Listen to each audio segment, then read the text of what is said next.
Chapter 1863. Xia Jinyuan was relieved. But no matter what kind of accident it was, Little Fox would not let it go so easily. She could not let it go. As her boyfriend, he naturally supported her in her investigation. Okay, I got it. Dad, get some rest. I'll come back to see you tomorrow.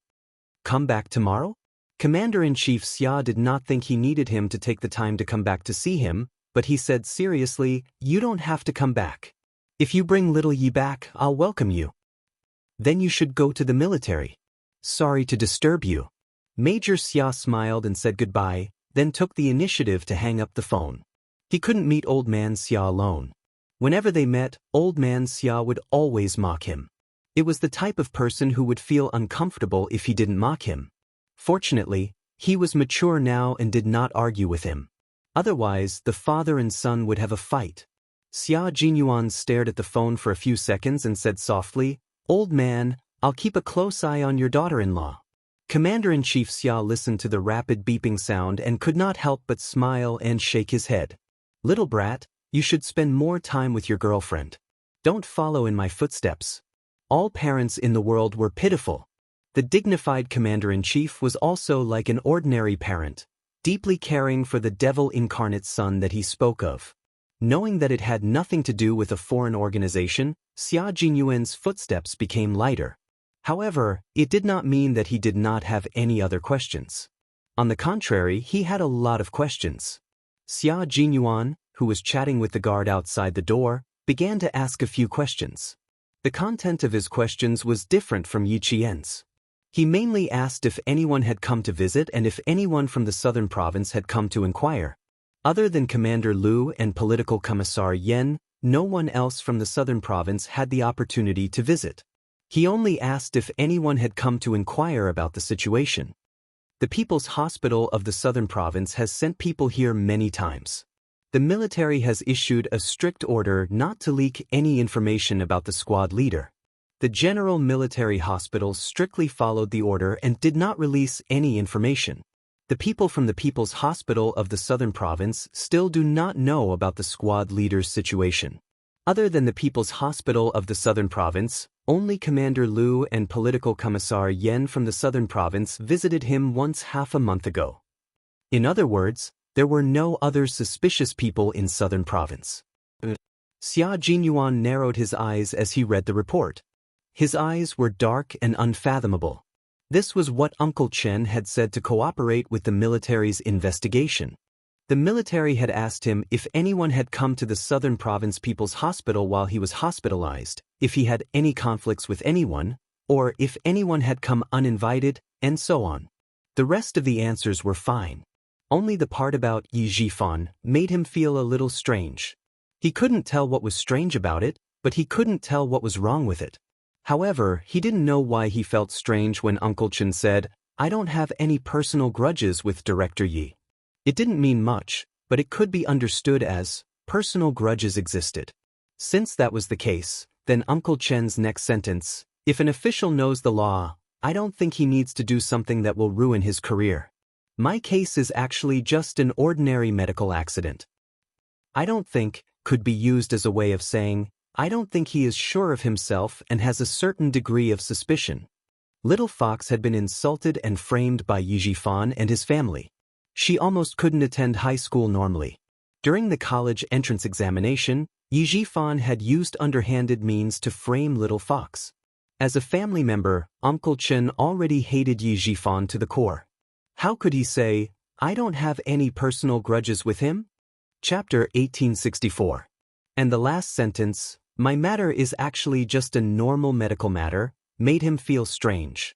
It was as if, he was intentionally trying to absolve Yi Zhifan. That's right. That was why he felt so strange. Uncle Chen's words made him feel as if he was intentionally trying to absolve Yi Zhifan, but at the same time, he was angry. That's why he said things like, it doesn't really matter, and I think, which contradicted what he said at the end. Did Uncle Chen think that there was something wrong with Yi Zhifan? Or could it be that he sensed something? How could Yi Zhifan have the guts to harm Uncle Chen? Why would he harm Uncle Chen? What would require him to do so? What could Yi Zhifan gain by harming Uncle Chen? Was he not afraid of being exposed and losing his official position in the end? Yi Jifan was a smart and cautious official. Even when Little Fox had such a bad relationship with his family, he did not do anything irrational. Even when Yi Ying got into trouble during the college entrance exams, he did not do anything irrational. How could such a person suddenly harm Uncle Chen? For a moment, Xia Jinyuan was unable to make sense of Principal Chen's statement about cooperating with the military's investigation. He originally planned to show Little Fox the military's investigation report, but he decided to wait and listen to Uncle Chen's explanation first. Yi Qian did not ask for too long. She got up and looked at the sleeping Principal Chen through the glass. Her chapped lips were tightly pressed together, and her gaze was like that of a child who was afraid of losing something. It was as if she was afraid that if she blinked, everything would disappear. How could she not be afraid? In her previous life, Yi Qian longed for family and love, but even until her death, she was alone. In this life, she got what she wanted and made up for the regrets of her previous life. Uncle Chen had already passed away, and Yi Qian was most worried about Principal Chen. In addition, she knew the identity of Principal Chen, so she was even more afraid of losing her last family member. She was really scared, really scared. Even if she was a strong-willed soldier, she was still afraid of losing her family. If you keep watching like this, you'll wake up Uncle Chen even if you don't go in. Xia Jinyuan gently pushed open the door and walked in. He pulled Yi Qian away and told her not to keep looking at him. Seeing her looking at him like that, the sadness in her background made him feel as if there was something stuck in his heart, making him feel very uncomfortable. Her sadness made his heart ache the most. He really wanted to ask her why she would occasionally feel the sadness of the twilight. It was like a thick ink that couldn't be dissolved, isolating the entire world. He couldn't help but feel flustered. He had to ask. Uncle Chen was still lying in the hospital. If he asked her now, she would definitely say that she was worried about Uncle Chen. It's all in the past. Little Fox, Uncle Chen is still fine. Why are you sad? You should be happy. Xia Jinyuan patted her shoulder and said to the guard, "The two of us will keep watch here. We'll trouble you if we need anything." The guard saluted, opened the door, and left. Yi Qian, who was pulled back to reality, knew that something was wrong with her. She lowered her head and took a deep breath before turning around. Captain Xia was right. If she continued watching, Uncle Chen would definitely wake up. She turned around and saw the folder in his hand.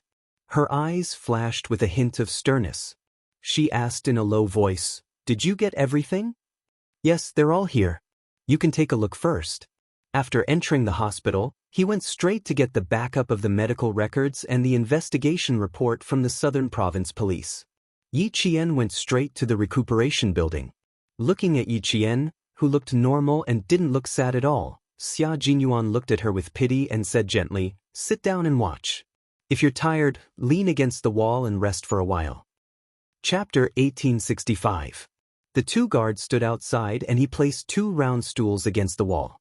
When Yi Qian sat down, he lifted her legs and placed them on his thighs. His slender fingers massaged her with moderate strength. "I took a look at him just now. Uncle Chen's condition is recovering well. He can be discharged in a week." The medical record was written in great detail, including the daily changes in Principal Chen's condition. The previous week, when he was in critical condition, the doctor kept watch over him. There was a detailed record every half an hour. After hearing from the guards, Yi Qian felt much calmer after reading the medical record. When she saw the suggestion written on the last page, Yi Qian smiled. "Yes, he can be discharged. I calculated the time. I'll be able to pick up Uncle Chen after my exams. 2 days earlier than you. The exams in military academies are slightly longer than those in normal high schools." She smiled. Xia Jinyuan also felt very happy. After he's discharged, Uncle Chen can't return to Nan Province for the time being. Why don't I arrange for Uncle Chen to live in the government's family compound? Then I'll transfer 2 guards to take care of Uncle Chen's daily life.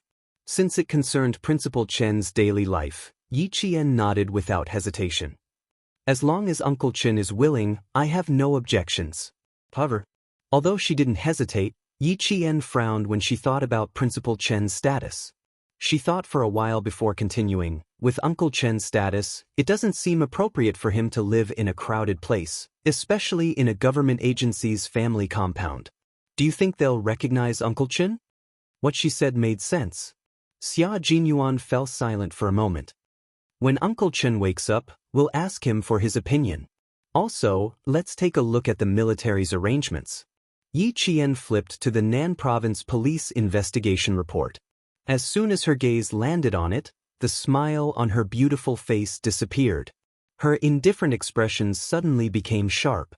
The results of the investigation were: the nurse made mistakes in her work, and murder was ruled out. The word murder was like 2 bullets hitting her heart with a bang. Her brain and nerves immediately caused a thick fog of blood to appear before her eyes. She looked up and stared at Xia Jinyuan with her red eyes. She asked angrily, "Murder? Why did the military suspect murder at first?" At that time, Captain Xia had told him that Uncle Chen's accident was due to a problem with his foredrip. He did not mention that it was suspected of being a murder. Like you, I only found out after receiving the 2 reports. The military first suspected murder, then asked the Southern Province Police to investigate thoroughly. After 20 days of investigation, the Southern Province Police concluded that it was indeed a medical accident and ruled out murder. The military also concluded the investigation and confirmed that it was a medical accident and not a murder. Yi Qian looked at him as she spoke in a low voice. She flipped to the military investigation report. Her side profile was thin and sharp, and her chin was tense the whole time. When she saw the military's question about Yi Jifan, Xia Jinyuan clearly felt that her entire body's hostility had suddenly multiplied. He could see a strong murderous intent on her face. "Calm down and read slowly," Xia Jinyuan calmly reminded her. His hands kept massaging her tense thighs and calves. After finishing the mountain training, everyone's legs were so sore that every step they took hurt their muscles. When Yi Qian rushed to the hospital and jumped out of the car, the muscles in her legs went out of control. She staggered a few steps before stabilizing herself and not falling. She was a girl who could endure. No matter how tough or tiring it was, she could grit her teeth and endure it. Chapter 1866. She was so good at controlling herself that it made him a little worried. He was afraid that if he held back too much, he would end up hurting her. Therefore, whenever he had the chance, he would help her loosen her muscles and bones and check if there were any bone injuries. There was an old saying in the army: recruits are more trustworthy, veterans are more sick, and there are more problems that are neither old nor new. The phrase, veterans are more sick, meant that after being in the army for a long time, they would have problems all over their bodies, especially their knees. If they didn't take good care of them, they would be plagued with illnesses and it would affect their future battles. He increased the strength of his massage, and Yi Jianjian felt the pain. The red in her eyes that were staring at him gradually faded, and she slowly regained her calm. Yi Jifan's mother has been recuperating at the People's Hospital of Nan Province. Uncle Chen had gastric bleeding and was sent to the hospital for emergency treatment. Regiment Commander Liu and Political Commissar Yen were running up and down with their men, so it was inevitable that they would run into Yi Jifan. The report contained a conversation between Regiment Commander Liu and Political Commissar Yen. Yi Jifan did run into them by accident. The military also questioned Uncle Chen privately. Uncle Chen said that it had nothing to do with Yi Jifan. "Yi Qin, even if you're angry now, it's useless. Sometimes, things are just so coincidental that it seems like a case of murder." Xia Jinyuan looked at Yi Qian coldly. Even his voice was cold. "The things in the report have already been investigated. What's there to be angry about? Yi Jifan only came to visit Uncle Chen once. How could you lose control of your emotions so easily?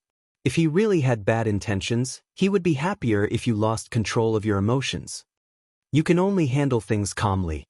Anger will only make things worse. Yi Qian, you need to calm down right now." With that said, Xia Jinyuan took the file without hesitation. "You need to calm down right now. Get some sleep and wait for Uncle Chen to wake up." Yi Qian knew that he was in a bad mood, so he didn't refute Xia Jinyuan's words. He took a few deep breaths to suppress the anger in his heart. "Okay, I'll rest for a while. I'll look at it after I calm down. I'll ask the guards to bring a folding bed over. You can rest here. In her current situation, it was better not to look at it anymore. If she also noticed the strangeness of Uncle Chen's words, her emotions would only fluctuate even more. It seemed that Yi Jifan's influence on Yi Qian was still quite big, even bigger than Yi Ying's appearance. The guard brought the foldable bed over, not forgetting to bring 2 quilts that reeked of disinfectant. Let's each take half a side. There was only one folding bed. Yi Qian, who was hugging the quilt, suggested, I'll sleep on this side, and you can sleep on the other side. Let's rest together. It was tiring enough to accompany her. She couldn't let him suffer. Upon hearing this, Xia Jinyuan gestured to the small foldable bed. I'm afraid that if I lie down, the foot of the bed will break. I don't choose a place to sleep. You should rest. Last week, her period had just ended. She had to train twice in a row and didn't rest in bed for a single day. It was said that girls must pay attention to keeping warm once a month, otherwise there would be endless trouble. She had run in the rain and rolled in the snow for 2 months in a row. Now that she was back and had a place to sleep, how could he let her suffer? She was afraid that he would suffer, and he was afraid that she would suffer. In the end, the major's domineering personality kicked in. He carried Yi Qian and placed him directly on the long table. You're so dishonest. You have to insist on arguing with me. Don't you know that I'm actually more stubborn than anyone else? Who can argue with me? Don't move, don't talk. Uncle Chen is still sleeping inside. The domineering major was in high spirits. He bent down and personally took off Yi Qian's military boots and jacket. Chapter 1867. Yi Qian really couldn't move.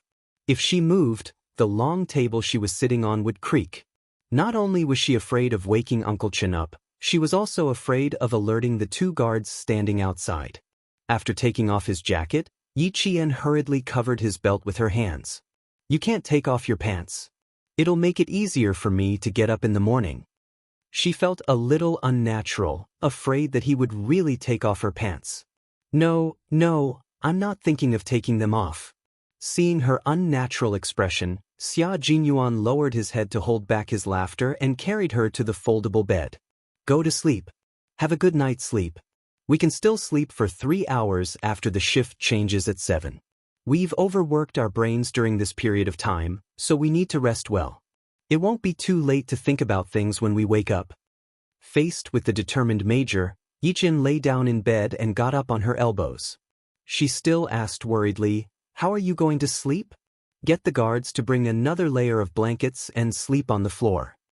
Xia Jinyuan hugged the blankets and put his feet on the long table. He leaned against the corner of the wall that was warmed by the heater and raised his eyebrows. This is good. The heater is facing us, so we don't have to worry about catching a cold. It was still winter in the capital, so the hospital was still using central heating. Yi Jian watched him close his eyes, as if he was too tired to say another word. Only then did she lay back down gently on the bed. She was a person who could calm down quickly. She was no longer as angry as she was before. She snuggled a little deeper into the bed, only her short black hair was visible, so he couldn't tell if she had closed her eyes or fallen asleep. Xia Jinyuan quietly opened his eyes and saw that she was lying motionless under the blankets. Only then did he relax and close his eyes again. There was a faint smile on his handsome face, and he soon fell asleep. The shift change at 7 o'clock. Xia Jinyuan only slept for 2 hours before opening his eyes. Sleeping in this position was not comfortable at all. 2 hours was his limit. His legs were long and slender to begin with, so when he put them down, they were like a bridge. When he put them down, his legs were numb and didn't feel like his own legs at all. He only gently put on his military boots when his blood flow returned to normal. 2 hours of deep sleep had swept away most of the fatigue in his body. He stood up and looked into the room. He met the eyes of Principal Chen, who had just woken up less than 10 minutes ago. The 2 of you are too good at tormenting people. Why didn't you go to the hotel next door to rest? Can you sleep well if you sleep outside? Principal Chen lectured a little unhappily. After more than 40 days of high-intensity training, you should have a good rest when you come back. How can you mess around? During the emergency treatment, The military was afraid that something would happen to him, so they told him that Yi Qian was training with Xia Jinyuan and asked him to persevere and wait for Yi Qian to return. Although he didn't know where the training was, if it could make Yi Qian neglect his studies, it must be a very important and high-intensity special training. He did not feel sorry for Yi Qian during training. Soldiers did not have the right to think that training was tiring. He would only feel sorry when training was over. He would feel sorry for not having a good rest. How can I be at ease if I don't see you? Also, don't you know Yi Qian? If she doesn't come to see you, even if I tie her up and take her to the hotel, she will still find a way to escape. Xia Jinyuan poured a glass of warm water and handed it to him. Have a glass of water first. The guard said that Uncle Chen didn't like to be served by others. It was as if he was a good-for-nothing who could only be taken care of. Xia Jinyuan kept that in mind and did not dare to feed him water. Uncle Chen, she hasn't woken up yet. I'd like to take this opportunity to ask you a few questions. I need you to answer them for me. Since this was a serious matter, Xia Jinyuan asked directly, I want to know if you have any scruples about Yi Zhifan. Chapter 1868. Xia Jinyuan's words really gave Principal Chen a fright. He thought that Xia Jinyuan had found something.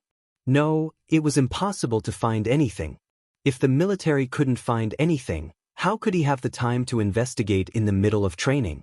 Therefore, he didn't find anything. He just had his suspicions. Principal Chen's body was injured, and his brain wasn't as fast as it used to be. He lowered his head and took a sip of warm water. He asked calmly, Why do you ask? Uncle Chen, take a look at this. Xia Jinyuan's gaze slid past Principal Chen's face. He took out a page of the report that he hadn't shown to Yi Qian. This is one of the military's investigation reports. It's also the military's investigation into whether there's anything wrong with Yi Zhifan. They want to confirm what you said. If he had only had his suspicions before, then Uncle Chen's act of drinking water just now confirmed his suspicions. Uncle Chen must have some misgivings about Yi Zhifan. In other words, he also suspected that there was something fishy going on this time. It might have something to do with Yi Zhifan. Principal Chen glanced at the single piece of A4 paper on top of the quilt. He put the glass of water aside and picked up the report. He unhurriedly opened it. What's wrong? Did I say something wrong? Principal Chen opened the A4 paper that Xia Jinyuan had folded for convenience. Although he looked calm on the surface, he wasn't calm on the inside. He casually glanced at it and sneered. There's nothing wrong with what you said. There's nothing false about cooperating with the military's investigation. Xia Jinyuan did not expect to get anything out of Principal Chen immediately. He was not in a hurry, but the color in his eyes darkened a little. He said slowly and elegantly, You told the military that you and Director Yi Zhifan did not have much of a personal grudge. This can be understood as a personal grudge. No matter how big or small it is, you and Yi Zhifan have a personal grudge. In the end, you said, I don't think there's a need for him to do something that would ruin his career. Uncle Chen, I don't think, is a term of uncertainty and suspicion. It means that you've already suspected Yi Zhifan. Principal Chen, who was listening quietly, couldn't help but narrow his eyes. Deep in his eyes, there was a well-concealed surprise. Even the military didn't suspect him, but he actually suspected him from a few words. As expected of the Weapon King, this kind of sensitivity, this kind of intelligence, he was definitely not an ordinary person. Principal Chen was also a king among the snipers. If he didn't make a move, the people around him naturally wouldn't be able to tell. When the two generations of Weapon Kings met face to face, Xia Jinyuan knew that the veteran king was still better. This was because the veteran king had fooled the military investigators and made the military think that Yi Zhifan really had nothing to do with the incident. If he didn't know how much Uncle Chen loved Yi Qian and how much he hated Yi Zhifan's family, he would also have been fooled by Uncle Chen like the military. In the end, you said, my incident was actually just a normal medical accident. It seemed more like you were deliberately trying to cover up the truth and defend Yi Zhifan. Uncle Chen, at first, I didn't quite understand why you said such contradictory things, but when you drank the water just now, it made me certain that you were indeed suspecting Yi Zhifan. Although he spoke slowly, there were no pauses in between. This meant that he didn't give Principal Chen a chance to interrupt him midway. He controlled the entire rhythm of the conversation in his own hands. Uncle Chen, I just want to know why you did this. Is it because of Yi Qian? If it's because of her, you should have told me. Chapter 1869. Because. Xia Jinyuan paused. His dark eyes were filled with respect as he looked at Principal Chen. Because, like you, I only want Yi Qian to be safe and sound. I can't bear to see her get hurt because of Yi Zhifan. Principal Chen was very sure of this. He had seen how much the young major in front of him protected Yi Qian over the years. When old uncle was still alive, he once said, "In this world, only Major Xia is worthy of our Yi girl." The worthy that old uncle was talking about was not a good match in terms of family background. He was referring to Major Xia's love and care for Yi Qian. Yi Qian could rely on him for the rest of his life. If something were to happen to Yi Qian, this young major would be the only person that Yi girl could trust. Even if they could not become husband and wife in the future, Xia Jinyuan was still a man worthy of Yi girl's trust. That's right. I do suspect that Yi Zhifan had something to do with me giving the wrong medicine. However, it's only a suspicion. I don't have any evidence. After thinking for less than 2 minutes, Principal Chen stopped beating around the bush with Xia Jinyuan. Principal Chen, who had walked through the gates of hell countless times, had a cold expression on his thin face. He said calmly, "Go and see if Yi girl has woken up. It's a long story. There are some things that I can't let Yi girl know for the time being." Xia Jinyuan could read the seriousness on Principal Chen's serious face. He couldn't help but feel a chill in his heart as he quickly got up. After confirming that Yi Qian had not woken up, he returned. Almost 50 days ago, Martyr Sun Xueqing's former comrade came to Shuku village to look for me. He told me about Martyr Sun Xueqing's past in the army. Taking advantage of the fact that Yi Qian was still unconscious, Principal Chen sped up his narration. He started from Chief Kai's visit to Shuku village, to Chief Kai's suspicions, and how there were people who wanted to harm Martyr Sun Xueqing. Chief Kai suspects that Martyr Sun Xueqing's sacrifice was actually due to an assassination attempt, and it's very likely that it was done by someone close to her. Xia Jinyuan's handsome face was getting colder and colder. He couldn't help holding his breath as he listened to the conversation. His eyes were fixed on the small glass window in the ward. When Yi Qian woke up, the first thing he would do was stand at the glass window and look into the ward. This way, he could immediately interrupt the conversation. Even after Bureau Chief Kai retired from the army, he still couldn't find any clues. That was until he accidentally met Yi Qian, who bore a striking resemblance to Martyr Sun Xueqing in Tongzhou. Tongzhou? Wasn't that a mission to clear out the cultists? He even carried out this mission with Yi Qian. At that time, Chief Kai was busy and couldn't talk to Yi Qian in detail. Before he left, he told Yi Qian that if she wanted to know about Martyr Sun Xueqing's past, she could contact him at any time. After that, Yi Qian didn't contact him. Because of Yi Qian's appearance, Chief Kai recalled the past and returned to his own army, which was the army that Martyr Sun Xueqing was in when she was alive. Chief Kai couldn't accept this. The army had information on all of them, but there was no information on Martyr Sun Xueqing, who sacrificed herself for the country. There wasn't even a single word about her. Yi Qian's mother was an outstanding female soldier when she was alive. She was also one of the first batch of female soldiers to officially join the female special forces. She had made countless contributions to the country and was personally received by the president during the commendation ceremony. She was one of the first batch of female soldiers who had made countless contributions to the country and had the highest honor. In the end, the army that she was in when she was alive didn't even have a single word about her. Her contributions to the army were erased just like that. It was equivalent to erasing Martyr Sun Xueqing's entire being. Chapter 1870. What did this mean?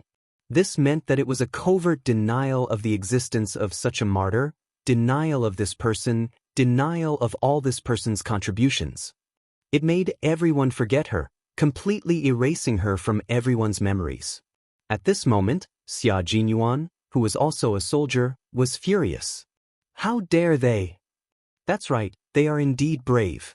When this matter was brought up again, Principal Chen was also angry. No soldier could accept this fact. This was an insult to a soldier. If Martyr's son Xueqing had made a big mistake, it would be fine. But she didn't. She was a soldier who sacrificed herself for the country. How could she be treated so unfairly? After Martyr's son Xueqing passed away, the army sent her belongings back. Among her belongings was a very precious hornless dragon jade pendant. When this jade pendant landed in Yi Jifan's hands, it became a protective talisman for his meteoric rise as an official. Xia Jinyuan immediately frowned. Uncle Chen, I don't quite understand what you're saying. How could a piece of jade become a protective talisman for his meteoric rise? First of all, Yi Jifan was able to become an official because he was protected by Martyr's son Xueqing. The government made him a village official so that he could take good care of son Xueqing. Later, the village official became an official in the town and gradually became an official in the city. Uncle Jen said that with the protection of the jade pendant, Yi Jifan would rise higher and higher in the ranks, but he would also fall even more miserably. The young major's brows were already furrowed. It was obvious that he didn't believe it. Principal Chen sighed and said seriously, I didn't quite believe it at the time, but I knew that Uncle Jen wouldn't say such things for no reason. Also, he said that the jade pendant wasn't something good and told Yi Jifan not to take it back. Although I didn't believe it, I still took it to heart. It wasn't until I was hospitalized with gastric bleeding that Yi Jifan approached me in the name of returning Martyr's son Xueqing's relic to the little girl.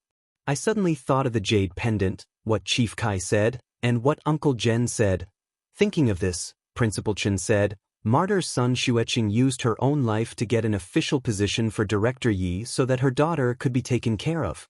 In the end, Director Yi got the benefits but forgot the kindness. As he said these words, he had been paying attention to Yi Jifan's expression. He saw that his face had suddenly turned cold, and a deep viciousness had flitted across it. He knew that Yi Jifan had become suspicious. He suspected that he knew something. His expression told me that the benefit of the jade pendant was to protect his promotion. Uncle was right. I was still waiting for him to come again and deliver Martyr's son Xueqing's relic, but something happened to me at around 11 that night. After saying so much, Principal Chen drank all the water in the cup. I warned Yi Jifan, and something happened. I was lying when I said that I didn't suspect him.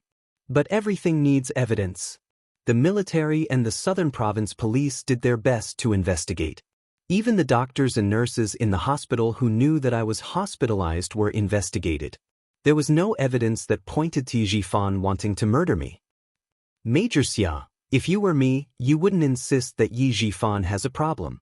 I know that there is a high possibility that he has a problem, but I have no evidence. Moreover, if he really did do it, his actions made me happy. What does this mean? It means that the jade pendant is important. Chapter 1871. Headmaster Chen, who was originally angry because of Yi Jian's mother's incident, sneered coldly. His actions are a sign of guilt. It also shows that there is someone behind the jade pendant who is secretly supporting him. Just now, I said that Chief Kai of the Tongzhou police station suspected that Martyr's son Xueqing was sacrificed. He also said that he erased all of her deeds in the army. Major Xia, with your intelligence, you should know why I didn't directly say that I was actually suspecting Yi Jifan. Xia Jinyuan, whose face was already cold, answered in a deep voice. Because you wanted to help Yi Qin lure out the murderer who killed his mother. Because at this point, you know that the murderer's identity is definitely not simple. Because he has the ability to protect Yi Jifan from a village official to a provincial official. At the mention of Yi Jifan, the young major's dark eyes rippled. I investigated Yi Jifan a long time ago and found that there was someone behind him, but I didn't find anything. This also shows that this person's identity is not simple and is very well hidden. There's one more thing I need to tell you. Yi Jifan has already connected with my family Xia's enemy, the Du family. The Du family's chief of staff Du has been at odds with my father since he was young. Chief of staff. Principal Chen's expression changed drastically. He asked in shock, the General Staff Department? Yes, the General Staff Department, but he's a deputy. Xia Jinyuan nodded. His thin lips pressed together and the coldness in his eyes deepened. It's quite surprising that he has connections with the Du family. The eldest son of Chief of Staff Du Kaiwei, is the commander of a brigade in the Nangguang military region. After participating in a drug production cleanup operation in the village, he was targeted.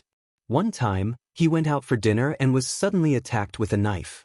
He was coincidentally saved by Yi Jifan, who was eating with him. It's said that if Yi Jifan hadn't blocked the knife, it would have directly cut Du Kaiwei's neck and killed him on the spot.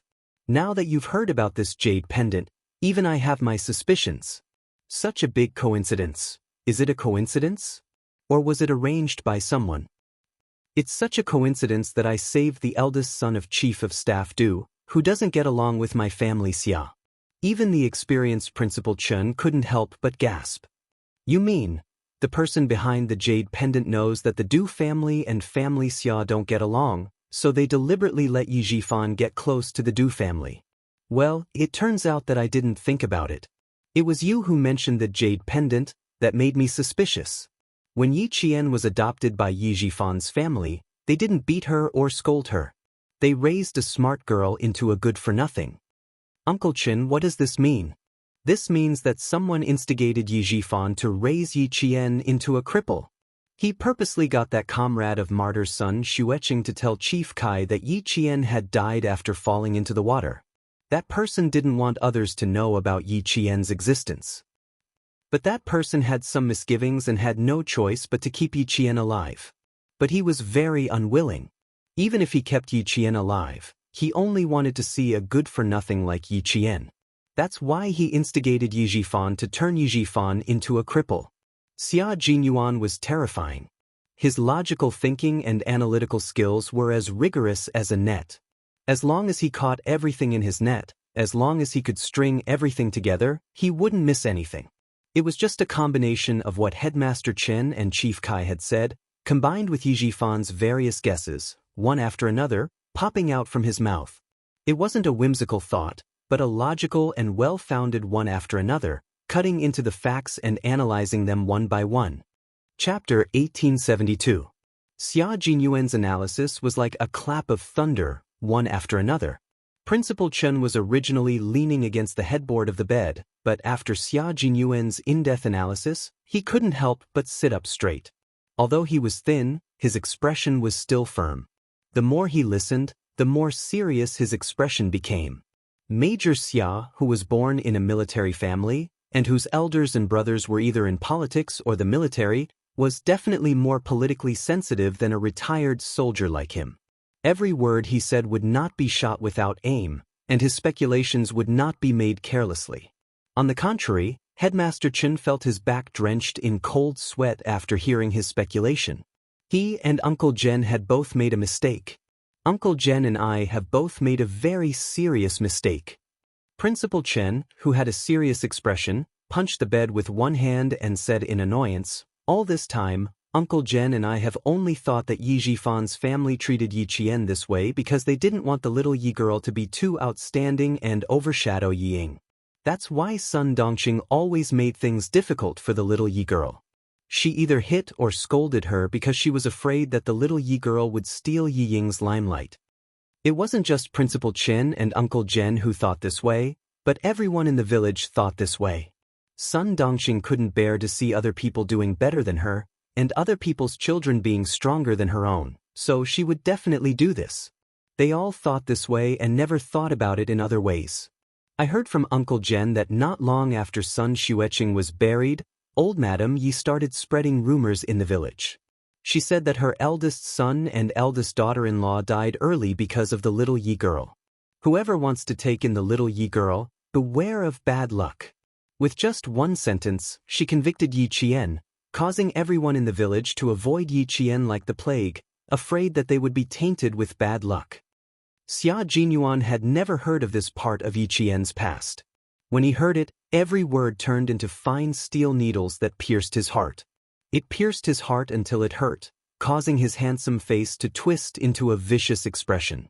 How old was Little Fox? He was only 2 or 3 years old. That was a time when farming was a big collective and there was no guarantee of livelihood. It was a time when news was blocked. No matter if they were in trouble or sick, the first thing they would do was to pray to the gods and Buddha. There was a rumor that the little fox was a jinx. The Yi family was really vicious. When Xia Jinyuan heard the pain in her heart, she sneered softly and said, "From the looks of it, old Madam Yi is paving the way for Yi Jifan to adopt Yi Qian. He's a jinx to his parents. Even if the village wants to adopt Yi Qian for the sake of the pension, they're scared by the fact that he's a jinx. A jinx in his life? To treat the little fox so cruelly and viciously, it was only right that he cursed them until they had nothing left." Principal Chen only knew about Yi Qian's past from Uncle General knowing all this. He felt even more pity for Yi Qian, and his heart ached for this little girl. Principal Chen looked at the middle-aged major, who was so angry that his handsome face was filled with anger, and felt gratified. Although Commander-in-Chief Xia's only son was the son of God, he was also a man who valued friendship and righteousness, and had the demeanor of a gentleman. If one day he was no longer around, with Major Xia taking care of him, Principal Chen would be able to answer to Uncle Zhen. At that time, who knew why the Yi family did this? When old Madam Yi lost her son, everyone sympathized with her. After she lost her beloved daughter-in-law, the rumor that the little girl was a jinx was much more credible than the usual gossip. Chapter 1873.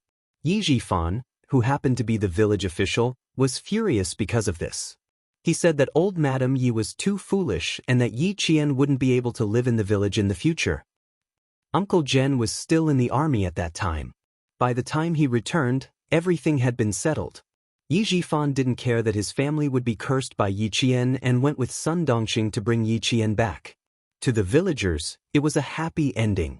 They didn't have to worry that Yi Qian would be arranged to stay at their house for a while. Not long after, old Madam Yi and old man Yi left Shuku village together and went to the coastal city with their daughter and son-in-law. The reason they left was that Yi Qian's life was too tough and would be a curse to her. The villagers more or less believed in fate and didn't suspect anything. Even when Sun Dongxing treated Yi Qian badly, the villagers didn't say anything. Yi Qian's life was too tough. Sun Dongxing raised her well. It was normal for a child to be beaten and scolded. If a child was disobedient, wouldn't they also be beaten and scolded? But who knew that not only did Sun Dongxing beat and scolded Yi Qian, sometimes she also didn't give Yi Qian food to eat.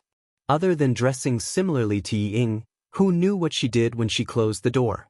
Principal Chen recalled the expression on his uncle's face when he talked about these things. Every wrinkle on his weathered face was filled with deep guilt. It was a deep guilt towards Yi Qian.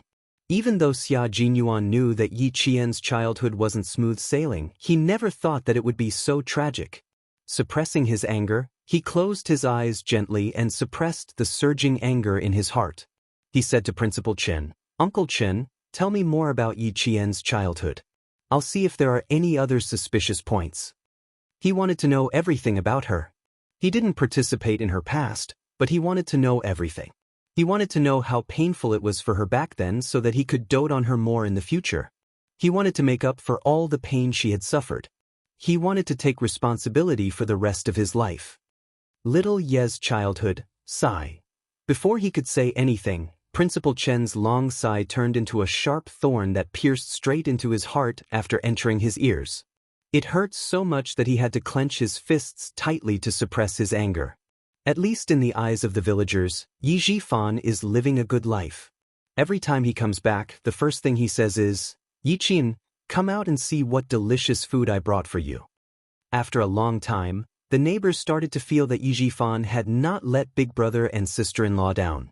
He wasn't afraid of being jinxed by bringing his niece, Yi Qian, into his home. "Every time I come back from the army, I'll ask about little Yi. Naturally, what I hear is that little Yi is doing well.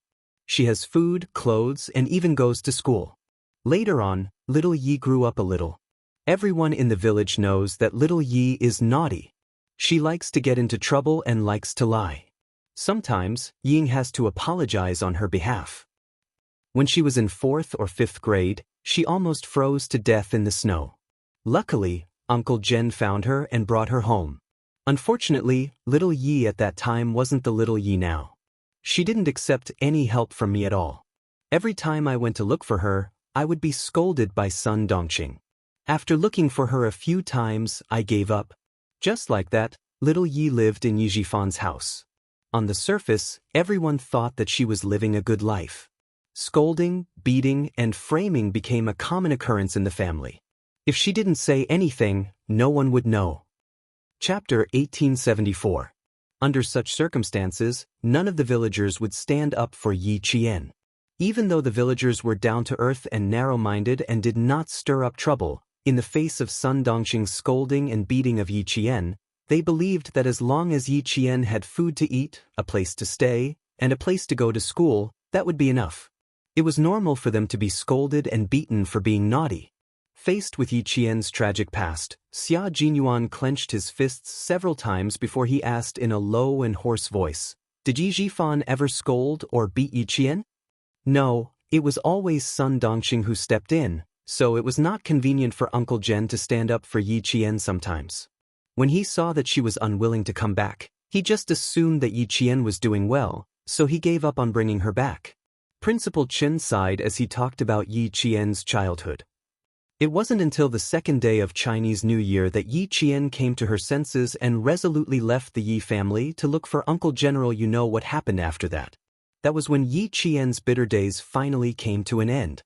As for her past, if Uncle Zhen hadn't asked about it, I wouldn't have known that she was living such a bitter life. Uncle Zhen blamed himself and kept telling me that he blamed himself for not persevering and leaving the child in a wolf's den. After hearing about Yi Qian's childhood, Xia Jinyuan, whose eyes were slightly red, was silent for a long time before he said in a hoarse voice, "Yi Qian almost froze to death outside in the 4th or 5th year of Chinese New Year. What was the cause?" On the eve of Chinese New Year, Yi Qian did something wrong and angered old Madame Ye's one-eyed son-in-law, Sun Yaozu, who kicked him. Old Madame Yi also thought that Yi Qian was a jinx to her and was an unlucky person, so she ordered Sun Yaozu to throw Yi Qian, who was pretending to be unconscious, to the edge of the field. Just like that, Sun Yaozu's name was engraved in Xia Jinyuan's heart. He would settle the score with him and old Madame Yi. Life had given his little fox so many trials and tribulations, but she had never bowed her head and admitted defeat. Once she woke up, it was as if she had been reborn from the ashes. No matter how difficult the road ahead was, she had persevered and walked on with gratitude. Principal Chen told Xia Jinyuan everything he knew. Xia Jinyuan not only felt distressed, but also found all kinds of suspicious points while digesting all the past events. Yi Jifan never hit or scolded Yi Qian. He never asked Yi Qian what trouble he got into or what lies he told. He also never cared about Yi Qian's studies. Even when Sun Dongqing hit or scolded Yi Qian, he didn't ask. It wasn't until the incident on the second day of Chinese New Year when Yi Qian was forced to drop out of school that Yi Jifan stood up for the first time. He said that Yi Qian got into trouble because of him as her uncle. In order to prevent her from continuing to affect the school, he asked Yi Qian to drop out of school and go home. This was the only time Yi Jifan came to school for Yi Qian. It was for no other reason than to ask Yi Qian to drop out of school. After connecting the previous analysis with Yi Qian's childhood, Xia Jinyuan's eyes turned cold. He said in a low voice, Yi Jifan didn't get involved in Yi Qian's matters because he wanted to protect himself. If anything happened, he could push all the blame to Sun Dongqing. The incident on the second day of Chinese New Year made Yi Jifan think that the time was right. He could directly ruin Yi Qian's studies and make her drop out of school because of her reputation. As the mayor, he didn't use his power for personal gain, which showed that he was a fair person. Uncle Chen, you still have to hide our conversation from Yi Qian. I need to investigate a few more things. I'll let you know if I have any leads. Chapter 1875. What he could be sure of now was that firstly, someone had indeed killed Sun Xueqing. Second, this person was no ordinary person. He already had a certain amount of power back then. To be able to support Yi Jifan all the way to the top, he must be even more powerful now. Third, why did this person kill martyr Sun Xueqing? Why did he want to cripple Yi Qian? What was the big secret behind all of this? He actually involved the next generation and caused Yi Qian to suffer so much. Fourth, did old Madame Yi and Yi Jifan know anything? Fifth, why did Sun Yaozu want to kill Yi Qian, a child? Sixth, Yi Jifan was now in contact with the Du family. Was this person the one who pulled the strings? Was it so that Yi Jifan could contact the Du family to deal with the family Xia and Yi Qian? Everything needed to be investigated, and he had to start from the death of martyr's son Xueqing. He had to use this as a breakthrough point to slowly tear apart the case. At the same time, he would tell old man Xia everything and have him pay attention to the Du family's recent movements. He would see if he could find any clues about the person behind the hornless dragon jade pendant. What do you want to investigate? Principal Chen's expression immediately darkened. No matter what you're investigating, it's very dangerous. There are too many things to investigate, Uncle Chen. I don't understand why someone would want to make things difficult for Yi Qian. I don't understand why they would want to cripple Yi Qian. The matter was too complicated. Even the intelligent and meticulous Xia Jinyuan couldn't straighten everything out in one go. Seeing Principal Chen's expression suddenly turn cold and worried that he would act rashly, Xia Jinyuan couldn't help but smile. Don't worry, I won't investigate rashly. That's good. But you've always been steady, so I'm not worried. Although Principal Chen said this, the courage on his face slowly disappeared into his eyes. He glanced at the young major who was wholeheartedly concerned about Yi Qingtang and sighed softly. It seemed that he still had something to say, but was hesitating whether to say it or not. Xia Jinyuan poured a glass of warm water for Principal Chen and himself. Holding the glass, he stared at Principal Chen's thin face. His clear and dark eyes held a faint smile as he looked into Principal Chen's eyes. You don't have to worry about anything when it comes to me. Yi Qian isn't just my girlfriend, she's also my comrade. In the future, she'll be the love of my life. Uncle Chen, before he passed away, he told me to take good care of Yi Qian, to protect my wife like a real man, to protect her, to love her. I promised Uncle that I'd use my entire life to treat Yi Qian well. His last words moved Principal Chen. He knew that Xia Jinyuan could tell that he was hesitating because of Yi Qian. If you want to say it, you can say it now. If you're still hesitant or have any misgivings, you can say it the next time we meet. I'll listen. Xia Jinyuan had always been very patient when it came to Yi Qian. He could tell that Principal Chen was in a difficult position, so he didn't press him. He only smiled and said, whatever happened to her in the past or in the future, I'll accept it unconditionally. Principal Chen, who was already moved, laughed. Major Xia, that night at the snowy highlands, you played mind games with me. Now you're much more skilled at it. You can say what I want to hear the moment you open your mouth. Actually, Yi Qian herself isn't too clear about this. She only knows that her father isn't old Madame Ye's biological son, but she doesn't know that her father isn't Yi Xinfan. Chapter 1876. What did he mean? Xia Jinyuan narrowed his eyes and looked at Principal Chen. I need you to explain it more clearly. I can't explain it clearly. Uncle Zhen only told me that Yi Xinfan's father isn't Yi Xinfan. If you have time, go back to Shuka village. Chief Kai sent over a diary written by martyr's son Xueqing. I didn't read it, and neither did Chief Kai. Maybe there's an answer in it. Xia Jinyuan nodded. He definitely had to get the diary. He would take Yi Qian with him. If you want to investigate Yi Xinfan's mother, I can give you the contact of a person. Before Principal Chen could finish his sentence, Xia Jinyuan suddenly stood up. Principal Chen realized something and immediately turned to look at the door of the ward. He saw Yi Qian. Yi Jian seemed to have not woken up yet.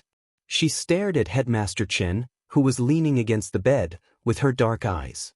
Her look made Headmaster Chen very worried. He turned his head and quickly asked Xia Jinyuan, "This girl, did she hear anything?" "Don't worry." Just as Xia Jinyuan was speaking, Yi Qian seemed to wake up. The moment the door was pushed open, a figure rushed to the bedside like lightning. "Ayaya, you little girl. My old bones are about to be crushed by you." Principal Chen didn't know whether to laugh or cry when Yi Qian hugged him tightly. This girl rushed over in such a hurry and still managed to avoid his hand that was holding the syringe. Sigh, he had made her worry. It was not that Yi Jian had not woken up, but she was so surprised that she was stunned. She hugged Headmaster Chen's shoulders with both hands and did not want to let go. She said in a muffled voice, "You're so skinny that only your bones are left." At that time, you promised me that you would take good care of yourself, but now, you see. Uncle Chen, you went back on your words. She didn't cry because she knew that her family didn't like to see her cry. She didn't feel sad because she was afraid that her emotions would affect Principal Chen. It's good to be thinner. Thinner people are more energetic and healthy when they get older. You, on the other hand, have lost a lot of weight. You've lost so much weight that there isn't much flesh on your face. Principal Chen gently patted Yi Qian, who was trembling slightly. This child was so obedient that it made one's heart ache. She knew that he didn't like her and would cry at the slightest thing, but she had been holding it in, afraid that she would make him unhappy. He couldn't understand why someone would want to make things difficult for such a well-behaved and obedient child who had no parents. Xia Jinyuan moved a chair to the side of the ward, put his arm around Yi Qian's shoulder and asked her to sit down. Uncle Chen just woke up. Stay here and chat with him. I'll go get breakfast. His original plan was to return to the military base after sending Yi Qian back to school, but now he had to change his plan. He had to go to Shuka village first, so Yi Qian could only go back to school alone. The 4-day break was a little rushed. If he went to Shuka village, he wouldn't be able to go to the National University of Science and Technology of China. Xia Jinyuan, who had rebooked his plane ticket, came up with a bowl of plain porridge. He happened to see the doctor doing his rounds. After the doctor finished writing the medical record, he smiled and said, "I didn't expect you to be able to understand these medications. I almost thought that you were a military doctor." He then said to Principal Chen, "Your child is really smart. She can even teach herself medicine." Yi Qian was changing Principal Chen's 4-drip. She had inserted too many needles recently, and there were countless needle holes on Principal Chen's arms. There were also many bruises left behind from the needles. The nurse came over and inserted 2 needles, but there was no blood flow back. Yi Qian disinfected her hands and asked the nurse to go to the side. She then inserted the needles into Principal Chen's arms with familiarity. This made the doctors around her think that she was a military doctor. Chapter 1877. Xia Jinyuan suddenly remembered that night in Fujian town, the soldier who was chasing after the gang leader was shot. At that time, it was Yi Jian who assisted the military doctor to complete the operation. When the military doctor was cleaning the gunshot wound, Yi Qian would be able to prepare the necessary surgical tools and pass them to the military doctor accurately. At that time, he thought that the military doctor had told Yi Qian in advance, but now it seemed that she probably knew it herself. How did she know it? How old was she at that time? She wasn't even a 3rd-year middle school student. How did she know it? Who taught her?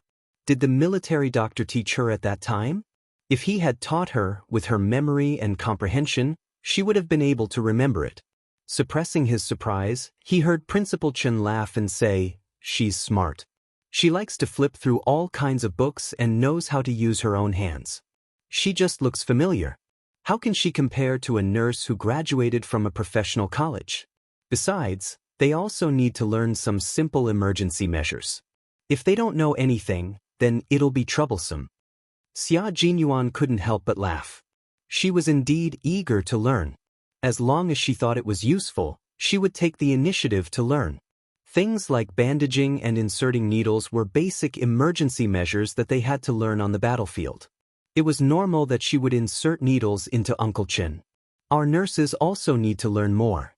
She's not a professional and can insert needles on the first try. You guys need to learn more, the doctor said humorously to the 2 nurses. Although he was joking, he was also lecturing them. The 2 nurses nodded and humbly listened to the lecture.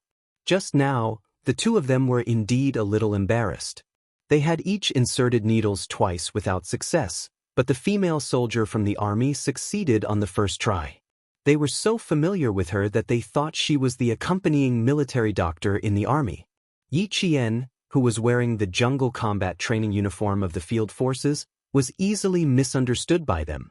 After adjusting the speed of the drip, Yi Qian stood up straight and said with a smile, "I was a little impatient. Please forgive me, Professor." This child sure knows how to be polite. The doctor saw that Yi Qian was very polite and mature. He smiled and said, "Then you have to take good care of the old class leader. He can eat some meat now, but it should be light. He can't eat spicy food. The military was extremely meticulous when it came to living arrangements. Previously, there were caretakers to take care of him, especially when it came to food. Every day, there would be nutritious meals, and there would be a list of what to eat and what nutrients to add. This was something that Principal Chen, who was used to living a rough life, could not get used to. Last week, after he was allowed to eat some meat and fish, he was determined not to be given any more preferential treatment. He even asked the military and the hospital to withdraw the caregivers and stop giving them such special treatment. The guards asked for instructions from their superiors. Only after obtaining the military's approval did they inform the hospital to withdraw the special treatment according to Principal Chen's wishes. Only then did Principal Chen feel much better. Uncle Chen, listen carefully. In the future, you have to quit drinking alcohol and spicy food. Although there were no caretakers, Yi Qian could supervise him better. Hearing this, Yi Qian immediately asked the doctor what he could and could not eat. He asked so carefully that Principal Chen could only feel helpless. When the doctor left, he even joked, "Looks like your nemesis is here. Our nurses will have an easier time in the future." The old class leader was very cooperative in other aspects, but he was not cooperative when it came to his daily life. He was afraid that the hospital would give him special treatment. Every time the caretakers delivered food, they would explain it in detail. Sometimes they would even ask the nurses. This caused everyone in the department to collectively tell them that the food was from the cafeteria every day. Chapter 1878. To Principal Chen, the food in the cafeteria was more than enough. He did not need to be served like an empress dowager. To him, the food in the cafeteria was more delicious and appetizing. Abstaining from alcohol and spicy food is not a problem. Just don't arrange for any caregivers. I already feel that it's too troublesome to arrange 3 shifts of guards to watch over me. I feel like I'm going to become a useless person if you arrange for more. Principal Chen, who was drinking millet porridge, said earnestly, "You've already caused a lot of trouble for the military. You can't be so meticulous about everything. Little Yi, remember not to make any requests. Uncle Chen, I'm just seriously ill. I'm not crippled. I don't need anyone to take care of me. Don't treat me like a useless person. I don't like to be served like this." Yi Qian knew Principal Chen's temper. He had the same temperament as Uncle General. If the military needed them, they would be duty-bound to join the military. But when they returned to their daily lives, they would have to solve any problems on their own. They would never trouble the military. Uncle Chen was a strong-willed person and was once a world-class sniper. How could he accept a life of being taken care of everywhere? This kind of life might be good for others, but for Uncle Chen, it was denying his ability to continue contributing to the military. This was what Uncle Chen could not accept the most. Hearing this, Yi Qian smiled and said, "I'll remember what you said. I won't make any requests to the military." But when you say return to the military, do you mean your second military service? Otherwise, Uncle Chen would not say that he would return to the military directly. Instead, he would say that he would visit the military occasionally. Return to the military directly? Xia Jinyuan, who was putting a steamed bun on Yi Qian's plate, could not help but look over. If you stay in the military all the time, you can. You'll be happier too. According to China's military service law, retired soldiers could not return to the military in principle. However, if the military specially recruited them, they could still return to the military. However, they were not considered veterans. They were only specially recruited. It was like a university inviting an old expert to teach a class. Yes, I'm re-employed as a special recruit, so I can't be considered an official soldier. But when I return to the army, there will be no one at home. If you want to go home. Principal Chen hesitated. He was worried that when Yi Qian returned to the village, the house would be too empty and cold. Uncle Chen, I think it's pretty good. In the future, as my training and studies become more intense, I'm afraid that I won't be able to return to the village often. When I enter the army, it will be even more difficult for me to return. I think it's good that you've been specially hired to return to the army. Yi Qian interrupted him somewhat anxiously. She knew what Principal Chen was thinking, but to put it bluntly, she really didn't have much affection for Shuka village. It was probably because she had been hurt too badly by the rumors and slanders in the village in her previous life, and it was also probably because she had weak feelings for other people other than her family. So much so that even though she had lived 2 lives, she could not bear to part with the village that had raised her. If Uncle Chen was specially hired to stay in the army in the future, that would be perfect. In the future, during the holidays, she could directly return to the army to look for Uncle Chen. She could also train with the soldiers during the holidays. Yi-Chin only needed to think about this kind of life for a moment, and the corners of her mouth curled up slightly.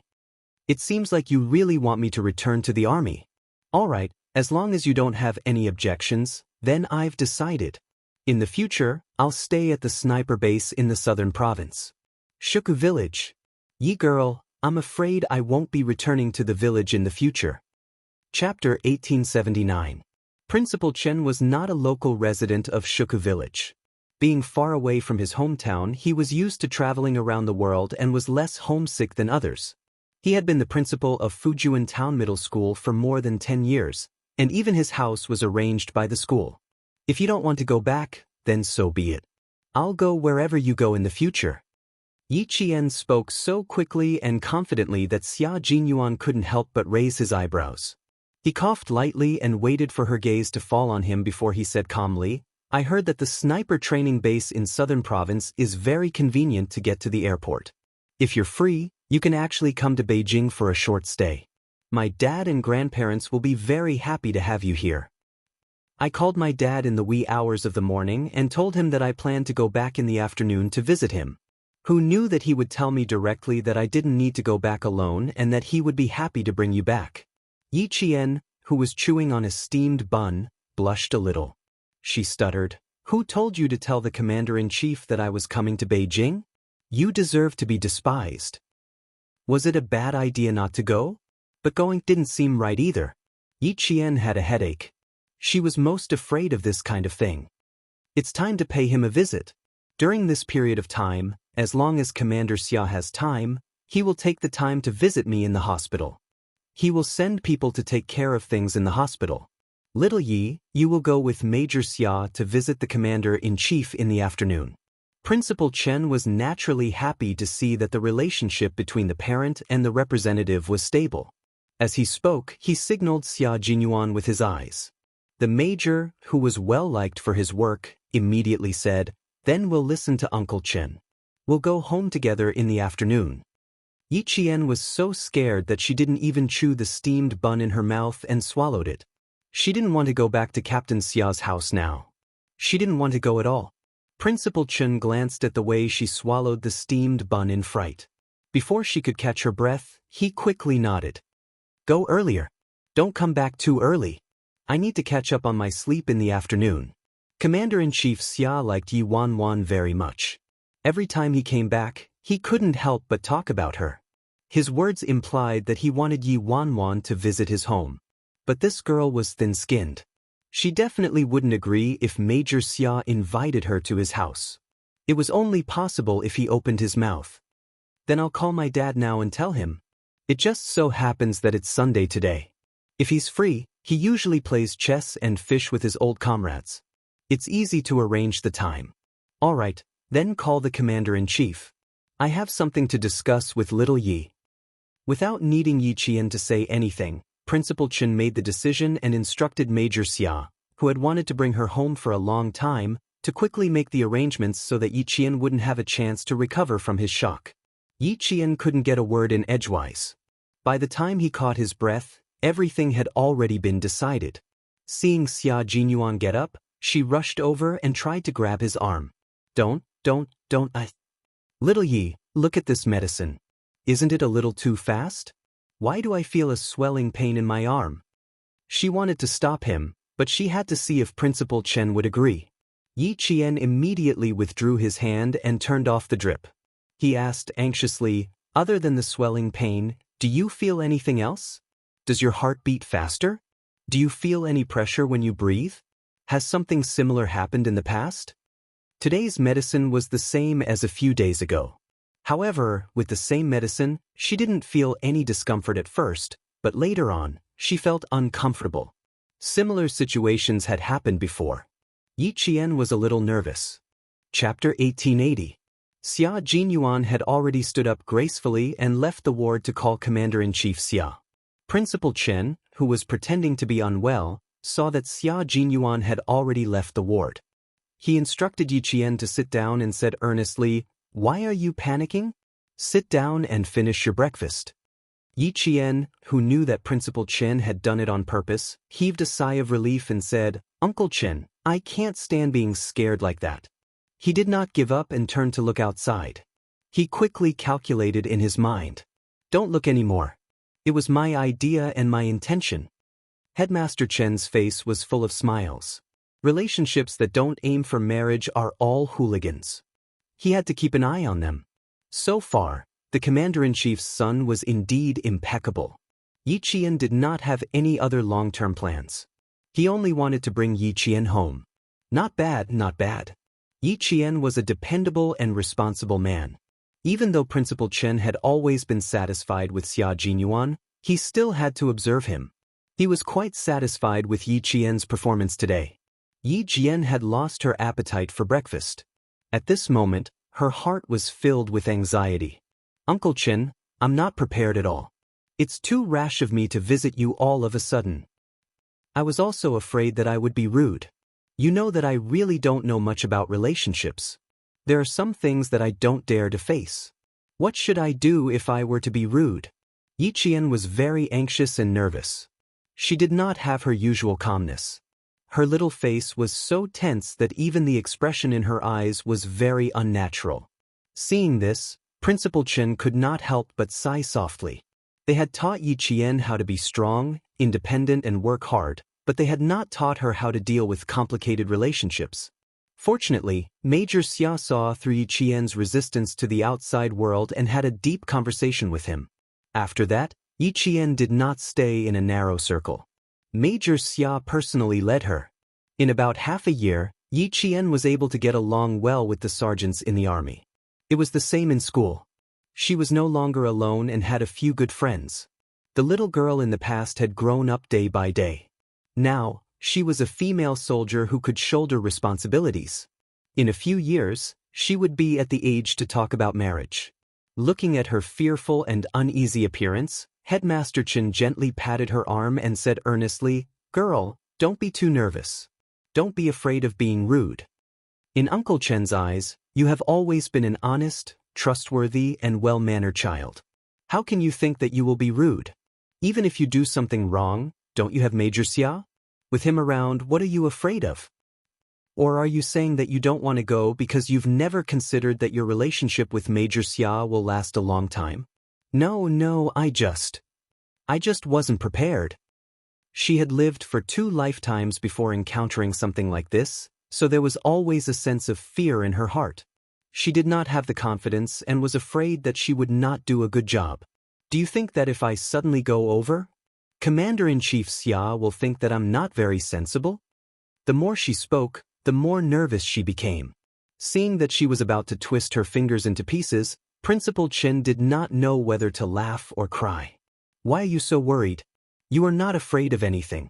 Why are you afraid of going to the Commander-in-Chief's house? Besides, this time you are going there to thank the Commander-in-Chief for taking care of me. How can it be rude? If you come and don't go, it will be rude." Chapter 1881. The Commander-in-Chief is also looking forward to you going, which shows how satisfied he is with you. Little girl, although you are still young and Uncle Chen has never been married before and doesn't know how to get along with marriage, Uncle Chen is here to tell you that marriage is definitely not a matter between you and Major Xia, but an important matter between 2 families. If the Commander-in-Chief's family is satisfied with you, then that is a true marriage. If he is not satisfied, no matter how good Major Xia is to you, Uncle Chen will never agree to let you be with him. Go over today and thank the Commander-in-Chief for taking care of me.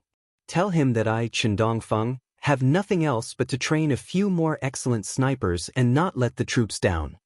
With this heart-to-heart talk, Yi Qian suddenly felt a lot less burdened. Meeting the parents was a very cautious thing. Although she knew that Commander-in-Chief Xia was satisfied with her, she was still afraid that her relationship with Du Jie would implicate the Commander-in-Chief. After all, Du Jia's father was Chief of Staff Du of the General Staff Department and was not on good terms with the Commander-in-Chief. If Chief of Staff Du knew about her relationship with Captain Xia and wanted to help his daughter, would he go against the Commander-in-Chief again? Wei Jiue had said that Chief of Staff Du and his wife, Madame Li, were very protective. Don't feel burdened. Uncle Chen believes that you will do well. If the Commander-in-Chief asks you to stay for dinner, don't refuse, okay? It is not easy for Major Xia to come back to the capital. If you refuse to eat, he will definitely come with you. You want to spend more time with me, but you have to think from Major Xia's point of view. Who doesn't want to spend more time with their family? Especially since both of you are soldiers and you spend very little time at home. What you do is so dangerous. Your family will only be relieved if they see that you are safe. Girl, no matter how nervous you are, you have to go. There were no flowery words or grand principles. Headmaster Chen's words were simple and easy to understand principles of how to deal with people. Yi Qian nodded gently.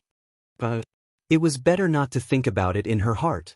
She really couldn't just think that she didn't want to go and not think that if she didn't go, Captain Xia would most likely not go home.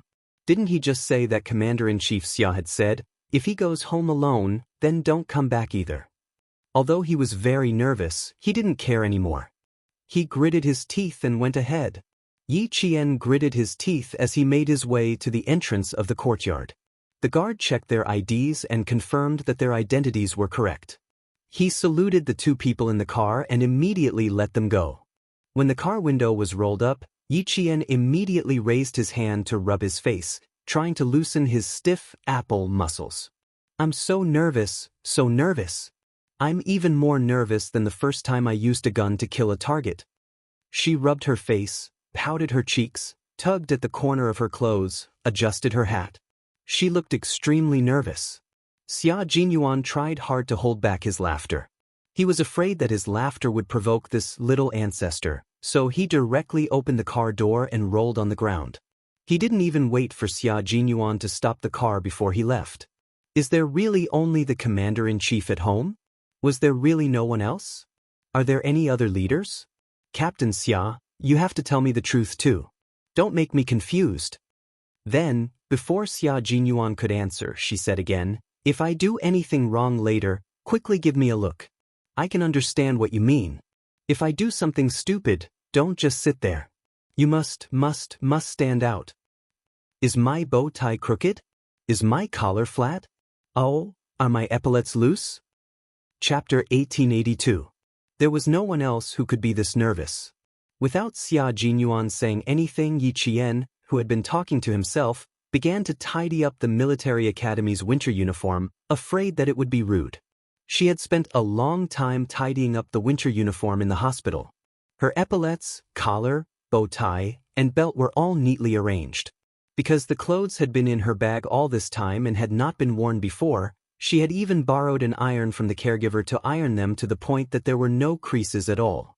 She had already checked them carefully, yet she was still afraid of being rude. It was obvious that she was extremely nervous. After entering the courtyard, Xia Jinyuan slowed down the car. He smiled and looked at her gently. His slender fingers nimbly maneuvered the steering wheel to turn to the left. Everything is fine. There's nothing rude about it.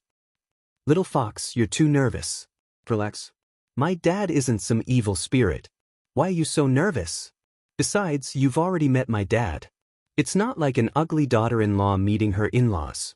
My dad was very happy when he heard that you were here. The good news came so suddenly that he wondered if I was deliberately teasing him. He only believed me after confirming it with me. You said you were nervous. Maybe my dad is even more nervous than you are. Yi Qian, who was so nervous that he could not sit still, laughed when he heard this. How can you say that? Why would the Commander-in-Chief be nervous? After being teased by him, Yi Qian finally felt that he was no longer as nervous as when the car drove into the courtyard. He patted his chest and continued to take deep breaths. Don't be nervous, don't be nervous. If you retract your head, you'll be stabbed. Just grit your teeth and you'll get through it. Xia Jinyuan's forehead twitched when he heard that. He was even distracted from driving. My house is not an execution ground. You won't be stabbed. Don't you usually have psychological training? Why isn't it working now? It's two completely different concepts. Yi Qian glared at him and continued to take deep breaths. Those psychological training are either for combat or for captives. How can it compare to this? Why can't we compare? You're so nervous right now. You're even more scared than going into battle with a spear. Little fox, you have to calm down. Why don't you just imagine my father as a heinous bad guy, and you as a spy whose main purpose is to gain the bad guy's trust so that it'll be easier for our army to infiltrate and steal the enemy's intelligence so that we can win the battle? Faced with Yi Qian's nervousness, Major Xia tried to hold back his laughter as he came up with one bad idea after another. Most of them were based on slandering his old man so that Yi Qian could relax a little. Yi Qian finally understood how Commander-in-Chief Xia and Captain Xia got along. You insult me, I insult you. As long as there was an opportunity, they would roll up their sleeves and fight it out. The first time they met, the Commander-in-Chief had said that he often fought with Captain Xia back then. It seemed like it was true. There was no lie at all. This way of getting along with each other might seem like they didn't have much feelings for each other, but in fact, the relationship between father and son was quite close. They got along like brothers and were on the same level. It was a very relaxed way of getting along with each other. Yi Qian said somewhat enviously, "You have a very strong father-son relationship with the Commander-in-Chief." Faced with the sudden praise, the thick-skinned Major Xia actually felt a little uncomfortable. The old man and I used to fight a lot in the past. We didn't like each other. The father-son relationship you mentioned probably came from fighting. But the children in our courtyard are all similar. Take Han Zheng for example. He used to scheme with me about whether to steal his father's gun. Let's make them anxious. Chapter 1883. Xia Jinyuan didn't want to talk about his dark history, but when he saw the excitement in Yi Qian's eyes and how she didn't look as nervous as before, Major Xia was still willing to use his dark history to make her happy. A man who was willing to coax you with a dark history that he didn't want to talk about was usually your Mr. Right, because he was willing to share the rest of his life with you, only hoping that you could completely walk into his world. Although I'm a gangster, I can't steal a gun. But since Han Zheng mentioned it, I didn't want to dampen his spirits, so I immediately nodded and agreed. Guess what I did after that? You also stole the Commander-in-Chief's gun? Xia Jinyuan laughed. Silly fox, how can a gun be stolen so easily? The current gun control law is not a modified version. There were strict regulations back then. Although I'm a gangster, I know that if a soldier loses his gun, he will be fired. Although I don't get along with old man Xia, I won't steal his gun. Then what bad things did you do? Yi Qian really liked hearing about it. Hearing about his childhood made her feel like he was making up for her missing childhood. I don't think it's a bad thing. Han Zheng gets angry every time I mention it. When I went back, I thought about it and was afraid that Han Zheng would really steal the gun, so I ran back to the Han family and told Uncle Han. When Han Zheng came back from his calligraphy class, he was greeted with a whip. Han Zheng was beaten until he cried out in pain. Yi Qian couldn't help but laugh out loud. Her laughter was as clear as spring water and was filled with the flavor of sunshine. Han Zheng must be angry. He couldn't make up his mind and specially came to ask you. It wasn't easy for him to make up his mind, but you betrayed him right after he made up his mind. He was beaten up until he cried out in pain before he even did anything bad. It would be strange if he wasn't angry. After Han Zheng was beaten up, he said that it was worth it to be beaten up for doing something bad. He didn't even have time to do anything before he was beaten up. It was a big loss. Speaking of the past, Xia Jinyuan couldn't help but want to laugh. He had done so many horrible things that he couldn't even finish recounting them in 3 days and 3 nights. Uncle Han beat Han Zheng up and even brought some fruits over to thank him. When my dad heard that, he felt that Han Zheng didn't have the guts to do that. I was probably part of it. When Uncle Han took a step forward, I would be beaten until I cried out in pain. Ever since this incident, I've understood one thing. Before doing something bad and snitching on others, you have to consider whether you're important enough. Although Uncle Han came to thank me, he also exposed my involvement. In the future, if you want to do bad things, you must remember that you can't leave a tail behind. You must not casually snitch on others. You must hide yourself well. You must hide your achievements and reputation. Yi Qian was laughing so hard that tears were welling up in the corners of his eyes. Even though Captain Xia did not have a mother by his side during his childhood, he was still very happy with the love of his family. Captain Xia, you're very lucky, she said sincerely. Trust me, little fox, we will always be happy. Her childhood was filled with darkness. He was willing to use his own childhood to fill her with longing for her childhood life. With Xia Jinyuan's childhood memories, Yi Qian's tense heartstrings finally relaxed. When the car drove into an ancient Shanghai courtyard that was even covered with ivy vines outside the red walls, the smile on Yi Qian's face did not disappear. When the security guard saw the car drive into the garage, he immediately went into the room to report.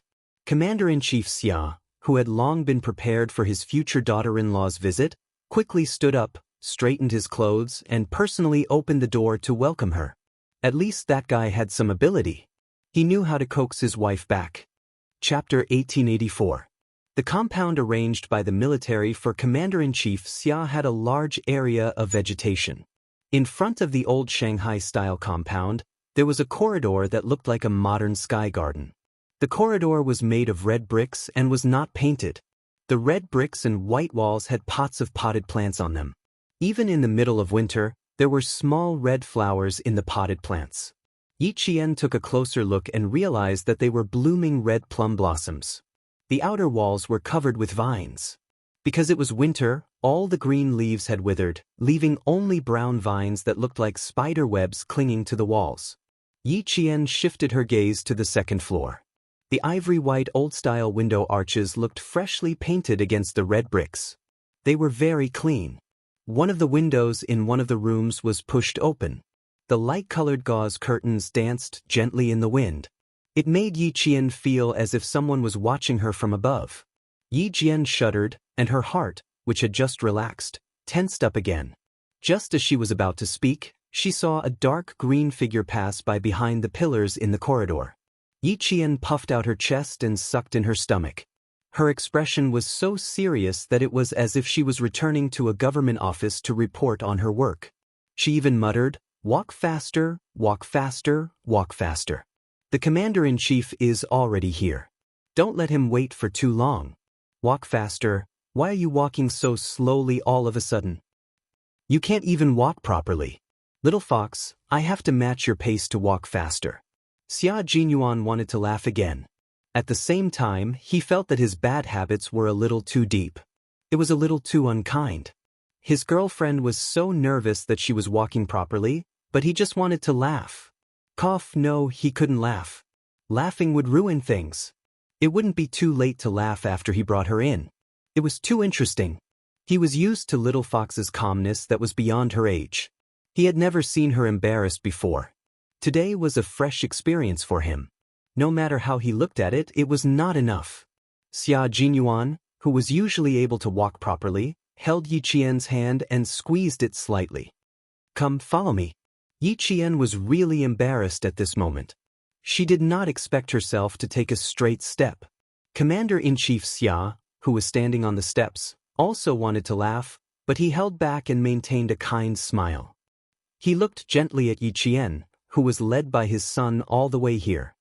"Xiao Yi, treat this place as your own home. Don't be so nervous. I'm not a man-eating tiger. What are you afraid of? Even if I'm a man-eating tiger with the abilities of the Special Forces, it's not a problem to get rid of a tiger." This was what Commander-in-Chief Xia said to his future daughter-in-law, who was visiting his house for the first time.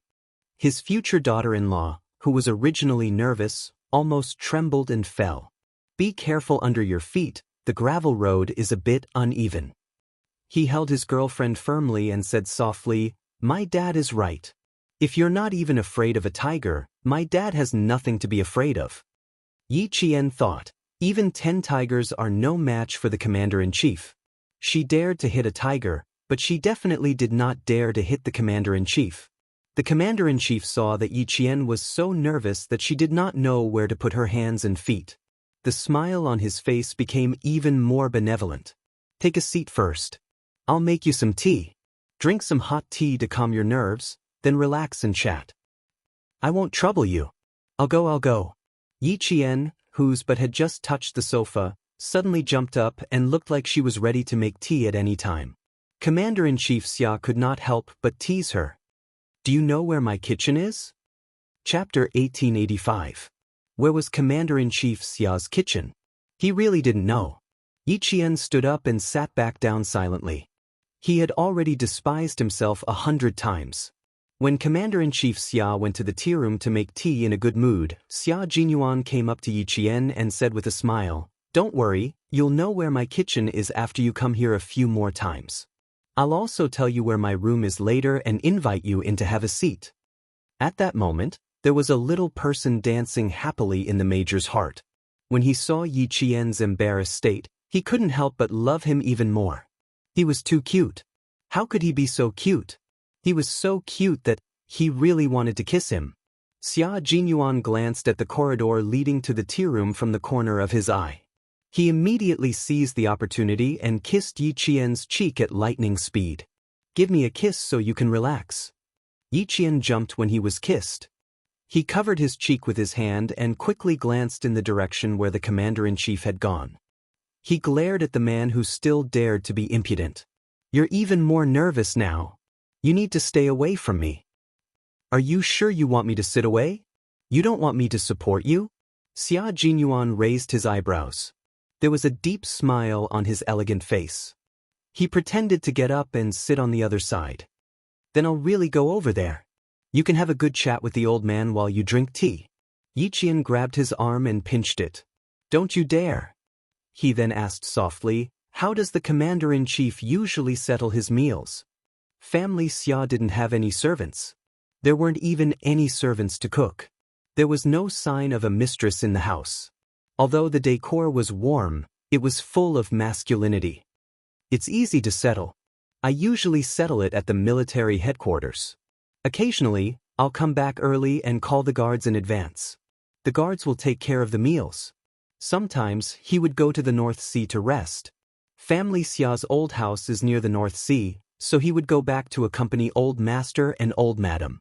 Ever since Xia Jinyuan was admitted to the National University of Science and Technology of China, Commander-in-Chief Xia sent the old servant who had been serving him and his father to Old Madam Yang and did not hire another servant. "Then you should spend more time with the Commander-in-Chief when you're resting. You should also go back to the old mansion to visit Grandpa and Grandma often." Her voice was so soft that she had to prick up her ears to hear it clearly.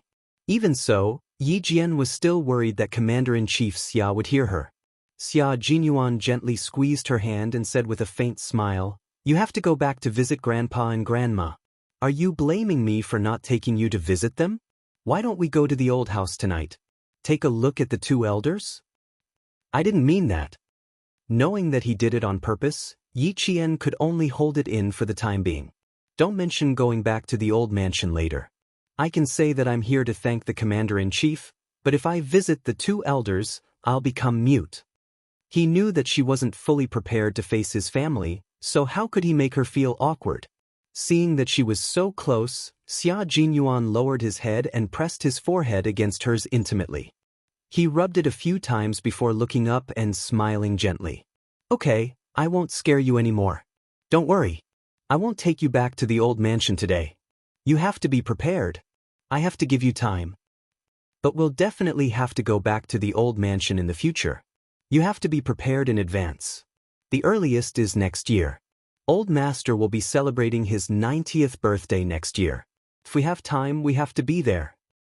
Chapter 1886. There was still a year to prepare, so Yi Qian felt that he would be fine. He nodded and said, "Okay, if I have time, I will definitely accompany you home." "Really?" Xia Jinyuan raised his eyebrows. There was a deeper meaning in his smile. Yi Qian didn't seem to realize that he had just agreed to something. He nodded and said, "Of course, I always keep my word." "Okay, I will remember." Major Xia smiled like a cat that had stolen a fish. No matter how you looked at it, there was a deeper meaning behind his smile. Yi Qian didn't know about Family Xia's rules. If a man with a Family Xia brought his girlfriend home to attend the birthday banquet, it meant that their relationship was stable enough that they could get married and have children at any time. Yi Qian, who didn't know, agreed to Major Xia's proposal. He believed that he was the wife of Family Xia and Major Xia's wife. Major Xia was naturally happy that their relationship had changed so drastically. When the commander-in-chief came out with the tea, he saw the two of them sitting side by side on the two-seater sofa, their heads touching as they chatted. He felt very comfortable. In his life, he had lived up to the heavens, the earth, the country, and the people. But he had let down his only son. He owed him too much, so he didn't have the confidence to educate him. He had to straighten his neck and roar in order to feel a little more confident. He felt more at ease when he saw the young couple kissing each other. They seemed to be in a good relationship. Yi Qian heard footsteps behind him. He was about 2 fists away from Xia Jinyuan. He immediately stood up and greeted him. "Commander-in-Chief, I can do it myself." "Xiao Yi, don't be so formal. We don't need to be formal at home. You can call me uncle. I will be happier when I hear that." Commander-in-Chief Xia wasn't as rigid as he was at work. He was witty and humorous. However, he had been in the military for many years and held a high position. Even when he smiled, he still had a dignified aura about him. Commander-in-Chief Xia handed the steaming teacup to Yi Qian, who blushed when he heard his words. He added, "You're making me even more nervous." Hearing this, Yi Qian did not know how to respond without being rude. Come, sit. Old 6, let little Yi sit down. Director Xia did not want his future daughter-in-law to be afraid of him. Although he was wearing a military uniform, he deliberately restrained his military might. He was afraid that she would be too nervous and not dare to come again after her first visit. "Have a seat, don't stand on ceremony." In front of the commander-in-chief, Xia Jinyuan hid his bad habits very well. He did not do anything that would make Yi Qian feel even more unnatural. Even the way he spoke was much more normal. The tea was very hot. Yi Qian took a small sip and was about to put the teacup on the coffee table when a pair of slender hands reached over and took the teacup for her. "Be careful not to burn yourself." After taking the teacup, Xia Jinyuan also took a sip from her cup before putting the teacup on the coffee table. Yi Jian, who was blushing, kept receiving the gaze of Commander-in-Chief Xia. She straightened her back and sat upright, not daring to relax at all. "Go home and relax. Although this is your first time home, this will be your home in the future. It will make you relax and feel happy." Not many people could completely relax in front of him. Commander-in-Chief Xia smiled and looked at the nervous but magnanimous girl. He kindly asked about Principal Chen. "He's about to be discharged." He wanted to be discharged for a long time. He even wanted to run out of the hospital and ask for permission later. In the end, he didn't succeed and was stopped by the guards. "I had to reprimand him a few times before he calmed down. It's only a few days until he can be discharged. I don't know if he can stay here for the next few days." Chapter 1887. After taking a few sips of hot tea, Yi Qian gradually relaxed his stiff body and said politely, "Commander-in-Chief, Uncle Chen's illness has caused you to worry. Thank you very much. If it weren't for your timely arrangements, Uncle Chen might not have been able to pull through." "I don't deserve your thanks.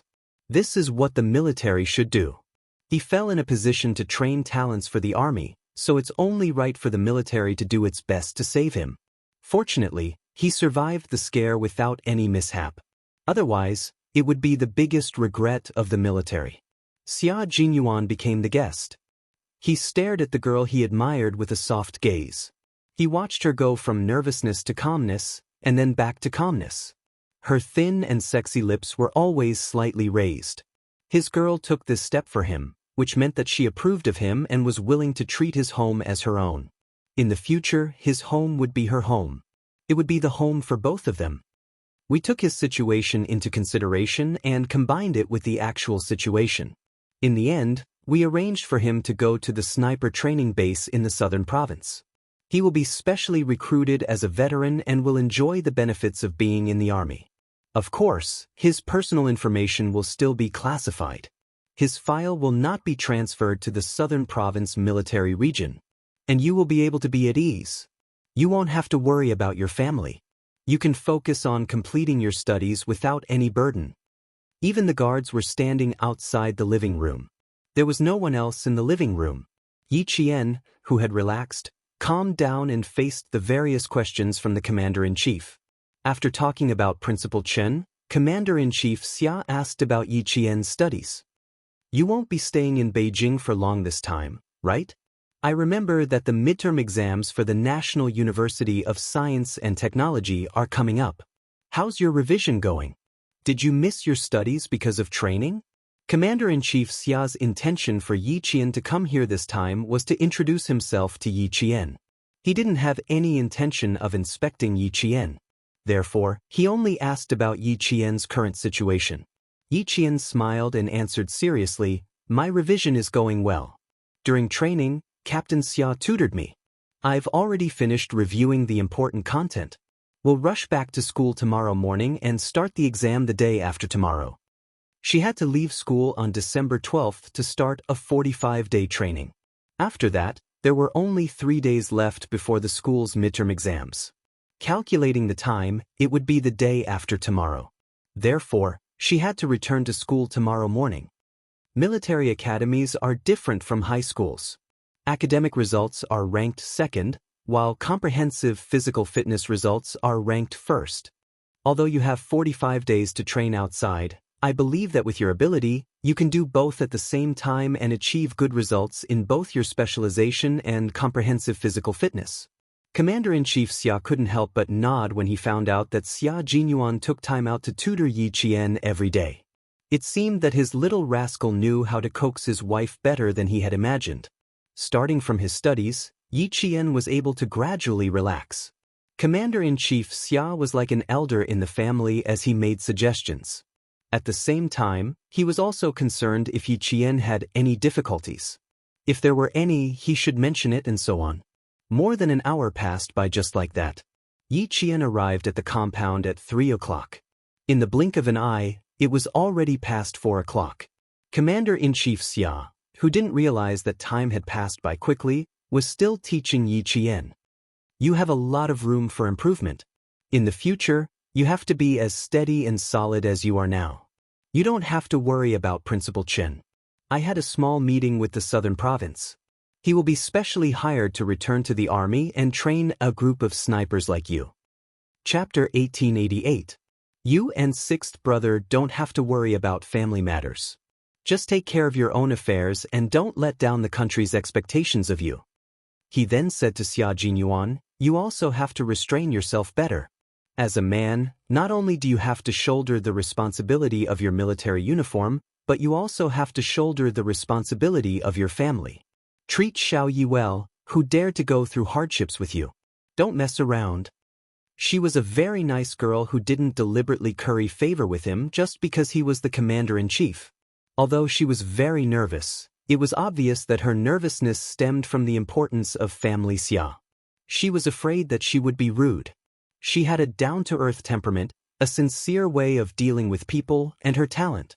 Every family would like such a female soldier. Commander-in-Chief Xia didn't want such a good girl to fall into his family. Xia Jinyuan, who was once again reminded, curled his lips and sighed to Yi Qian. "See, I'm really not Commander-in-Chief Xia's biological daughter. I should be the son-in-law who moved in with his family, and you should be the biological daughter. If I had a daughter like Yi Qian, I definitely wouldn't let her marry you." The commander-in-chief smiled slightly and attacked his son mercilessly. "It's all thanks to our ancestors that you were able to find Xiao Yi now." Faced with the attack from his biological father, Xia Jinyuan, who had always been mentally strong, immediately agreed happily. Yes, you're right. In the future, I will definitely take good care of your biological daughter and won't let her suffer the slightest grievance. You have to do what you say. Don't try to make empty promises. Take Xiao Yi around and familiarize her with the environment. I'll take care of some small matters." Seeing the guards coming over, Commander-in-Chief Xia knew that he had something to take care of, so he got up and prepared to go back to the study. Xia Jinyuan looked at the time. It was almost time to prepare dinner. He pulled Yi Qian's hand and stood up together. Yi Qian was caught off guard and was startled by his sudden handshake. "Why are you pulling my hand in front of the commander-in-chief?" She naturally wanted to pull her hand back, but Xia Jinyuan did not let go. Instead, he interlocked his fingers with hers, making it impossible for her to break free. The Major's expression did not change as she said, "Dad, it's better to let Uncle Blessing and Aunt Blessing come back in the future. With them around, Yi Qian and I can still eat hot food when we come back. I have to think about it. I won't be having dinner at home tonight. I've booked a table outside. We'll go to the hospital together. You guys go ahead, I'll be quick." Commander-in-Chief Xia looked at Yi Qian with a gentle gaze as if he didn't notice their little actions. "Just take a look around. You don't need sixth brother when you come back in the future. You can go home on your own." In the morning, when Commander-in-Chief Xia heard that Yi Qian was coming to visit, he planned to invite Uncle Blessing and Aunt Blessing back to make dinner. The family of 3 could even have a drink together. However, Xia Jinyuan said not to alert the old mansion for the time being, in case the whole family was alarmed and came running to the house. He was afraid that Yi Qian would be so scared that he wouldn't dare to visit again. Now, he's asking Uncle Blessing and Aunt Blessing to come back. Did something happen while he was making tea? "Hey, you go ahead." Yi Qian, whose hand was held and could not break free, bowed slightly. Her ears were slightly hot as she watched the Commander-in-Chief stride away and go to the study. "My dad will like to see the 2 of us holding hands. Struggling so hard, aren't you afraid of dislocating your wrist?" Their fingers were intertwined. Xia Jinyuan looked at her red ears and bent down to get closer to her. "Why are you still so shy? It's just holding hands." Chapter 1889. There's nothing to be shy about holding hands with, but in front of the Commander-in-Chief. But shouldn't you be more reserved? Being around him was really a good way to train one's psychological tolerance. Yi Qian looked at their interlocked fingers and decided there was no need to shake them off. However, he still had to make things clear. "I was shocked by you. I'm not used to holding hands in front of elders." She wasn't angry, but she was indeed not used to it. Xia Jinyuan kissed the back of her hand. "Everything requires a process of getting used to it. I'll only hold hands and won't do anything else. How about that?" He was so shy that he needed to practice. "Are you sure?" Yi Qian didn't believe him. He had already experienced Xia Jinyuan's insatiable nature. Xia Jinyuan immediately changed the topic. "Let's go. I'll take you around. The old man is right. In the future, when I'm not at home, you can go home alone." Before they left, Yi Qian suddenly heard the sound of something slamming on the floor upstairs. Xia Jinyuan looked up. The sound didn't come from the study, but from the bedroom. Xia Jinyuan was a little worried. He frowned and said softly, "Wait a minute. I'll go ask the guard." Yi Qian, who was nervous again, quickly nodded and gestured for him to go take a look. He was angry. Something big must have happened. He thought he would have to wait for a long time. Who knew that the man who left in less than 3 minutes would return to the living room? This was bad. Even Xia Jinyuan, who had been smiling the whole time, looked a little gloomy. Yi Qian became more and more uneasy, but he knew it wasn't because of her. When Yi Qian walked out, he realized why his face was gloomy. It turned out that Commander-in-Chief Xia's ex-wife, Madame Xiao, came to the villa complex a few days ago but was rejected. This afternoon, she went directly to the family Xia's old mansion to disturb Madame Zhao's peace. Every time she comes back, there are a lot of things to do. She makes everyone unhappy, and then she leaves without taking any responsibility, just like before. After Xia Jinyuan said coldly, he looked calm again. "Let's not talk about her. Let's go. I'll take you to the place where I used to go when I was young." One is the sports field, where the punishment is the most severe. The other is the banyan forest, where a group of people play a game of good guy and bad guy. He didn't mention Madame Xiao again, and Yi Qian didn't ask about it either. She smiled and asked a few more questions as she listened to his childhood. Soon, the man beside her was the handsome, smiling and elegant young master again. Most of the senior officials and heads of state in Jing City lived in the compound. Most of them were senior generals in the army. Xia Jinyuan didn't take her too far. Because it was a Sunday, they met a few people who knew Xia Jinyuan. Fortunately, the 2 of them did not hold hands and only chatted as they walked. When they met someone they knew, Xia Jinyuan said that she was his junior from school and came to Beijing for an internship. He did not directly introduce Yi Qian as his girlfriend. Military school students should abide by the rules. They could be more presumptuous at home, but when they were outside, Xia Jinyuan was very careful about Yi Qian's reputation. He didn't want her to be criticized again. I'm not free tonight. My junior brothers and sisters from school are coming over, so I have to be a good host. Let's have a drink. I'll definitely look for you when I come back next time. Xia Jinyuan smiled and declined the invitation. After chatting with them for a while, he took Yi Qian back home. The people who asked him out for a drink were all of the same age. Although they weren't as close as Han Zheng, they got along well. They didn't really grow up in the villa complex. Some of them only moved to the villa complex when they were in their teens with their parents. Although they know each other, they aren't very close. Chapter 1890. There aren't many people who are very close to me. Han Zheng, whom you've met before, is one of them. There are a few others who are involved in satellites, research, business, and even overseas. I'll introduce them to you when we return to Beijing. As they grew up, it was inevitable that they would separate from each other. Although they were separated, their bond for doing bad things together did not diminish. Instead, it deepened. They understood each other, and they liked each other. Naturally, they could be brothers for life.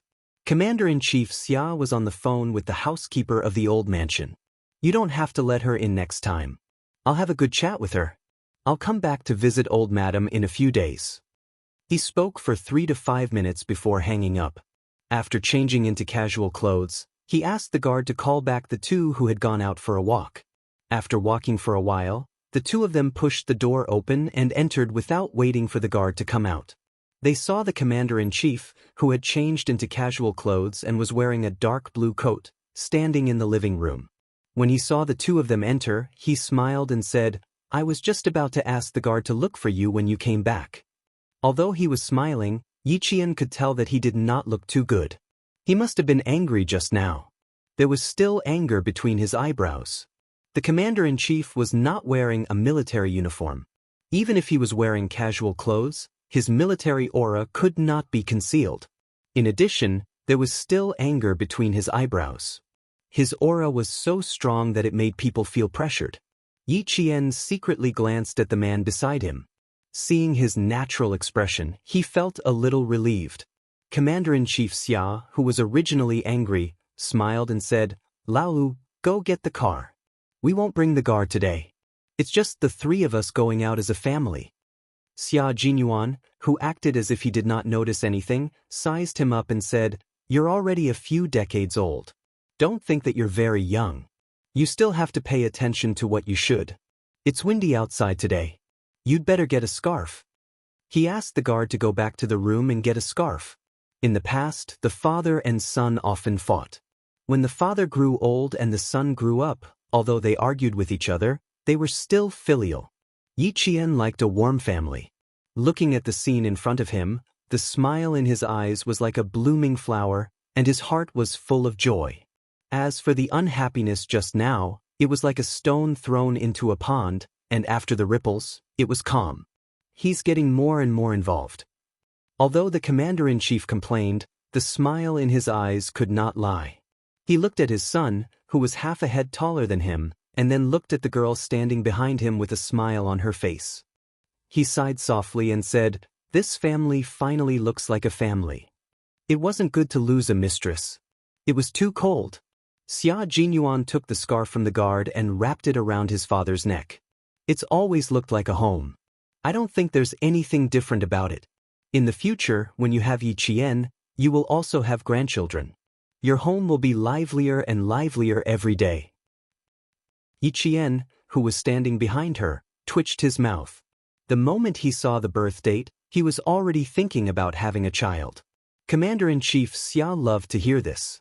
He was so happy that he patted Xia Jinyuan on the shoulder and said, Good luck, I'll be waiting for your good news. His ex-wife, Madame Xiao, was a topic that could not be brought up. Forget it, it was better not to mention it. There was no need to dampen his spirits. Both father and son had similarities. Yi Qian finally understood what the similarities between the father and son in front of him were. They were both people who always thought one step ahead of others. Chapter 1891. By the time they left, it was already 5:30 p.m. Xia Jinyuan and Yi Qian, who had not changed into their casual clothes, walked out together with the commander-in-chief in their neat military uniforms. Their laughter was light, and the atmosphere was very harmonious. The restaurant was not in a crowded area, but in the depths of Hudong Alley near Huangqing. They drove all the way to the entrance of a courtyard house. This used to be the residence of a high-ranking official, but now it was a private restaurant where ordinary people could not book a table even if they wanted to. There were 2 pairs of doors in front of Ruishi Townhouse, and there were already customers coming and going. In the twilight, it was obvious that they were all wealthy and respectable guests.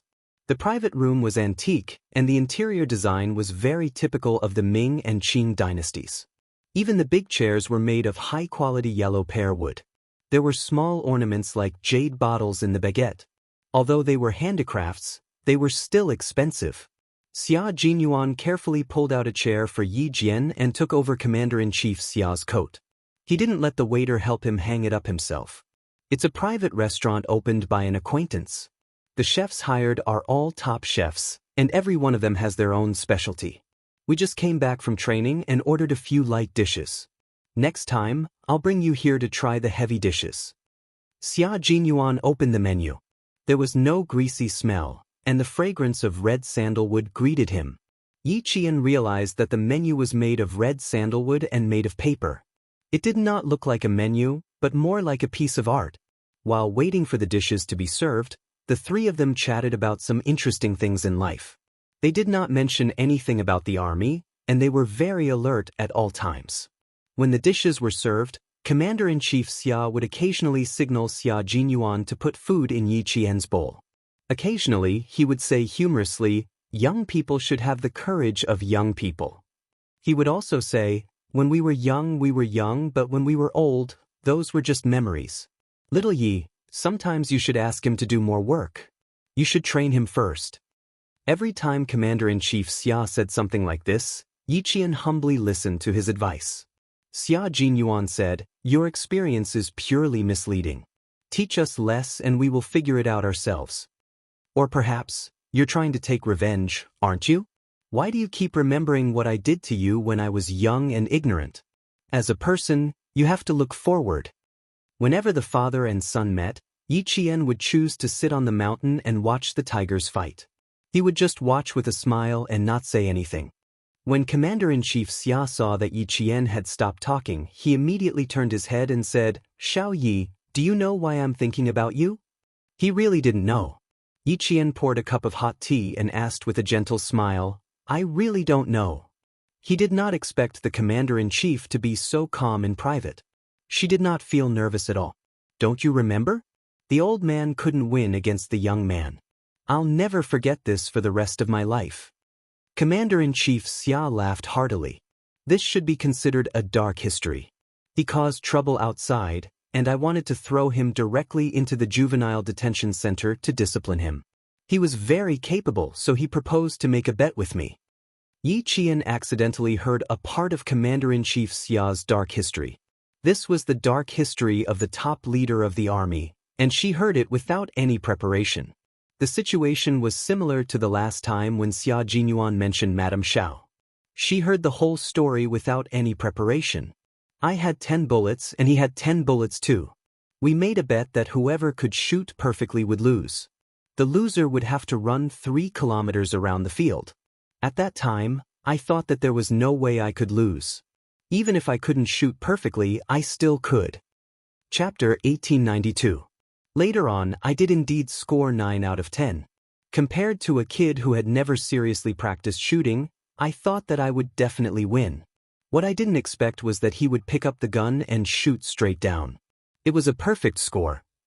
When Xia Jinyuan was 12 years old, the fights between father and son became technical. They would either do push-ups or hang on the horizontal bar. He always thought that the reason why he was so fit was all because of the fights he had with his father when he was young. I won and he lost. The most hateful thing was that he still wanted to cheat. I gave up and cried at the shooting range. My father was afraid of losing face, so he had to agree. He was the one who started the bet and he set the rules. In the end, he still cheated. Don't you think that makes me angry? Xia Jinyuan also remembered this incident. Although it was still fresh, it was still in the past. From the age of 14 to 26, a full 12 years had passed. I was the first to admit defeat to my son. At that time, I was the first to do so. No matter how I think about it, it's still embarrassing. In the end, I had to agree to his ridiculous demands. It's even more infuriating. After he finished talking about his dark history, Commander-in-Chief Xia used tea as wine and raised his glass to Xia Jinyuan. Don't be too proud. I'll wait for a grandson who is even more shameless than you to come and teach you a lesson. Yi Qian, who always trembled in fear when she heard about Xia Jinyuan's dark history, silently picked up her food. Her scalp tingled just thinking about a grandson who was even more shameless than Captain Xia. Don't worry. With a powerful father here, he won't have that chance. Also, if I can't win, there's still his mother. 1 against 2, he's definitely going to lose. Commander-in-Chief Xia finished his tea in one gulp. He didn't want to talk to Major Xia anymore. What a killjoy. Come, Xiao Yi, drink a cup of tea in place of wine with your uncle as a farewell. I still have a meeting tomorrow, so I won't be sending you to the airport. After changing out of his military uniform and into casual clothes, Commander Xia, who had returned to his normal life, was no longer the commander-in-chief who was respected by the generals of the 3 armies. Instead, he was a kind and humorous elder. One could feel his care and concern in every word he said. Captain Xia's home was a very warm home, and it was also the home she yearned for. Dinner ended at 8 o'clock in the evening. Xia Jinyuan took his wallet and went out to settle the bill. Commander-in-Chief Xia reminded Yi Qian, sincerity, steadfastness, trustworthiness, and responsibility are the principles of being a man. As a soldier, you must not only fulfill these 4 principles, but you also need to know how to be tolerant. Xiao Yi, be more tolerant so that your life won't be too bad. But if someone bullies you and you don't fight back, that's not tolerance but weakness. Remember what I said. As long as you're right, I'll be there when something happens. You don't have to be afraid of anything, understand? For some reason, Yi Qian sensed a deeper meaning behind his words. He said uncertainly, Do you know that I had a little conflict with Chief of Staff Du's daughter? Are you afraid that I'll find out? Or are you afraid that I'll scold you? Commander-in-Chief Xia couldn't help but shake his head and laugh at his panicked expression. You have a point. Even if I know, what's there to be worried about? 6th brother should have told you about the matter between me and Chief of Staff Du had a conflict with his daughter. It happened. It's no big deal. If she dares to do anything, I'll naturally wait for her. You? Suddenly, an exasperated middle-aged woman's voice came from the private room. Xia Xinhui, are you in there? Commander-in-Chief Xia, who hadn't finished speaking, heard this and the smile on his face disappeared. He instantly revealed a majestic aura that no one could look directly at. Chapter 1893. Yi Qian suddenly felt that something was amiss. Since she dared to call out the commander-in-chief's name so rudely, it was obvious that she did not come with good intentions. Take a seat, I'm going out for a while. The commander-in-chief stood up with a gloomy face. Just as he reached the door, he said, I'll tell you about the old family matters later. This was an explanation to Yi Qian. He quickly stood up and said, Do you want to invite her in to talk? Okay, you can go back with old 6 later. I won't be going to the hospital. Say hello to Principal Qin for me. Commander-in-Chief Xia nodded slightly. The moment he opened the door and walked out, Yi Qian saw how dignified the commander-in-chief was. The military's prestige could not be violated at all. Yi Qian, who slowly sat down, felt a little restless. The commander-in-chief was a high-ranking military officer, yet the person who came was shouting and yelling without any regard for the commander-in-chief's dignity. She even said that it was an old family matter. Could it be? Could it be? Could it be? When she thought of Yi Qian on someone, she could not sit still for a moment. Madame Xiao, the commander-in-chief's ex-wife. She suddenly wondered if it was her. If it was Madame Xiao, it would be inappropriate for her to wait for Commander-in-Chief Xia to return to the private room before leaving. No, she could not stay. She had to leave immediately. She could not meet the Commander-in-Chief's private matters. A cold and deep voice came from outside. It was Commander-in-Chief Xia's voice. Xiao Shuman, you're getting worse and worse. He did not hide his anger, and it was like a sudden clap of thunder. Yi Qian, who could no longer sit still, stood up. She had to leave. The door was pushed open again. The elegant and handsome Xia Jinyuan walked over with a gloomy expression. Little fox, you can go back first. I need to help my father with something. Xia Jinyuan was in a bad mood.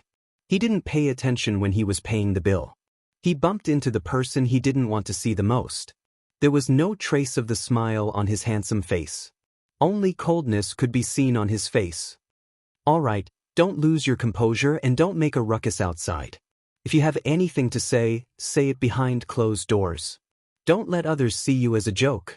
Yi Qian didn't say it out loud, but Xia Jinyuan knew what she wanted to say. Xia Jinyuan nodded. Don't worry, I won't give her a chance to make a scene. Let's go. I don't want you to get angry too. His biological mother, Madame Xiao, was definitely a weirdo. More than once, he had ridiculed Commander-in-Chief Xia for finding such a so-called talented woman back then. What talented woman? She was clearly a dull woman. He had a belly full of firewood, but none of it was real. Even if he chopped it up and burned it, it wouldn't make a fire. Madame Zhao's name was Shu Man. She was in her early 50s this year, 5 years younger than Commander-in-Chief Xia. She took good care of herself. From the back, it was easy to believe that she was in her early 30s. From the front, she looked like she was in her 40s. She had delicate eyebrows, cherry red lips, and a noble and elegant temperament. Yi Qian only took a glance at her before hurriedly leaving. Although she was Captain Xia's girlfriend, this was not an ordinary family matter. It was better for her not to know or hear about it. Xia Xinhui, Ama Yuan's mother. How can you not allow me to see him? As a soldier, how can you be so overbearing? As he walked over, Yi Qian heard her complain. It was as if she had suffered 1,000 grievances. It was very moving. Then, another lady said softly, Old Xia, why haven't you changed your temper after so many years? You have to understand that Shu Man misses her son very much. No matter what, you can't stop a Yuan from seeing his biological mother. Do some calculations. How many times has Shuman seen a Yuan since she divorced you? I'm afraid that a Yuan doesn't even know who his biological mother is. Yi Qian couldn't listen to it anymore. He suddenly stopped and said to Xia Jinyuan, Captain Xia, I'll go back to the car myself. Go and talk to this lady. Don't think that they're in the right. Chapter 1894. Yi Qian was also a protective person. She did not dislike Madame Zhao's words. After all, they were husband and wife. Even if they were divorced, their relationship was not something outsiders could casually comment on. When it came to matters between husband and wife, both sides had their own say. Since they couldn't live together anymore, it was better for them to get a quick divorce so that they wouldn't drag it out and become enemies. Even their children would be implicated. The reason why she avoided the matter between Commander-in-Chief Xia and Madame Xiao was because she felt that it was enough for the two of them to solve their problems. There was no need for others to interfere. However, this madame's advice was interesting. Her words were pleasant to hear, but the meaning behind her words. She was clearly trying to drive a wedge between them. It was said that a good man did not fight with a woman. With Commander-in-Chief Xia's current status, it was even more impossible for him to fight with her. That madame had already convicted the Commander-in-Chief. Wasn't she just bullying the Commander-in-Chief because he was a man and his status made it inconvenient for him to argue with her? It was a pity that her current status was not very convenient. Otherwise, she would definitely argue with this madame. She could not go forward to argue, but Captain Xia could. As a son, he did not need to worry about the fact that he was facing two women. He only needed to remember that he was a son and stand up for his father. I think this madam did not come with good intentions. Captain Xia, you should go and argue for the Commander-in-Chief. Solve your own family's problems behind closed doors. There is no need for those unrelated people to get involved. She was afraid that Xia Jinyuan did not understand what she meant. Yi Qian, just make it clear. The Commander-in-Chief cannot argue with her, but you can. Yi Qian said softly and even pushed the man beside her. Go quickly. Don't let the commander-in-chief be at a loss for words. If my father knew that his daughter-in-law was so protective of him, he would be happy again. Their nervous expressions were really cute. Their faces were tense, and they were worried that the old man would be taken advantage of. Xia Jinyuan directly held her face and kissed her forehead. He chuckled and said, "The old man will not be taken advantage of so easily. There are other reasons why he is not in a hurry to go in. Let's go. I'll send you back to the car first." Yi Qian was worried. He wanted to insist on going back alone, but then he remembered that Xia Jinyuan had always insisted, so he nodded and quickened his pace as he walked out. Although he was angry, it wasn't the kind of anger that couldn't be restrained. Perhaps he was too nervous. With Captain Xia's methods, he would not let himself and the commander-in-chief suffer. Yi Qian knew Xia Jinyuan very well. He had never been at a disadvantage in front of Madame Xiao. When he returned, he saw that Chief of Staff Du was also standing outside, basking in the limelight. His old man stood with his back straight and his hands behind his back. His cold and arrogant aura made Chief of Staff Du seem shorter. "Old Xia, you're being silly. Shu Man is your son's mother. As a father, can you stop her? Sometimes, it's better to give in. Don't always bring your work style home. It's too boring to make the house like an office. They really won't make you lose face if you let them. Shu Man is not an outsider. It's reasonable for you to let them win, right?"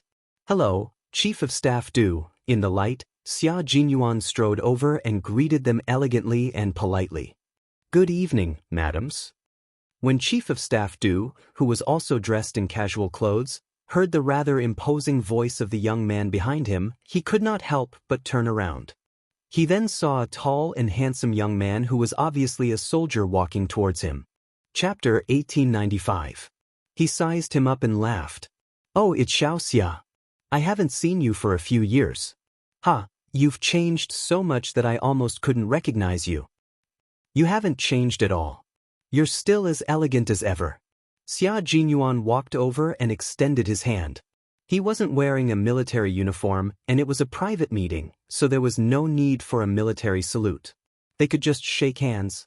The moment the young and strong hand reached out, Chief of Staff Du's eyes darkened slightly.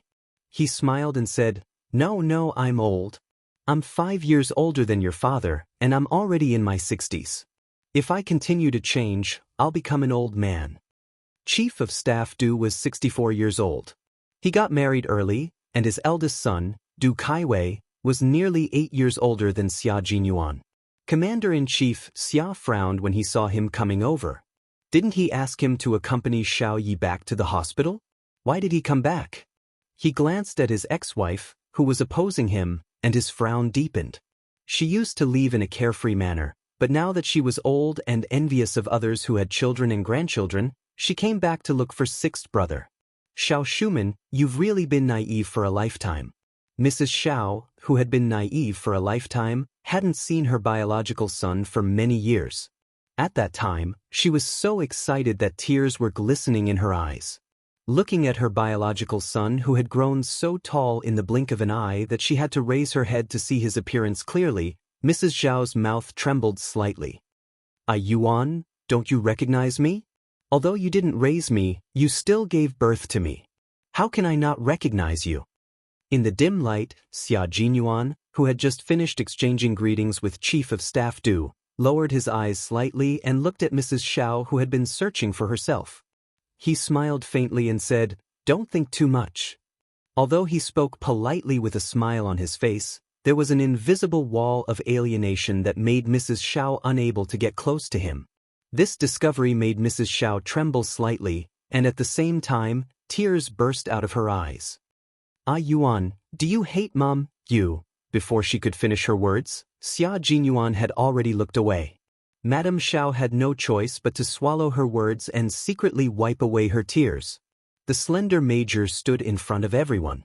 His innate noble temperament made him stand out even in front of the 2 senior generals in the army. "It's such a cold day. Dad, why don't you and Chief of Staff Du go back to the box and talk about our family matters? Mrs. Li, you should come as well. You've always cared about my family. With you around, Mrs. Xiao will feel more at ease." Before Chief of Staff Du could understand the meaning of his words, Mrs. Lee's expression had turned cold. She said lightly, "Shoo man, your son is blaming me for being nosy. Yes, I'm just an outsider. How can I intervene in the family affairs of Commander-in-Chief Xia? I'm meddling in other people's business. She's blaming me. It has nothing to do with you." Madame Xiao raised her hand and gently wiped away the tears that flowed out. She said to Madame Li, "I'll chat with the father and son. I won't eat with you and old Du. I'll thank you when I have time." Madame Li first looked at her husband, who shook his head slightly. She sighed and held Madame Zhao's well-maintained hand. "You don't have to be so polite with me. I'm really worried about old Xia's temper. Let me and old Du accompany you. If anything happens, you still have us. I won't trouble you and old Du Cheng'en, you go eat first. I'll talk to old Xia." Madame Xiao was not moved. She refused Madame Li's company and said to Chief of Staff Du, "Old Du, I'll leave you." Chapter 1896. Since she had already said so, what else could Chief of Staff Du say? He could only say, "Okay, I'll eat with Chenglan first. It won't be too late for you to come over if you're early." He then said to Commander-in-Chief Xia, "Old Xia, you two have a good chat. It's not a big deal. Since little Xia is also here, the family of three can sit down and have a good chat. There's nothing that can't be solved. We have to be meticulous in our work, but we can't do that to our family. We have to give in. We can't have a dictatorship."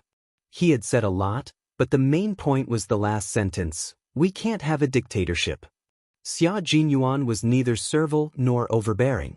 He smiled elegantly and said, "Thank you for your reminder, Chief of Staff Du. In fact, whether it's at home or outside, we can't be a dictatorship or be special."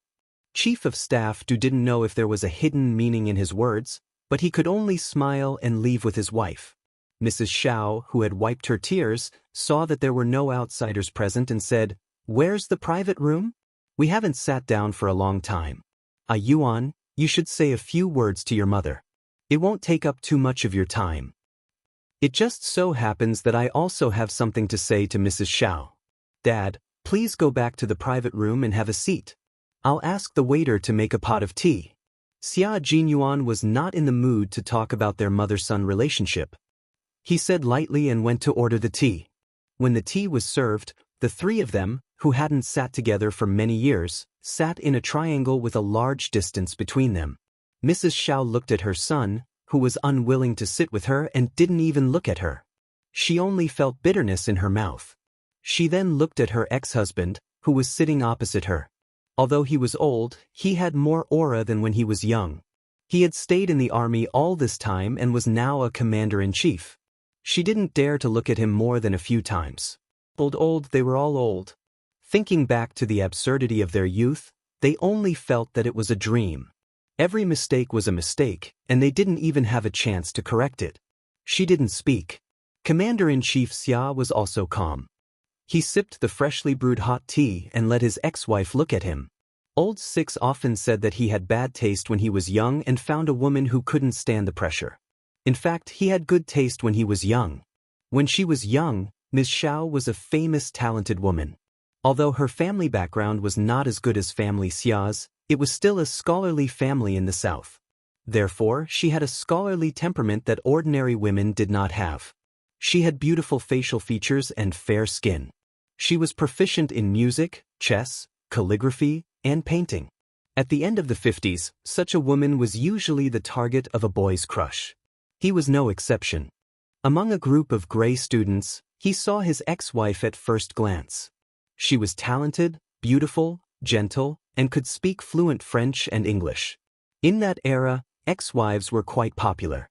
He had good taste. However, he had forgotten that the two of them were not suitable to start a family. She was used to being accompanied by her family, but he was destined to be uncertain when he would return home. There was no right or wrong, it was just that they were not suitable for each other. One wanted to escape from a family without a husband, while the other didn't have the heart to make up for it. Divorce was inevitable. However, he did not expect sixth brother to dislike his ex-wife so much. Back then, his ex-wife had just given birth to sixth brother when she asked for a divorce. Later on, he had begged her to wait until sixth brother grew up before they divorced. When he was 3 years old, his ex-wife's patience reached the limit. Du Guiqiang's wife, Li Chenglan, brought back a gigolo. Good boy. The gigolo was none other than his ex-wife's neighbor who lived in France from the age of 12 to 15. Chapter 1897. When the childhood sweetheart met again, she disregarded his persuasion and insisted on a divorce. When he came back from the army and saw Lu, who was as small as a radish, he couldn't bear it and wanted to pursue him again. However, when his ex-wife found out, she was so scared that she flew to France to avoid seeing him. He had met Lu 3 times. Once when he was 10 years old, once when he was 16, and once when he was admitted to the military academy. They had met 3 times, so why did he dislike his ex-wife so much? Commander-in-Chief Xia was also quite puzzled. The room was silent, as if no one wanted to talk to her. Mrs. Xiao, who was over 50 years old, lit a cigarette for herself and slowly took a puff. She smiled bitterly as she blew out a smoke ring. It's fine if you two think I'm being unreasonable, but Xia Xinhui, it's an indisputable fact that I'm A Yuan's mother. It's something that can't be changed.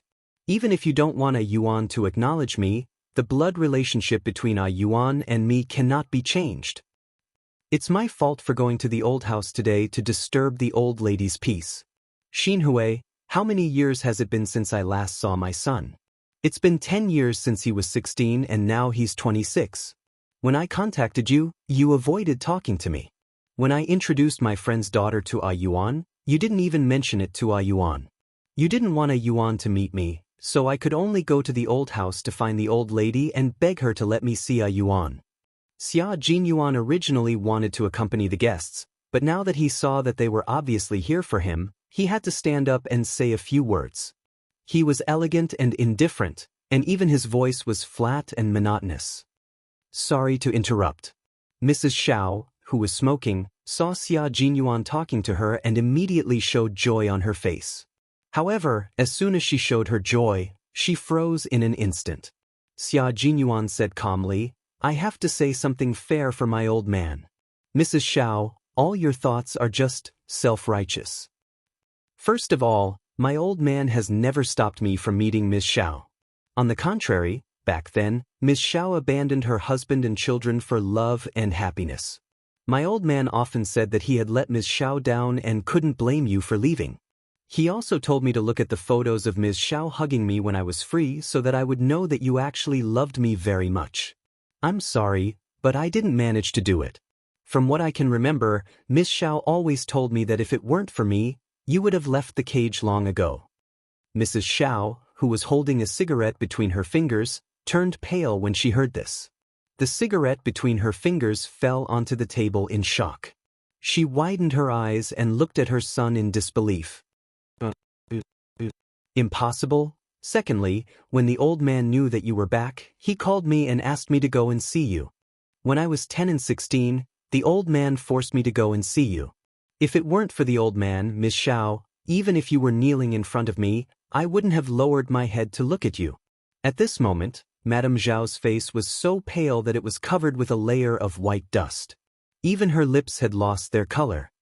Thirdly, why do you think that you have the right to find a girlfriend for me? Back then, you were the one who abandoned your husband and children. You were also the one who turned a blind eye to me and my old man. When I needed you, you weren't there. Now that I don't need you anymore, you appear again and even want to introduce a girlfriend to me. Miss Xiao, why do you have to force me? Back then, my father didn't make things difficult for you. Otherwise, do you really think that a military marriage can be divorced so easily? Chapter 1898. Madame Xiao felt as if her entire body was soaked in a freezing cold pool.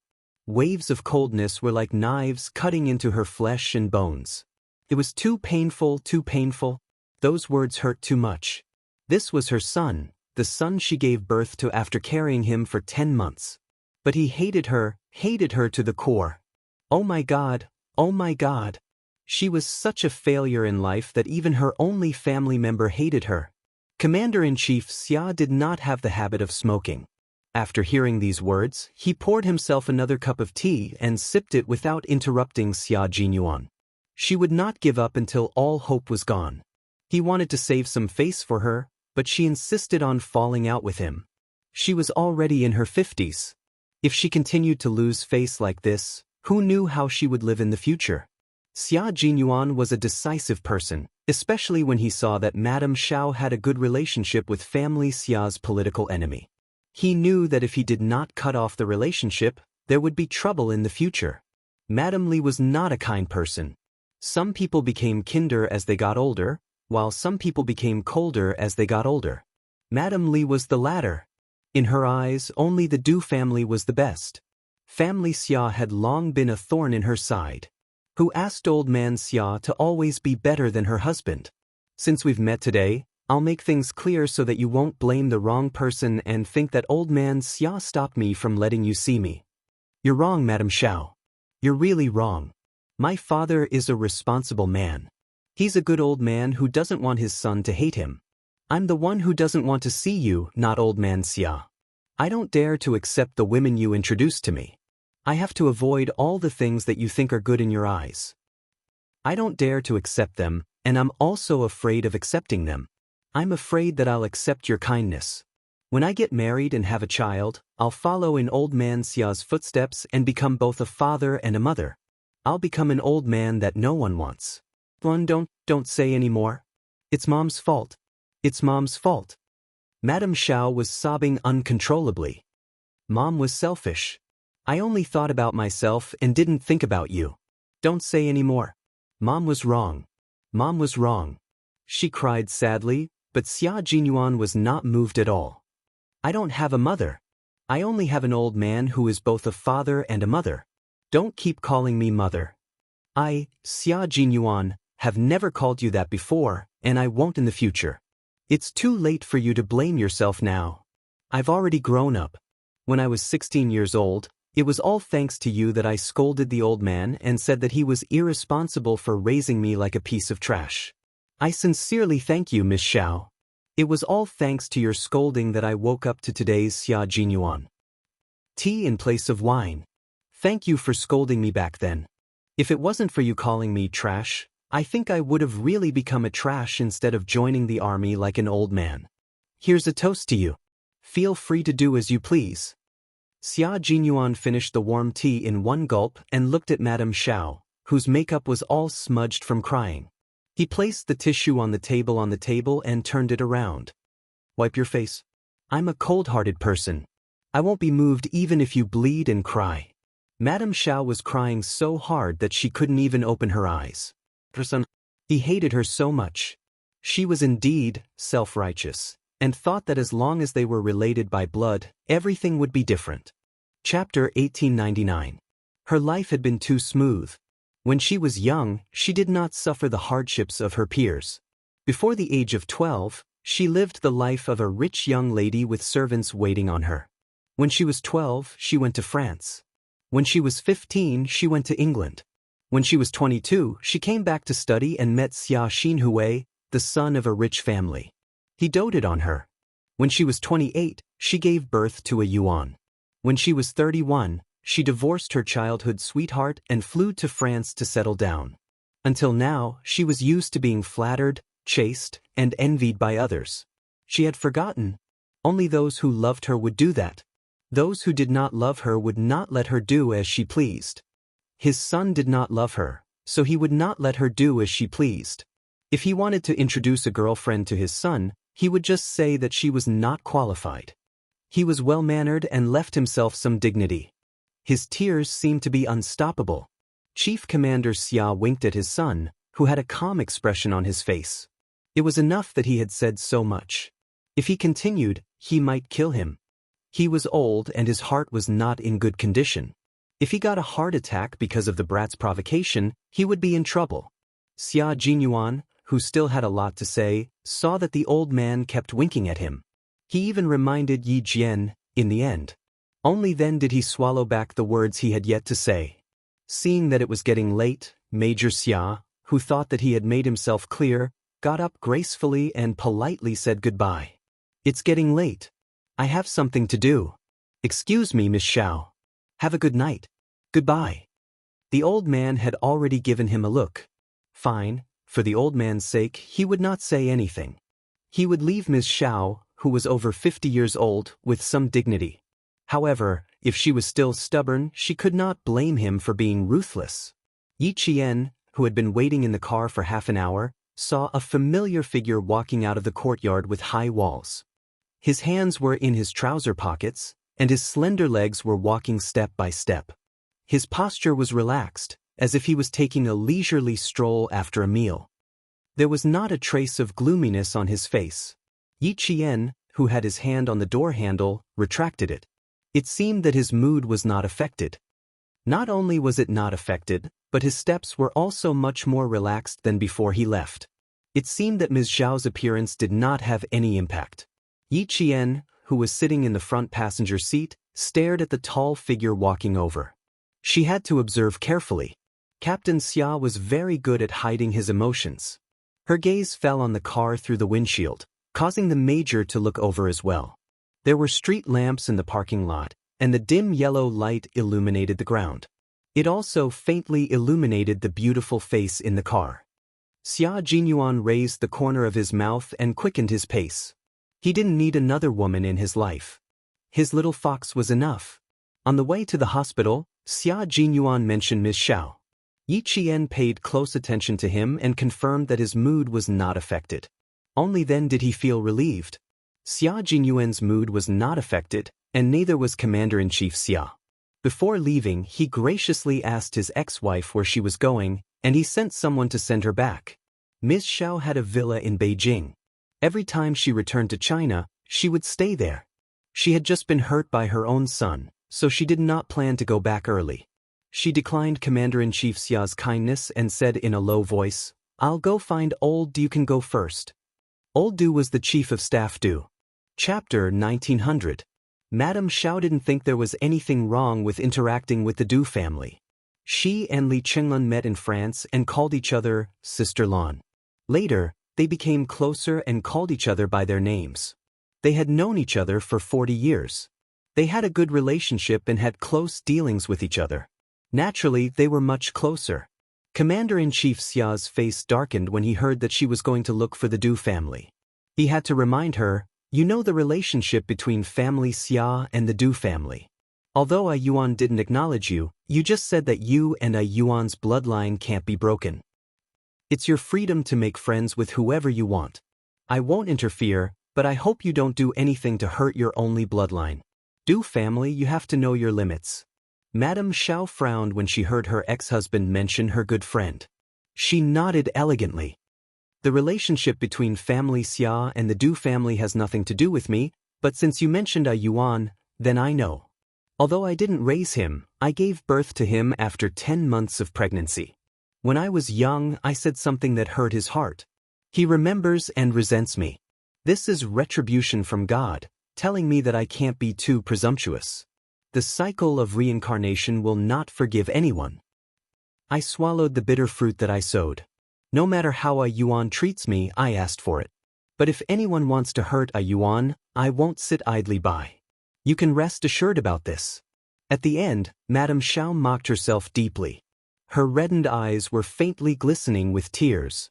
Although she was over 50 years old, time was kind to her. She didn't worry, didn't ask about things, and was good at maintaining her appearance. It was possible to say that she was no more than 40 years old. The coquettishness of her youth had accumulated for most of her life and became calm elegance. She had black hair and gentle eyebrows. Although she lived selfishly, she lived with understanding. She always knew what she wanted and always knew that she wouldn't hurt herself. This kind of person lived with understanding more than anyone else. Unfortunately, they lived with too much clarity. The things they did would always intentionally or unintentionally hurt others. If they wanted something good, even if it was built on the basis of hurting others, they would still get it. It was rare to see such people who lived with clarity. His ex-wife, Xiao Shumin, belonged to this type of person. She would never sacrifice herself to help others. Commander-in-Chief Xia looked at his beautiful ex-wife and nodded gently. "You know, I won't say much. I believe you can do it." As long as she understood, there was no need to worry.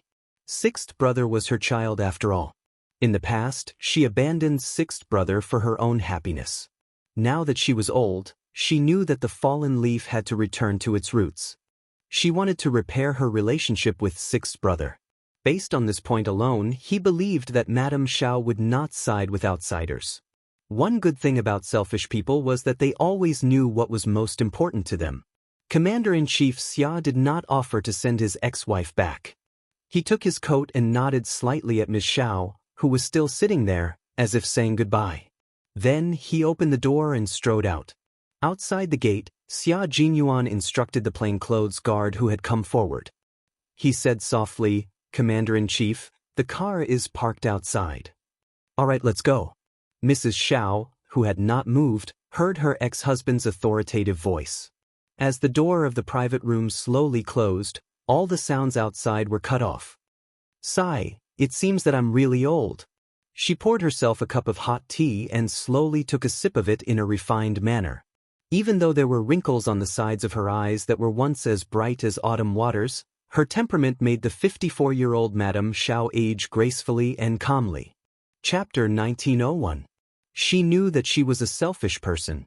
Abandoning her husband and son was a treacherous thing in the past, but she never regretted it. It was useless to regret it now. After all, it was her own path. The only regret in her life was that she didn't expect that when she was old, she would want to talk to her son about life and listen to him talk to her. Unfortunately, her son was like her. He let go of things that he didn't want. She, as his mother, had been put down by him. He didn't need a mother's care in his world anymore. This was something she didn't expect. "Shuman, why are you alone? Where's Xia?" The closed door of the private room opened. Mrs. Li pushed the door open and entered. She saw Madame Xiao drinking tea alone. She was still as quiet as ever, as if she had never cried just now. She had a good life. No matter what, someone would stand up for her. This was where Li Chenglan couldn't compare to her. However, it was very different now. She had a son, but she didn't have one. Li Chenglan had 2 sons and 2 daughters. She had a prosperous family. She had a son to protect her family and a daughter to please her. Xiao Shuman could never compare to her in this aspect. "Chenglan, come and sit with me." A Yuan ordered black tea. "It's quite to my liking." Madame Xiao smiled. She raised her hand elegantly and motioned for her friend to sit down and drink tea with her. Li Chenglan's eyes moved slightly. She sat beside her and said, "Did Xia do anything to you just now? Did he agree to let you meet a Yuan?" "Although Xia has a bad temper and we can only let him do whatever he wants, he's still reasonable.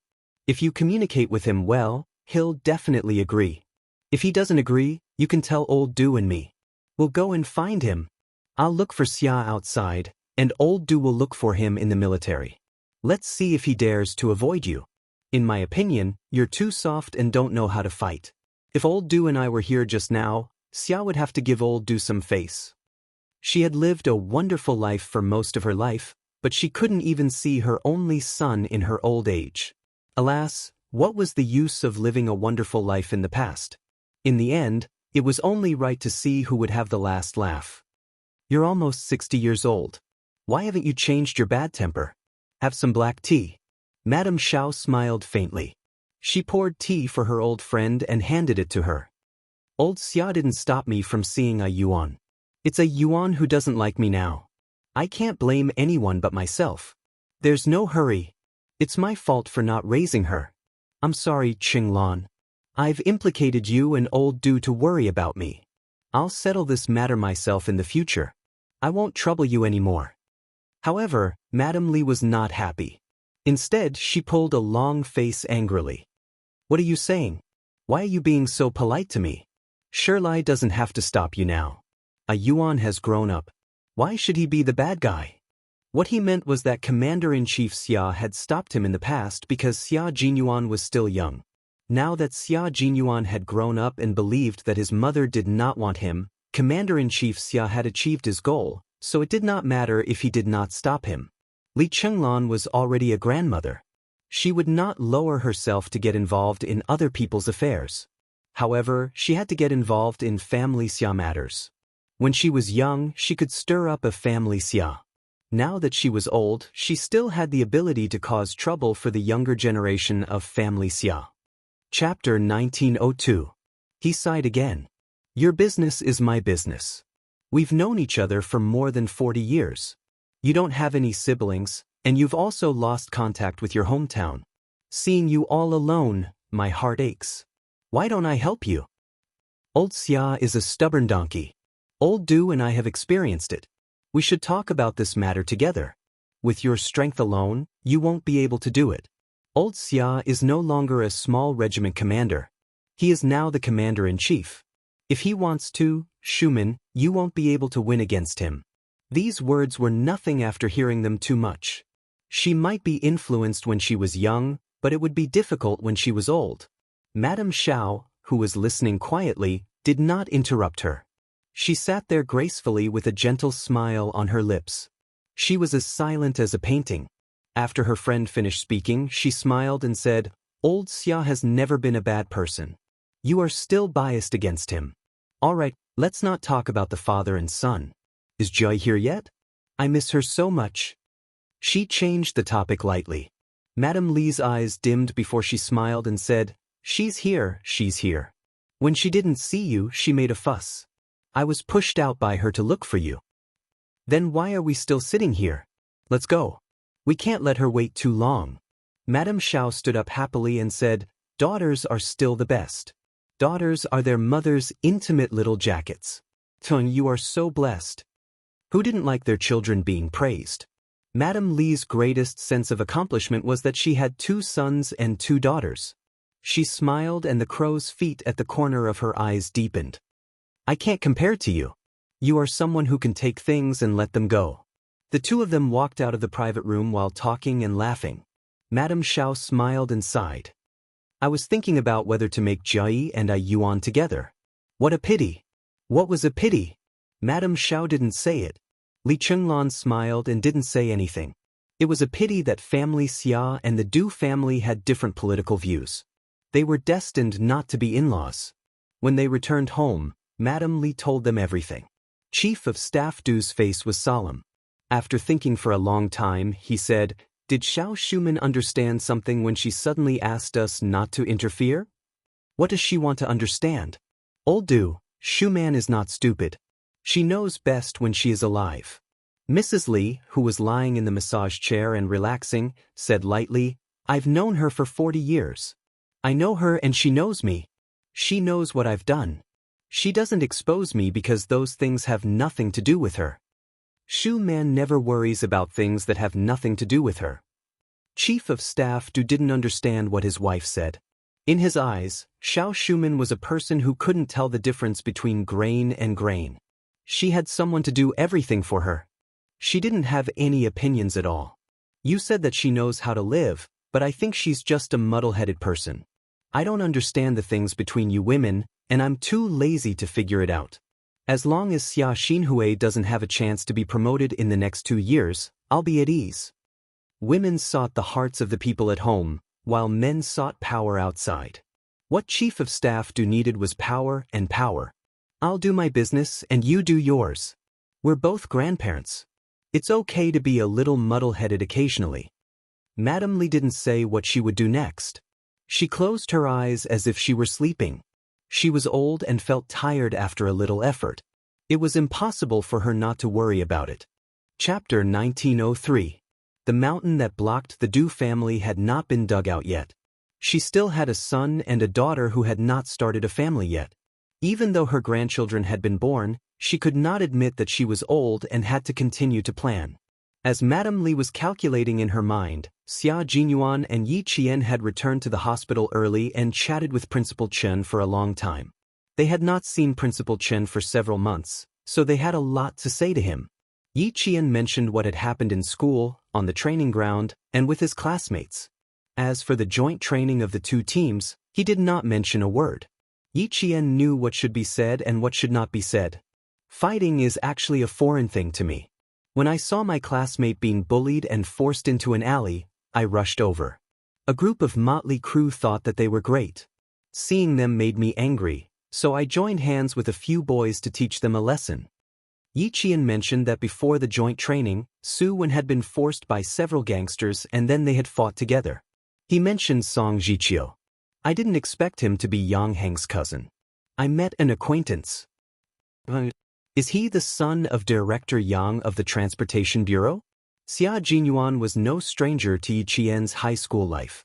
He knew all the boys and girls around her. Do you still remember him? Yes, he is Director Yang's son. Song Jiqiu told me that he has gone to Australia to study, Yi Qian said in a low voice. Her voice was as clear as the water in the mountains, tinkling happily. When she smiled, her eyes curved like the crescent moon above the treetops. Looking at her, Xia Jinyuan felt a little warm in his heart. He liked her smile very much. It was bright, pure, and full of hope for life. Principal Chen listened to her. His face was still a little gloomy, but the smile on his thin face never disappeared. This girl seemed to be living a good life. She completed her studies and trained hard at the same time. She achieved excellent results again and again. As Commander-in-Chief Xia said, she could shine by herself without any support. Talents were hard to come by, and an all-round talent like little Yi was even harder to come by. The army had entered a period of reform, and the same was true for the grassroots companies. In the future, the soldiers would no longer have junior high school education as the main force. They would gradually develop towards high school and university education. Improving the quality of the entire army was part of the reform. Lassie had come at a good time, a good opportunity. The three of them had no choice but to stop when the doctor arrived at 11 o'clock. The two of them didn't stay at the hospital to accompany them. They were directly sent to the hotel by Principal Chen to rest. He said, "If the two of you sleep outside, you're clearly trying to make me lose sleep. Little Xia, bring little Yi to a hotel. She has an exam the day after tomorrow. How is she going to take the exam if she doesn't have the energy?" Yi Qian still had to take the exam the day after tomorrow, and her goal was to get the title of Outstanding Student directly after graduation. It wasn't easy to get this title. Her exam results and physical fitness scores had to be at the top. If she made a mistake, she would miss the opportunity.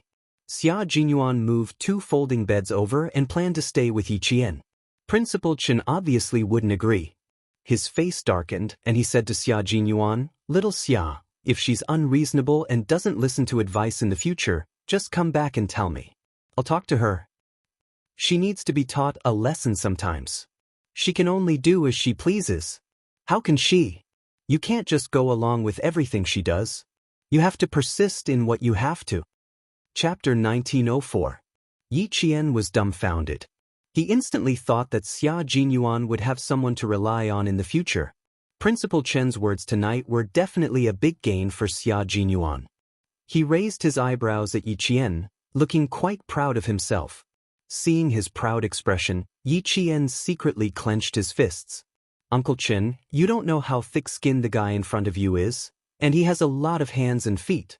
You're asking me to sleep in a hotel? You're sending me to the tiger's den." He was too embarrassed to say it out loud, so he could only scream silently in his heart. The doctor asked them to leave as soon as possible, but Principal Chen waved his hand to chase them away. Yi Qian had no choice but to take his luggage and go to the hotel. The hotels near the General Military Hospital were all busy, and the affordable rooms were already fully booked. As Major Xia had requested, they booked a luxurious suite that most people wouldn't be willing to spend money on. There was a bedroom, a living room, a kitchen, and a balcony with a view. Even though the hotel receptionist said that their rooms were very good, Yi Qian didn't give up and asked again, "Are you sure you don't have a standard room? Are you sure there aren't any guests who have checked out?" The management of a 5-star hotel wasn't so messy that they didn't know how many rooms there were. The receptionist gave a standard smile and explained patiently, "Hello, madam, there really aren't any rooms available. Someone didn't want to stay in this room and checked out at the last minute. Otherwise, there wouldn't be any rooms available." Xia Jinyuan, who had paid the deposit and received the room card, saw that she was still unwilling to give up. His thin lips curled up a few times, and he carried her luggage towards the elevator. "If you came early, you could still book 2 rooms. It's good enough that you came in the middle of the night to get a room. I didn't expect Uncle Chen to be so insistent. Yi Jian chased after him. It was not that they had never slept in the same room before. It was just that the man beside her always liked to say mushy things when no one was around. However, after thinking about it for a while, Yi Jian felt that her face was already red at this time. Xia Jinyuan had already seen her unnatural expression from the elevator mirror. TSK, TSK, TSK, she was still so easily embarrassed. The more shy she was, the more he wanted to do this. Even though he was in military uniform, he still couldn't change the bad habit he had since he was young. It had been a long time since they had shared a bed. Should they chat until dawn tonight? Perhaps they could do something adults should do? As this thought flashed through his mind, the young major's sexy Adam's apple couldn't help but move slightly. Doing some adult things. He really wanted to. Xia Jinyuan began to think. When he looked at Yi Qian again with his noble eyes, there was a hint of flirtatiousness in his eyes. He also saw Yi Qian subtly take a small step back. Yi Qian felt an inexplicable sense of danger. He looked at him warily, then glared at him fiercely. "You'd better behave yourself. We're here."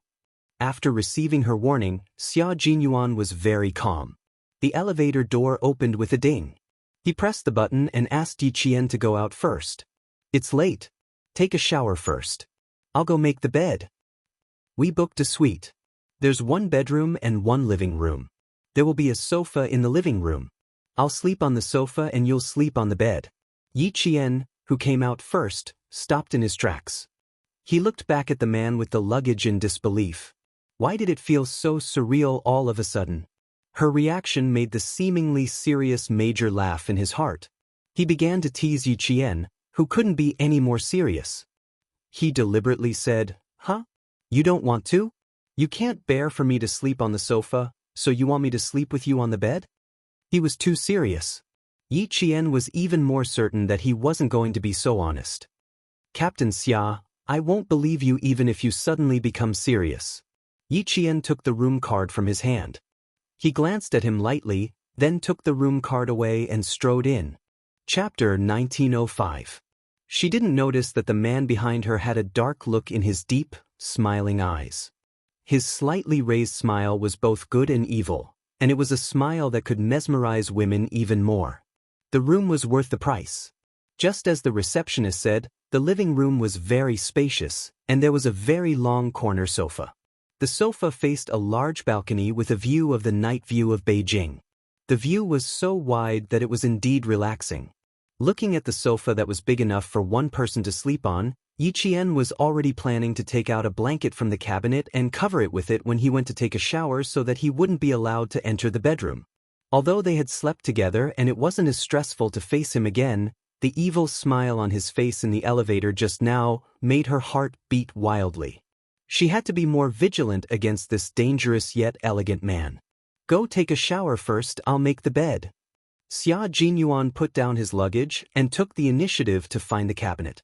He took out 2 layers of spare blankets from the cabinet and carefully laid them on the sofa. Yi Qian watched as he came out with the blankets. He stretched out his long arms and familiarly shook off the blankets without her help. "Hurry up, I can make the bed myself." The major frowned slightly as he shook off the blankets, as if he didn't understand why she was still standing there. He simply threw the blankets and his hands onto the sofa, walked up to her, and asked in a low voice, "Is there anything else you want to talk to me about?" Yi Qian pursed her lips and pointed at the sofa. You are taking the initiative. I'm still not used to it." After she finished speaking, she looked at him, trying to find something from his handsome features. However, the man standing in front of her was calm and composed, and his gaze was gentle and deep. It was as if there was a dark look in his eyes, but also as if there was nothing. Xia Jinyuan chuckled, and his sexy thin lips curved slightly. The evil smile that flashed past in the elevator was now on his handsome face. "Little fox, you're making things difficult for me. I don't know what to do to satisfy you.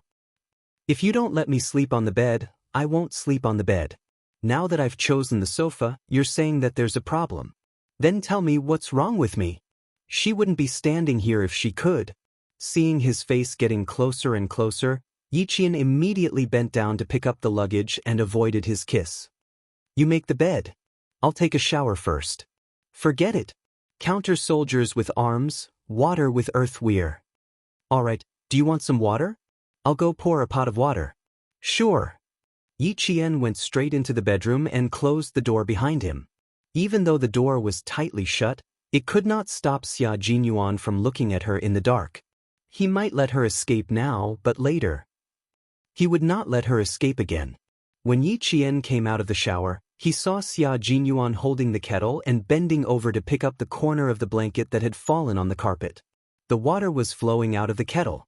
Just as Yi Qian said, "Be careful," Yi Qian gasped. The kettle in his hand fell onto the blanket, and steam rose from it. Scalded? Quick, rinse it with cold water.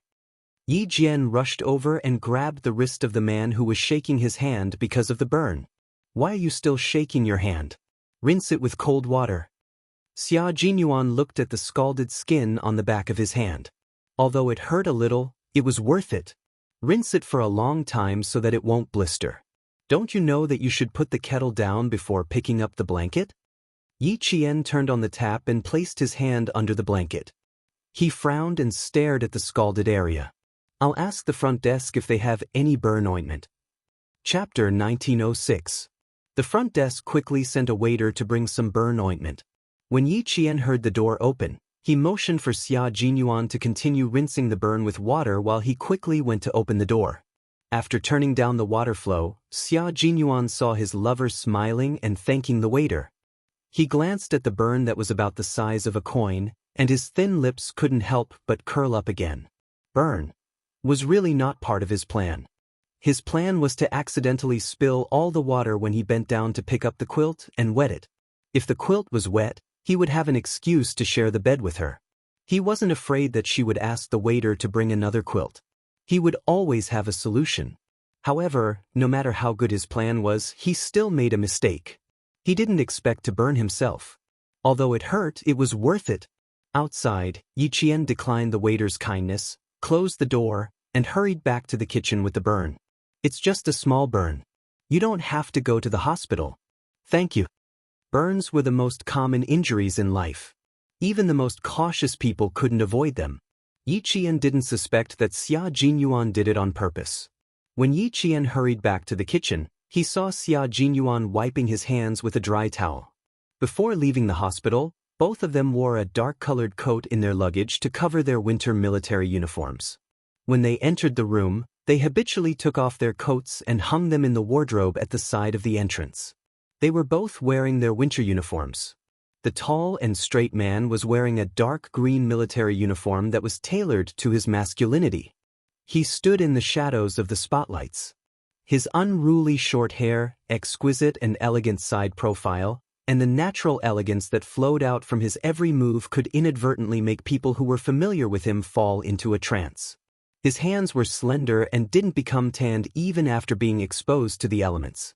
After being rinsed with water, they were so fair that they looked like pearls. No one would think that these were a pair of hands that held guns, but rather a pair of slender hands that lingered on the black and white piano keys. Although his hands were beautiful, the burn on the back of his hand was an eyesore. Yi Qian frowned again. It should take 10 minutes to rinse. You only took 5 minutes. It's not serious. 5 minutes is enough. Xia Jinyuan set up the towel and turned to look at his lover, who was frowning. He laughed and said, "Don't look like that. It's not a big deal. It's just a small burn." Yi Qian retracted her gaze from his handsome face and took a deep breath. She calmed herself down before approaching him. This is a cooling ointment. Apply it first, then apply it again after you're done bathing. Remember to avoid hot water when you're bathing. Yi Qian held the pair of hands that countless women wanted to hold. He squeezed out a light green ointment that smelled cool and refreshing, and carefully applied a thin layer of it. He lowered his eyes and reminded her softly, "Next time, remember to put down the boiling water in your hands first before doing anything else. It's not too bad today. It's only a small burn on the back of your hand. Even if it leaves a scar, it won't affect anything. What if you burn your face? Captain Xia, even if you don't become a soldier one day, you can definitely rely on your face to make a living after you retire. You should take good care of such a good resource. As a woman, Of course she was happy that her boyfriend was handsome. Everyone loved beauty, and she was no exception. Major Xia was speechless. Little Fox, I didn't expect you to care so much about your appearance. I've heard you tell me several times to take good care of my face. Chapter 1907. Of course I care. Since I found myself a good-looking boyfriend, of course I'd like to look at a good-looking face every day. Yi Jian said confidently and raised her hand to touch his face. Your face was born to make women commit crimes. Now I'm taking the risk of being stabbed by other women to take down the owner of this face. If you don't protect it well, you'll be letting me down. It felt good to be taken advantage of by his girlfriend. Even if it was because of his face, Major Xia thought it was because of his charm. His face was his, so naturally he was charming. Looks like I'll have to take good care of you. I'm afraid that if my face gets disfigured one day, my little fox will abandon me because of that. Yi Qian nodded seriously and said responsibly, that's right. In the future, we'll have to look at your face. If your face gets disfigured while I'm still as beautiful as a flower, wouldn't you feel inferior? Good Lord, she's getting bolder. She's making fun of me so skillfully. She was already smiling like a flower. She glanced at him from the corner of her eyes. Under the hazy white light of the spotlights, the girl with the fragrance of a bath really looked like a fox demon. She was so charming that she could hook people's hearts. Xia Jinyuan gradually stopped smiling. His dark eyes turned deep, like an unfathomable ancient well that locked the person who was reflecting the water. He suddenly took a step closer to her. His sudden action startled Yi Qian. She instinctively dodged to the side and pressed her butt against the counter. She looked at the approaching man warily. What are you doing? I'm just telling the truth. Could it be that you're angry? There were too many unfathomable dark colors flowing in his eyes, and there were even specks of starlight flashing through them. The young major who had been so noble and outstanding just a moment ago was now filled with danger from head to toe. It wasn't the danger of pure darkness, but the danger of temptation. The dangerous major and the elegant man made her a little flustered. Xia Jinyuan calmly looked at Yi Qian, who had nowhere to run. His thin lips curved slightly as he took a step forward and instantly pulled her into his arms. His chest was very broad, firm, and gave off a sense of security. Yi Qian actually bumped into his own chest when he was suddenly pulled by him, and it hurt a little. Yi Qian raised his head and stared unblinkingly at the handsome, domineering face in front of him. He swallowed with some difficulty. This kind of Xia Jinyuan, although dangerous, still made her heart race. She had to admit that the reason she had agreed to him on impulse in her third year of high school had a lot to do with this elegant face in front of her. Even though they had known each other for 5 or 6 years now, every time she looked at his facial features, her heart would race uncontrollably. Fortunately, she had good self-control. Otherwise, she suspected that she would have pounced on him in advance and made the first move to gain the upper hand. For a moment, Yi Qian was lost in thought as he stared at the major's handsome face. Do you like my face that much? Would it be more convenient for you to look at it if I stood closer? He lowered his head and leaned over. His deep voice sounded, and there was a deep affection for her in his sexiness, as well as the indulgence of a man towards a woman. Wouldn't it be more convenient if I looked at it like this? Or should we look at it while touching it? He held Yi Qian's hand and pressed it against his cheek. He asked her in a low voice, wouldn't it be more enjoyable? The palm of her hand pressed against his cheek, and the warm touch made Yi Qian shiver violently. Before she could fully recover from her shock, her heart melted from the adoration in his eyes. Chapter 1908. Yi Jian, who thought that she could face him calmly, could not resist such a gentle attack. She wanted to resist, but what she got in return was his indulgence. I'm born with a pretty face. Can I only let you look at it? I won't show it to anyone else. Other than you, I won't show it to another woman, okay? HM? Answer me, okay? Captain Xia, where did you learn all these sweet nothings? It used to be mushy, but now it was even more mushy. Her ears felt like they were on fire just from hearing it. Yi Jian knew that she couldn't hold on any longer. His handsome face was getting closer and closer. His breath had completely surrounded her. There was no way she could escape. Slightly, What's wrong? Don't you want to have me all to yourself? He pressed her hand down and let her palm caress his handsome face, interrupting her words. Slightly what? Do you still need to think about it? His thin lips slowly curved into an unrestrained flirtatious smile. A clean face. Little fox, don't you want to have me all to yourself? I only belong to you, and I'm only willing to show it to you. Are you not willing? Willing. 10 million willing. Yi Qian nodded frantically. Something was wrong. Captain Xia was very strange tonight. His words were too profound. He was handsome, said sweet nothings, and looked at her with such deep affection. This was great. Even her legs were starting to turn to jelly. Yi Qian touched his face with her right hand and blocked his body with her left hand. She was trying to calm herself down. She pursed her lips and said softly, "You can say whatever you want, but you're too close. I can't see it clearly. Why don't you back away a little more? You don't have to back away too far. Just 2 or 3 steps will do." Her face was red, her heart was in a mess, and even her legs started to tremble. The major skills were improving day by day. Even if she chased after him, in the end, she still could not win. Xia Jinyuan did not believe it. Once this cunning fox in front of him realized there was danger, her first reaction would be to run. She wanted to run?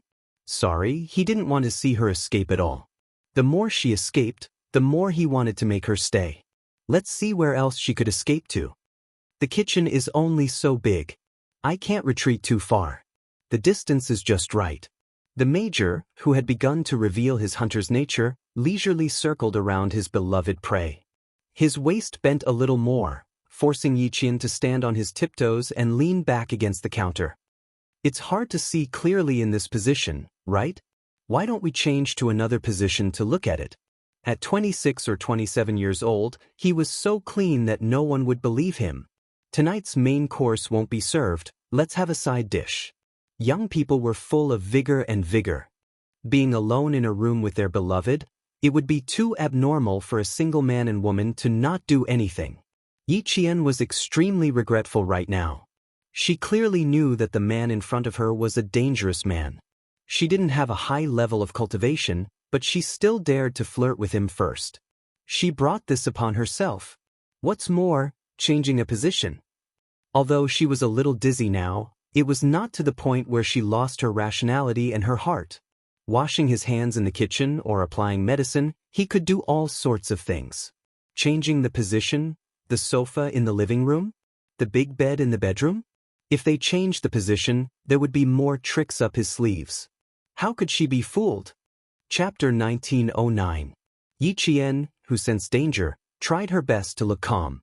The corners of her lips curled up slightly as she blinked and said delicately, "I haven't been sleeping well recently, so my eyes are a little tired. Everything I see is a little blurry, so it's the same in another place." That was a good excuse, but for someone as thick-skinned as Major Xia, it was only a matter of time before her excuse was exposed. His brows furrowed slightly. His indulgent indulgence already contained a hint of heartache. His slender fingers caressed her eyebrows, and his slightly calloused fingers gently rubbed the side of her eyebrows. "I'll help you relax. You just have to close your eyes." Relax and close my eyes. Captain Xia, do you think I'm a 3-year-old child? Close my eyes and relax? She would only be more nervous. Yi Qian laughed dryly. No need. Go take a shower now. I'll just apply a hot towel to your eyes. It's almost midnight, Captain Xia. You can really go take a shower now. Yi Qian, who was pressed against the counter, moved sideways to the right. There was a door on the right, so she had to rush out. However, the two of them were too close, and she was tiptoeing. She purposely left Xia Jinyuan with her tiptoes, and the 1 centimeter distance between them was reduced to nothing. Although there was still some distance between their upper bodies, their lower bodies were so close together that they couldn't be any closer. Xia Jinyuan was a little stiff, and it was obvious from the way he held her hand tightly. He didn't expect Yi Qian's movement to actually let her experience what a normal man was like. He was indeed addicted to saying sweet nothings, but he still controlled the distance between their lower bodies very well, so as not to startle his little fox. He didn't have much self-control left when it came to her, so he used the last bit of self-control to control the distance between their lower bodies. Now, the last bit of distance between them was broken. Xia Jinyuan looked at Yi Qian, who was completely stiff, and his handsome face was slightly embarrassed. It's a normal man's reaction. Don't be too surprised. It didn't seem appropriate to call him a hooligan. Calling him indecent? It wasn't as if she had just found out that he was indecent. Calling him impatient didn't seem appropriate. She had told herself before that the word impatient had long been wiped clean from his dictionary. With the relationship between the two of them, it would be too pretentious to scold her. Yi Qian's brain spun as he used the hand that could still move to push against his chest. His lower body was really too close. He could feel even the slightest change in his body. It was very sturdy and full of manly strength. It was also very scary. He could feel the scorching heat through their clothes. Previously, when he had washed his hands by the stream after completing a mission in the southern province, he had also felt it when he rolled into the grass. However, that was in the grass. Now that he was in a room, his mood was different, and the changes he could feel were also different. Her gaze drifted away as she gently reminded him, "I'm not surprised. Go and take a shower first. Don't overeat, cough. Don't overeat." At this critical moment, Yi Qian stopped himself from saying the last words. He stopped so quickly that he even bit his own tongue. There was still a hint of blood and rust in his mouth. Unfortunately, although she only said the word overeat, it was still out loud, and the man opposite her instantly understood what she wanted to say. As soon as she blushed, Xia Jinyuan stood up. He was a thick-skinned person. His normal reaction was caught off guard by his girlfriend. He felt as if he had been caught red-handed doing something bad, which made him a little embarrassed for a moment. Chapter 1910. Now that she was blushing, he let go of her. Blushing meant that she knew and understood. She knew that men were impulsive and understood that a man's body would change when he was impulsive. Was there a need for him to blush? There was no need at all. However, Major Xia did not continue to press against her. Forget about the kitchen. Both of them were newbies. They could explore the kitchen when they were more familiar with it. He took the initiative to distance himself from her and let go of her hand at the same time. He placed his hands on the countertop and locked her in his arms. "Are you trying to say that you shouldn't burst?" As he spoke, he let out a low chuckle. His mellow laughter was so sexy that it made one's heart go numb. "If it was that easy to burst, I would have burst several times in front of you." Yi Qian had the urge to knock herself out. How could she say such things, especially to him? She knew that he would take advantage of her. "No, I'm saying that you should stop messing with me. You can take a shower and sleep." The commander-in-chief had repeatedly reminded her not to let him take advantage of her. Otherwise, she would be the one at a disadvantage. Yi Qian composed herself and pretended to be scared. "Hurry up and take a shower. You smell like disinfectant. I don't like it." His gaze was really scary. It was as if he wanted to eat her up. Xia Jinyuan raised his eyebrows slightly and smiled at his lover who was blushing. He smiled meaningfully. "Okay, go back to the room and wait for me." Go back to the room and wait for him? She was dreaming. Yi Qian smiled and nodded. "Okay, hurry up and go." Seeing that he was about to get up, he said, "You bit your tongue just now, right? Are you going to spit it out for me to see? Or should I put my hand in to check?" He always gave her a fright. Yi Qian took several deep breaths and suppressed the heat on her face. "No, I'll just swallow my saliva. I don't need to trouble you." Whether he spat it out or did something else, the result would be the same. Rejecting him was the best choice. Xia Jinyuan, who knew what was right and proper, did not press her any further. His little fox could not be pushed too hard. If he pushed her too hard, she might escape to the hospital to look after Uncle Chin. He would wait until he took a shower and went into the room before slowly grinding with her. He would leave the main dishes aside for the time being, but he would have to try the side dishes. "That's good. You check if the bite is serious. I'm going to take a shower." Finally, Major Xia Jinyuan withdrew his hands and stood up straight. Naturally, he also straightened his back. Yi Qian lowered his gaze and accidentally glanced at his most spectacular part. His heart skipped a few beats. He cleared his throat guiltily and turned to face the door. I got it. Go do what you need to do. I know what to do.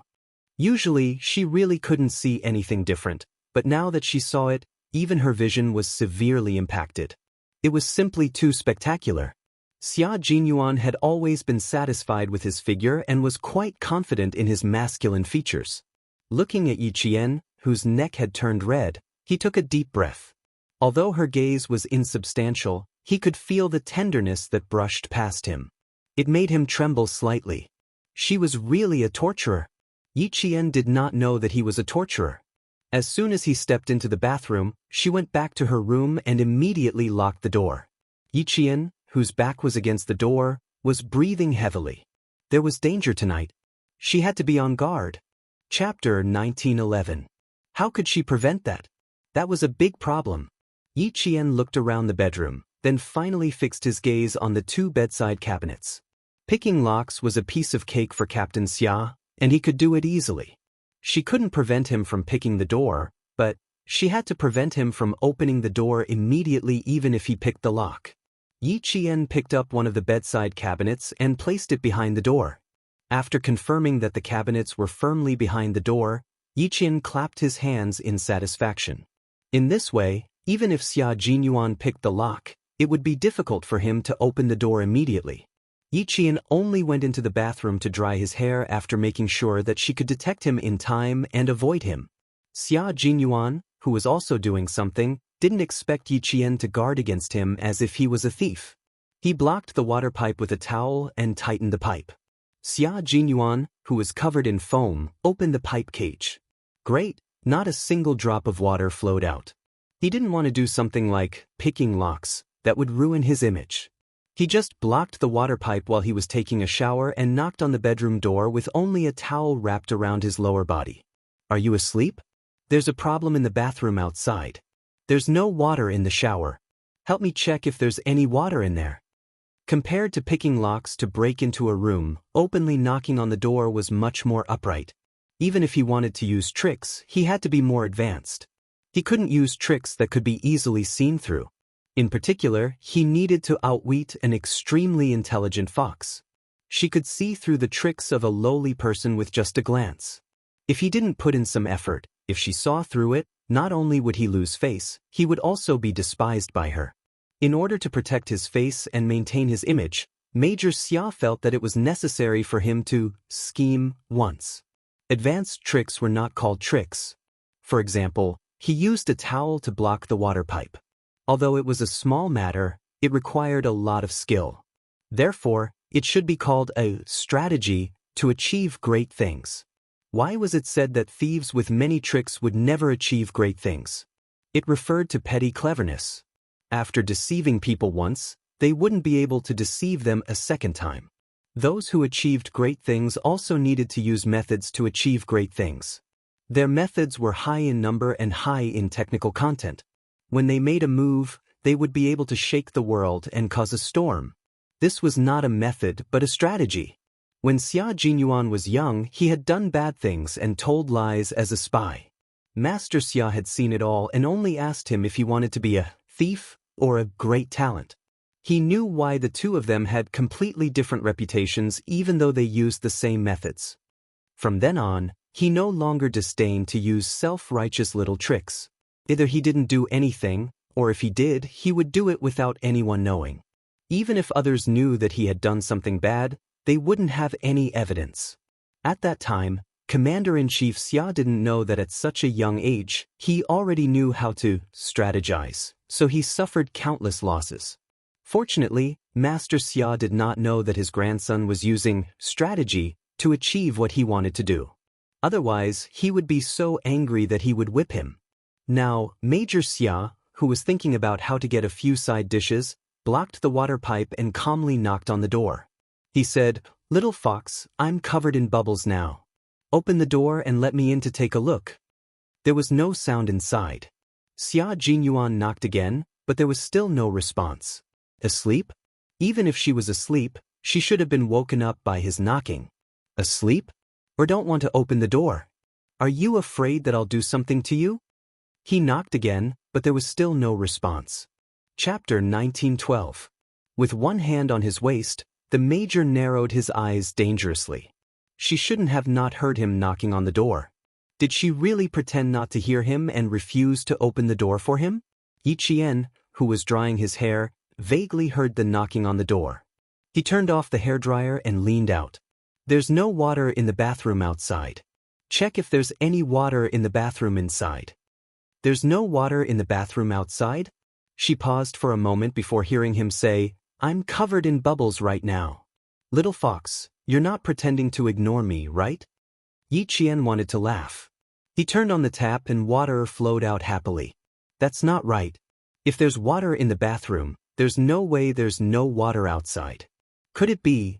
Just as the thought popped up in Yi Qian's mind, she immediately stopped herself. She even slapped herself on the mouth and muttered to herself, You're thinking too much, thinking too much. Although it was quite scary just now, there's no need for you to come here with foam on your body. After knocking on the door for about 3 minutes, Xia Jinyuan finally heard Yi Qian's response. He heard footsteps in the room again. It sounded like something heavy was being moved out from behind the door. Major Xia couldn't help but raise his hand and rub his forehead. A few appetizers? It's really not easy to taste. Blocking the door and locking it from the inside. Xia Jinyuan looked at Yi Qian, who opened the door, and frowned. He asked deliberately, What were you moving behind the door just now? Yi Qian, who felt a little guilty, lowered his head and opened the door. When he heard the question, he thought to himself, I moved so softly. Did he hear me? He immediately looked up to explain. Who knew that the first thing he saw was a naked man? His unruly black hair was completely wet. The ends of his hair were mixed with shampoo, dripping drop by drop onto his smooth and sexy chest muscles. His chest muscles rose and fell with his breathing. They were thick, muscular, and filled with a man's sexiness. Yi Qian's gaze slid from his chest to his lower body. She was startled. She thought he was naked, but it turned out that there was only a towel wrapped around his waist. It hung loosely on his muscular waist, as if it would fall off at any moment. She was probably not wearing anything under the towel. If the towel really fell off, wouldn't she be too scared to look? Yi Qian was so shocked by his own imagination that he shivered inwardly. He quickly glanced at the half-naked man, then looked up at his handsome face. She changed the topic somewhat unnaturally. There's water inside, but why isn't there any water outside? The fragrance of the shower foam wafted into her nostrils, and the tiny bubbles of shampoo on her hair shone with various colors under the light. She had indeed washed to the side and wrapped herself in a towel. Yi Qian pursed his lips to suppress his laughter and stepped aside to let him in. There's water inside. Go and wash up. What did you use to block the door? Little fox, are you trying to prevent me from picking the lock? Major Xia, who had just entered, took 2 steps forward and stopped. He looked at Yi Qian with a half-smile, who looked embarrassed after being exposed by him. Taking advantage of her lowered gaze, he quickly raised his thin lips, then tightened them and said somewhat sternly, Are you suspecting that I would force you? He used the word, suspect, a little too seriously. Startled, Yi Qian immediately looked up and explained, No. I did lock the door, but that's a personal habit. As for what I used to block the door, is there a need for me to do so? No matter what, she could not admit that she used the bedside table to block the door.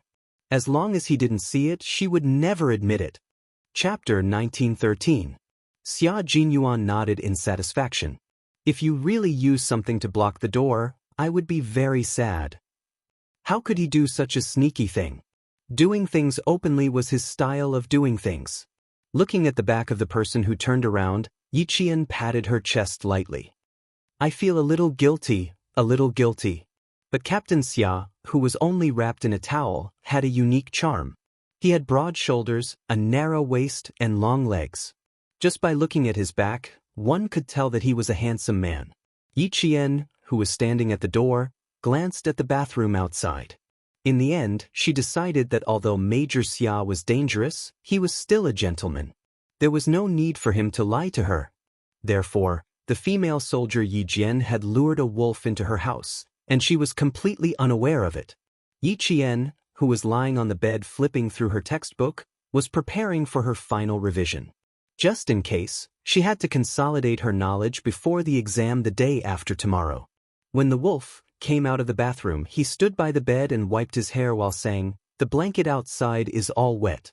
We'll have to squeeze in for the night." Yi Jian suddenly realized that something was wrong. Her eyes widened as she stared at the major who had entered the room and continued to lock the door with a towel wrapped around his waist. Then, he calmly returned to the bathroom to dry his hair.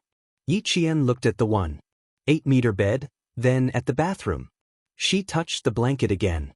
Does this mean that we can't avoid sharing the same bed tonight? Why do I feel like I've missed something? Why do I feel like something is wrong? What else do you not understand? Wake up at 8 tomorrow. You still have an hour to revise. The major walked over with his upper body bare. He lifted the blanket and got in naturally.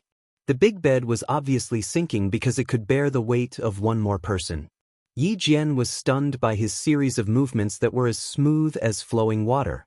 They were not at all an eyesore. She only felt that they were all natural and went with the flow. "Captain Xia, you have a plan." Yi Qian put down her book and hugged a pillow as a self-defense weapon. At the same time, she prepared to get out of bed. The man who was leaning against the headboard reached over with his long arm and picked up the textbook she put down. He raised his eyebrows and asked elegantly, "What plan? Tell me about it." "You just want to sleep with me," Yi Qian said through gritted teeth. "Yes, I've always wanted to." The major, who had successfully climbed onto the bed, curved his thin lips. His calm, dark eyes were smiling as he looked at the vigilant Yi Qian. He said leisurely, "It's not just lying down and chatting, it's..." Yi Qian did not wait for him to finish. He rushed out of bed at lightning speed. However, the man beside her was not an ordinary man. He was a man who had walked through the smoke of war. He was a skilled Special Forces soldier and an all-around soldier who had the entire Snowfield Brigade obeying him. No matter how skilled Yi Qian was, she wouldn't be able to gain the upper hand against Soldier King Xia Jinyuan. Xia Jinyuan grabbed her wrist with one hand. The world spun and she was lying on top of him. It was impossible for Yi Qian to accept it. Knowing that he had fallen into a trap, Yi Qian's eyes turned cold and he began to resist. He used his other hand to hit Xia Jinyuan's shoulder. At the same time, he raised his leg and bent over to hit Xia Jinyuan's crotch without any mercy. "You're so wild in bed." Xia Jinyuan chuckled. "I'll be more interested if you're so wild. Be careful, little fox. I'm only wearing a towel. I'm not wearing anything underneath. Don't pull my towel down." Chapter 1914. Xia Jinyuan wasn't trying to scare her. He was only wrapped in a bath towel, so he sat under the blanket and grabbed Yi Qian. The corner of the towel that he had tied up was already loose and would fall off if he moved a little more. Yi Qian immediately changed her strategy. Instead of focusing on escaping, she hooked the blanket with the tip of her foot and wrapped it tightly around Xia Jinyuan. Both of them were Special Forces, and their skills were not something that ordinary people could deal with. For a moment, the whole big bed shook, and from time to time, it made creaking sounds due to the excessive spring pressure. Fortunately, the head of the bed was solid and did not hit the wall.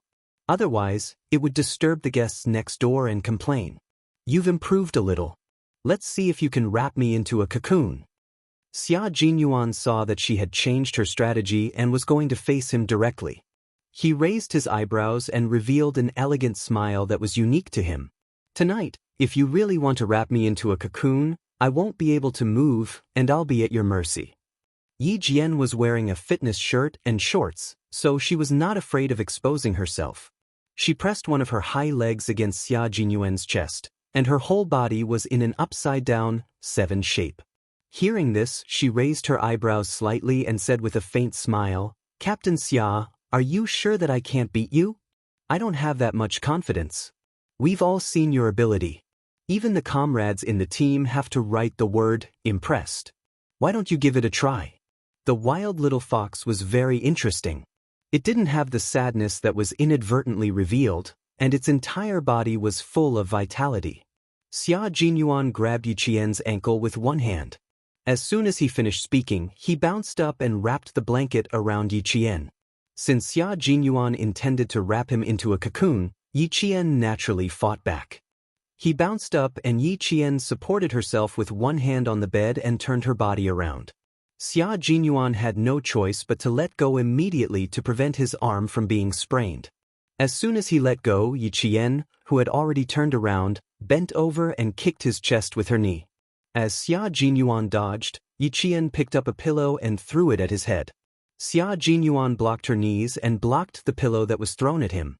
He stepped out of the blanket with his long legs and tried to push Yi Jian down with his long legs in the same attacking posture. Captain Xia, your legs are beautiful. They're straight and slender, but it's better to hide them under the blanket. Don't expose them naked. Yi Qian had a smile on her delicate face. She was as cool as water and had an unyielding determination. Be careful not to catch a cold if you're naked for too long. Yi Qian lifted the blanket again and held it in front of his chest to block Xia Jinyuan's long leg attack. Fortunately, the room was expensive and the facilities were all of a high quality. The two of them attacked each other on top of the bed and shook it until it creaked and swayed from side to side. The entire bed didn't collapse. Xia Jinyuan, who had one leg wrapped in the blanket, laughed. There was a meaningful look on his handsome face. He didn't attack again and allowed Yi Qian to snatch the entire blanket from him. When she snatched the quilt, she also snatched the white towel along with it. Yi Qian's biggest worry still happened. However, she didn't look like she had seen something she shouldn't have. Instead, she looked a little angry. She stared at the pair of gym shorts that were exactly the same as hers and threw the blanket away. She was so angry that she laughed. Xia Jinyuan, I'm very angry right now. The consequences of being angry were very serious. Since she still had a pair of pants, what was there to be afraid of? Now that she was angry, she could even rip his pants off. Let's see if he could still tease her then. Chapter 1915. She definitely couldn't strip him. If she did, it would be exactly what he wanted. If she couldn't strip him, then she'd hit him. Xia Jinyuan didn't try to grab the blanket again. He wanted her to know that he was actually wearing pants and wasn't naked. Unexpectedly, the result angered Yi Qian. Just now, she was afraid that she would see something she shouldn't see, so she grabbed the blanket and showed her sharp claws. She attacked him from all sides. Yi Jian used the bed as a battlefield. She lifted her leg and slashed sideways, sideways, sideways, sideways, sideways, sideways, sideways. Only the sound of flesh hitting flesh could be heard. Combined with the strength of her fists, she looked like she wanted to beat Xia Jinyuan until even Commander-in-Chief Xia couldn't recognize him. It wasn't their first time fighting, so they had a certain understanding of each other's strength. When Xia Jinyuan saw her fighting style, he knew that she was going to fight for real. He also knew that she was really angry. At this moment, Major Xia was a little uneasy. He had made his girlfriend angry, so he should shrink his neck and admit his mistake immediately. After a few rounds, he only defended and didn't dare to attack. He was afraid of adding fuel to the fire. After all, not long ago, during training he hit his girlfriend until she was hospitalized. Yi Qian didn't care whether he was defending or not. He only knew that if he didn't give him a good beating today, he would really tease her from time to time in the future. If he wasn't wearing pants, then so be it. He was obviously wearing pants, but he deliberately put on a bath towel to pretend that he wasn't wearing pants. That was how he teased her. How fun? Then I'll play with him for real. Yi Qian was going to fight for real. Xia Jinyuan's heart skipped a beat when he saw her standing on the bouncy bed. Xia Jinyuan, who was afraid that she would step on air, blocked the incoming punches while getting off the bed. Yi Qian's eyes were fierce. He said coldly, "Don't you dare get off the bed?" Xia Jinyuan, whose feet were on the ground, quickly jumped back onto the bed. I don't dare, I don't dare. Ha, there's nothing that Captain Xia doesn't dare to do. Yi Qian's fists were not aimed anywhere else, but at that handsome face that sometimes made him lose himself in thought. There was a fierce battle in the bedroom. Two waiters hurried over from the corridor outside. After confirming the room number, they pressed the doorbell. When Yi Qian heard the sound, she hurriedly threw the pillow to the side. She hadn't used her fists up until now. She picked up a pillow and started hitting him. She threw the pillow to the side and glared at the major, who had been obediently getting hit the entire time. Her chest heaved up and down, and sweat dripped down her delicate face. "Let's call a truce. I'll go take a look." Xia Jinyuan hurriedly made a shoo gesture and got up from the messy bed in his gym shorts. "Calm down, I'll go out and take a look." Yiqian stared at his back as he strode out, then looked at the messy bed. He was angry, but at the same time he looked at the open bedroom door with a subtle expression. The commotion just now seemed a little loud. Could it be that he was here to complain? The bed was unusually messy. The sheets were crumpled into a ball, the 4 pillows were thrown out, and they were scattered all over the room. The quilt looked like it had just been fished out from the washing machine. It was unbelievably crumpled. She was partly to blame for the mess. She was angry because he had put on pants, but deliberately said that he didn't wear anything. It made her nervous. But Yiqian patted his forehead in pain. But why was she angry that he didn't wear pants? Angry that he didn't wear pants? Angry that he had to wear pants? She was angry that he wore pants, but wouldn't she be angry if he didn't wear pants? What kind of logic was this? Chapter 1916. Wearing pants or not wasn't the source of her anger. She was angry because he was deliberately teasing her. Now that she had hit and kicked him, the anger in her heart dissipated. Yi Qian began to think of ways to teach Xia Jinyuan a lesson so that he wouldn't dare to tease her so easily in the future. But since he knew she was angry, she had to continue pretending. He teased her, so she had to tease him back. Give him a taste of his own medicine. Outside the door, the young hotel waiter looked at the shirtless man apologizing in front of him and immediately felt a sense of inferiority. They were both men. Xia Jinyuan's figure was so good that other men would be envious. After saying a few words, "The guest downstairs has insomnia, please understand," the waiter hurriedly left. With his figure, one could tell that he had good stamina. No wonder he could shake the bed and wake the sleeping guest downstairs. Xia Jinyuan obviously knew that the waiter had misunderstood. But it was a sweet misunderstanding. He didn't do anything but fight with his girlfriend on the bed. After locking the door and returning to the room, he saw the girl who had just fought with him and changed her face when she saw that he was actually wearing a pair of gym shorts, bending over to pick up a pillow. His gaze shifted to the bed and paused for a few seconds before he couldn't help but gently touch his forehead. It did look like a physical exercise between a man and a woman. He gently closed the bedroom door and picked up the pillow that was thrown under the bed. He didn't say anything and obediently went back to making the bed. Tonight was a little troublesome. He teased her too much and made her angry. Yi Qian ignored him and picked up the other 3 pillows. He calmly watched as Xia Jinyuan tidied up the messy bed and neatly placed the 4 pillows against the headboard. He was good at tidying up, just like before he moved in. After everything was tidied up, Xia Jinyuan stood on one side of the bed and looked at Yi Qian, who was standing on the other side of the bed. He took the initiative to admit his mistake. "I was wrong. I shouldn't have teased you. I don't dare to ask Captain Xia to apologize." Yi Qian softly said, His originally calm little face suddenly showed some grievance because of his apology. Xia Jinyuan could accept being hit or scolded, but Yi Qian was not doing anything. His little face was full of grievance, and he was really panicking. He, who had been standing on the other side of the bed, propped himself up with one hand and jumped over the 1.8-meter-wide bed in an instant, standing in front of Yi Jian. His actions made the corners of Yi Qian's mouth twitch a few times. Having a boyfriend who was a Special Forces soldier was really something to look at. It's my fault. I shouldn't have lied to you that I wasn't wearing pants. I didn't really intend to lie to you. I just wanted to tease you before I took the towel away." Who would have thought that she would be so shy that her eyes would wander all over the place? She would glance at his crotch and then look away with a guilty conscience. His bad habits would resurface. Now she was so angry that she felt wronged. It was all his fault. Xia Jinyuan had never coaxed a girl before, so he had no experience in coaxing her.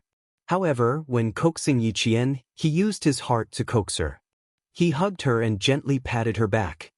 His low voice was so gentle that it could drip water. "You have the final say on how to punish me. Don't be angry. You want to wrap me up in a blanket, but you don't have to do it yourself. I'll do it myself. How about that? It's my fault for making you feel wronged. Be good, don't make yourself sad. You'd rather make me feel bad than make yourself sad. He was really being honest.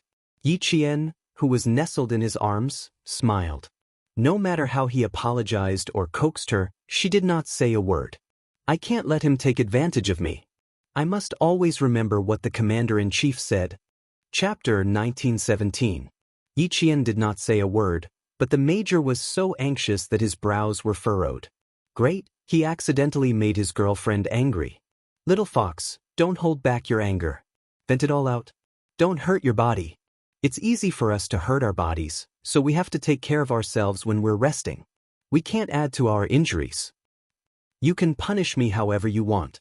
I definitely won't have any objections. Xia Jinyuan was half naked, and Yi Qian, who was in his arms, had her cheeks pressed tightly against his skin. Every time he said a word, his chest would tremble slightly.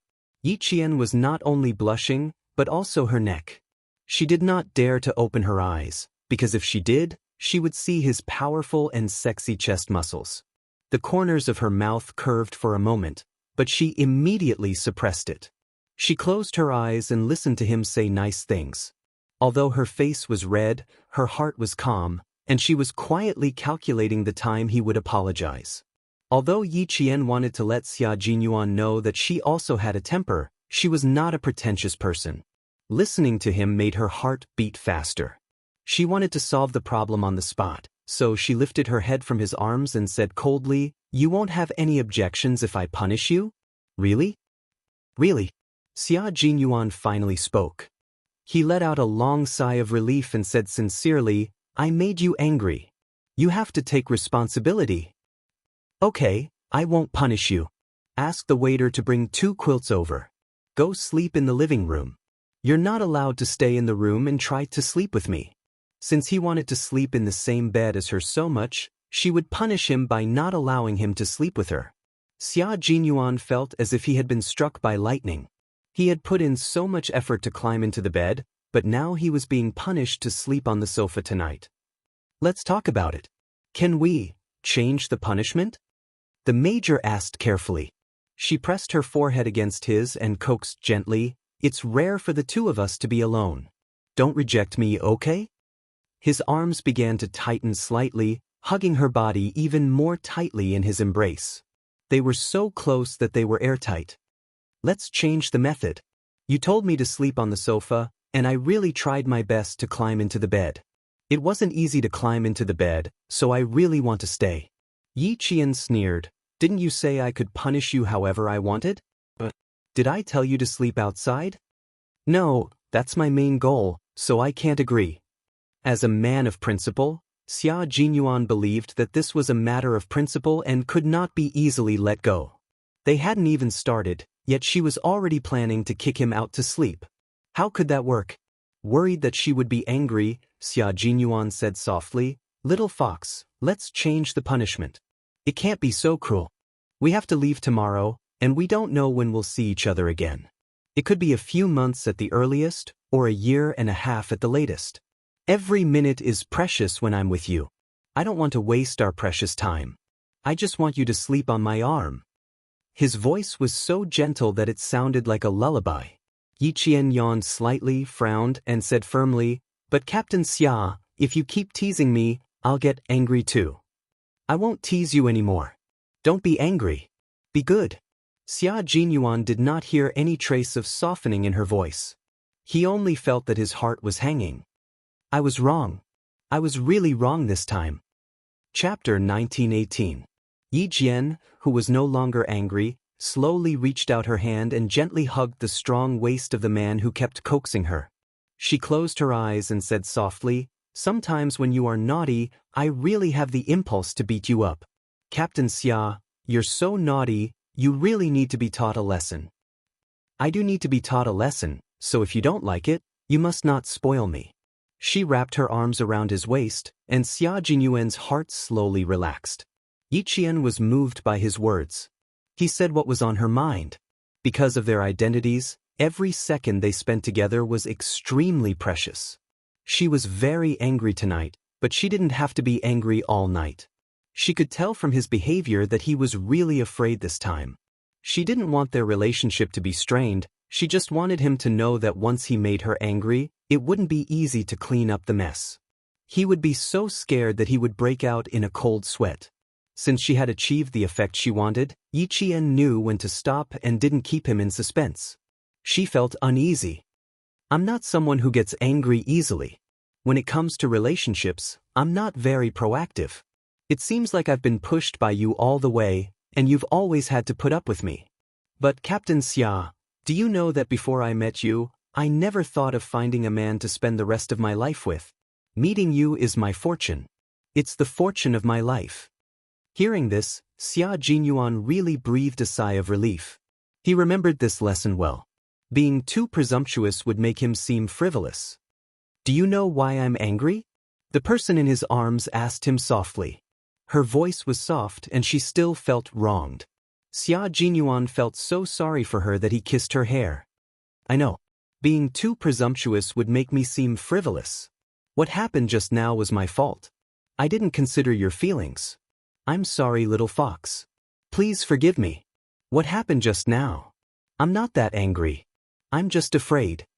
Yi Qian didn't always try to control him. There was no need to use each other's faults as a weapon. Leaning against his broad chest, Yi Qian said softly with his eyes closed, in the elevator and in the kitchen, you looked at me like you wanted to eat me. It made me a little scared. You came out wrapped in a towel and deliberately said that you weren't wearing anything underneath. I really believed you at that time. When I believed you, I panicked. I was afraid that I shouldn't have seen. I'm angry because I trusted you so much, but you lied to me in the end. Her tone gradually softened and was no longer as tough as before. Xia Jinyuan, who was afraid of being pranked, hugged her tightly. After a heavy sigh, he said, Don't worry, little fox. I won't use your trust to tease you again. It won't happen again. After saying that, he kissed her hair carefully, as if he was kissing a piece of jewelry. I did have some other thoughts tonight. It's impossible for a grown man to not have any thoughts when facing his girlfriend.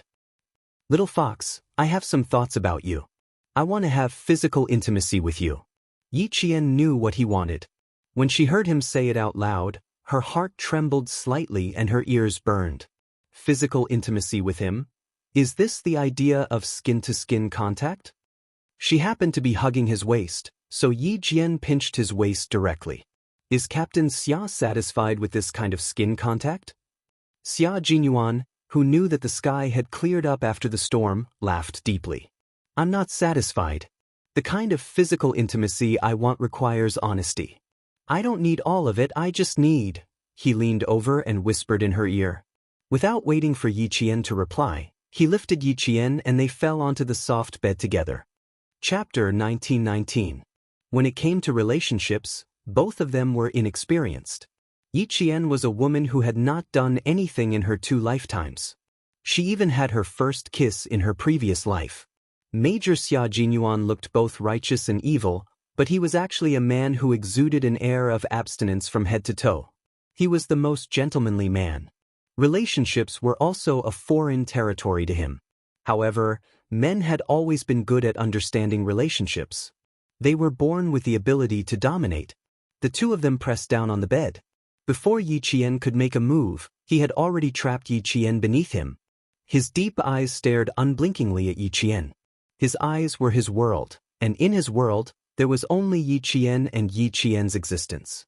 Yi Qian was his world. It won't be the last step. Just give me a few appetizers. I promise, it won't be the last step. You're still young. I need to consider your health. His scorching thin lips gently kissed the tip of Yi Qian's nose. As he spoke, he kissed her gently. His gaze was so gentle, and his actions were filled with tenderness. He treated her like a precious treasure. There was no aggression. He only told Yi Qian wholeheartedly that everything he did was built on the basis that he would not let her get hurt. Yi Qian did not close her eyes. She wanted to see his love clearly. Not only did she want to feel it, but she also wanted to see it clearly. The door to her heart, which had always been tightly shut, had unknowingly opened for him. She did not know when he had entered her heart, which could not accommodate anyone else. He was both a teacher and a friend. He was also the only man she had fallen in love with in her 2 lifetimes. It was too difficult for him to hold himself back. Even his handsome forehead was slightly sweaty. His increasingly heavy breathing spilled onto her face. This was the refreshing scent that belonged to him. She did not reject his scent at all. Yi Jian raised her hands that hadn't moved all this while and coiled them around his neck. Yi Jian smiled. Her clear black eyes were no longer cold and indifferent. Instead, they were like flowers blooming enchantingly. "What are your appetizers?" she asked him with a smile. Men took the lead in love affairs, but women were born to seduce men. That was why there was such a relationship. Yi Jian was a strong woman. She would not let Xia Jinyuan do whatever he wanted, as if he was molding clay figurines. The man in front of her was really attractive. He had elegant eyebrows, sexy thin lips, and a strong chest that rose and fell as he breathed. Every muscle line flowed to the point that it was almost perfect. She couldn't help but praise him when she looked at him. "Let's start with an appetizer, like this," Xia Jinyuan said softly as he covered Yi Qian with the quilt. He lowered his body slightly and supported his weight with one elbow. When his thin lips kissed her delicate lips, his slender fingers slid into Yi Qian's clothes like fish. He sucked on her lips and gently rubbed and sucked. His voice was mellow and intoxicating like red wine. "Like this, again?" he asked her. His scorching palm had already quietly covered her slender waist and began to rub back and forth. "Just like this." Yi Qian hooked one hand around his neck and the other hand gently caressed his handsome face. Her fingers traced the side of his eyebrows, then the tip of his handsome nose. Her index finger pressed against his thin lips. Her dimples were like a flower, and her eyes rippled like autumn water. A woman's natural charm overflowed from the depths of her eyes little by little. She smiled faintly and said, "Captain Xia, your appetizer can't be so simple and plain, right?" Chapter 1920. "Of course not. I still want to be like this." His fingers slowly caressed her slender waist, and then all the way up, slowly crawling. He didn't immediately climb to the top of the mountain. Instead, he went back and forth between the ravines, as if he was considering which peak to climb first and which to fully enjoy the scenery. Xia Jinyuan wasn't in a hurry to be lustful. Instead, he allowed her to slowly get used to him. Sometimes they kissed, sometimes they whispered, trying to achieve a high standard in one go. As a major who was strict with himself, he also had strict requirements when it came to matters of the heart. He didn't want to leave a bad impression on Yi Qian and cause her to lose interest in him in the future. Interest needed to be nurtured, so he had to take it step by step and enter the best state. Yi Qian indeed didn't like to be rude and unreasonable, and he believed that not many women would be willing to treat him that way. The joy of intimacy was a joy that couldn't be controlled when one was deeply in love. How could one be so impatient? When he placed his hand on Yi Qian's right side, she gently closed her eyes. Her face was as red as the rosy clouds, and it was even more gorgeous than the spring scenery. Her eyebrows and the corners of her eyes were like water, and there was also the charm of first love. A droplet of water dripped onto her eyelids. Yi Qian, who had closed her eyes, couldn't help but open them again. She saw his forbearance and restraint, and also saw the joy in his eyes. "I couldn't sleep because I thought about it day and night. Now that my wish has come true." Xia Jinyuan saw her quietly open her eyes and let out a long sigh of satisfaction. "The texture of your hand is 1,000,000 times better than what I imagined. This is the second small dish, and it's even stronger than the clear soup." She had secretly rubbed her fingers together and secretly wondered how big they were, and even wondered how it would feel to touch them. Now that she had gotten what she wanted, she realized that her previous fantasies were all nonsense. Her imagination couldn't be used as a reference. It had to be real. "This is my first time, so I'm a little nervous." As his sweat dripped, Xia Jinyuan's dark eyes were like an ancient well, and there were already ripples in them. "I didn't expect it to be so wonderful. I want time to stop here." He lowered his head and kissed her slender neck. Between heavy breaths, he said vaguely, "The third dish is exploration." I want to explore all the way and see how different women are from men. Yi Qian's heart skipped a beat when he heard this. He wrapped his arms tightly around Yi Qian's neck and asked, "Are we done with the probing?" "No, there's one last side dish after that. It's called tasting. I want to taste it so that I can reminisce about it when I'm alone." He kissed her from her neck all the way down to her collarbone, and then lingered back and forth in her sexy bone groove, leaving behind a few bright red flower buds. Using his lips to explore gently, he began to touch her skin bit by bit. His slender fingers now felt the scenery on both sides, and his movements gradually became more and more complex. Unfortunately, Yi Qian was one of the more promising ones. Xia Jinyuan gave up after trying twice. There was no way for him to take over both companies. Light, bouncy, delicate, and soft. You're not as hard as us men, and even feel pain when we bump into you, Xia Jinyuan said sincerely in the midst of playing. His voice was a little hoarse, because there was too much forbearance in it. Every word he said was scorching hot. Chapter 1921. It was lucky that both of them were able to hold themselves back. Both of them preferred to study first before making a move. Yi Jian was a little stiff at first, then her face flushed. In the end, she was already aroused. Xia Jinyuan. She moaned softly. Her moan was like a spell that trapped the man who was trying his best to restrain himself. It was just a light breeze and drizzle, but all of a sudden, he sucked hard on the skin below his collarbone and didn't want to let go for a while. Yi Qian, who was stimulated, no longer wrapped around his neck. Instead, he went under his armpits and held onto his shoulders with both hands. The last few side dishes. Xia Jinyuan was entranced by her soft moan.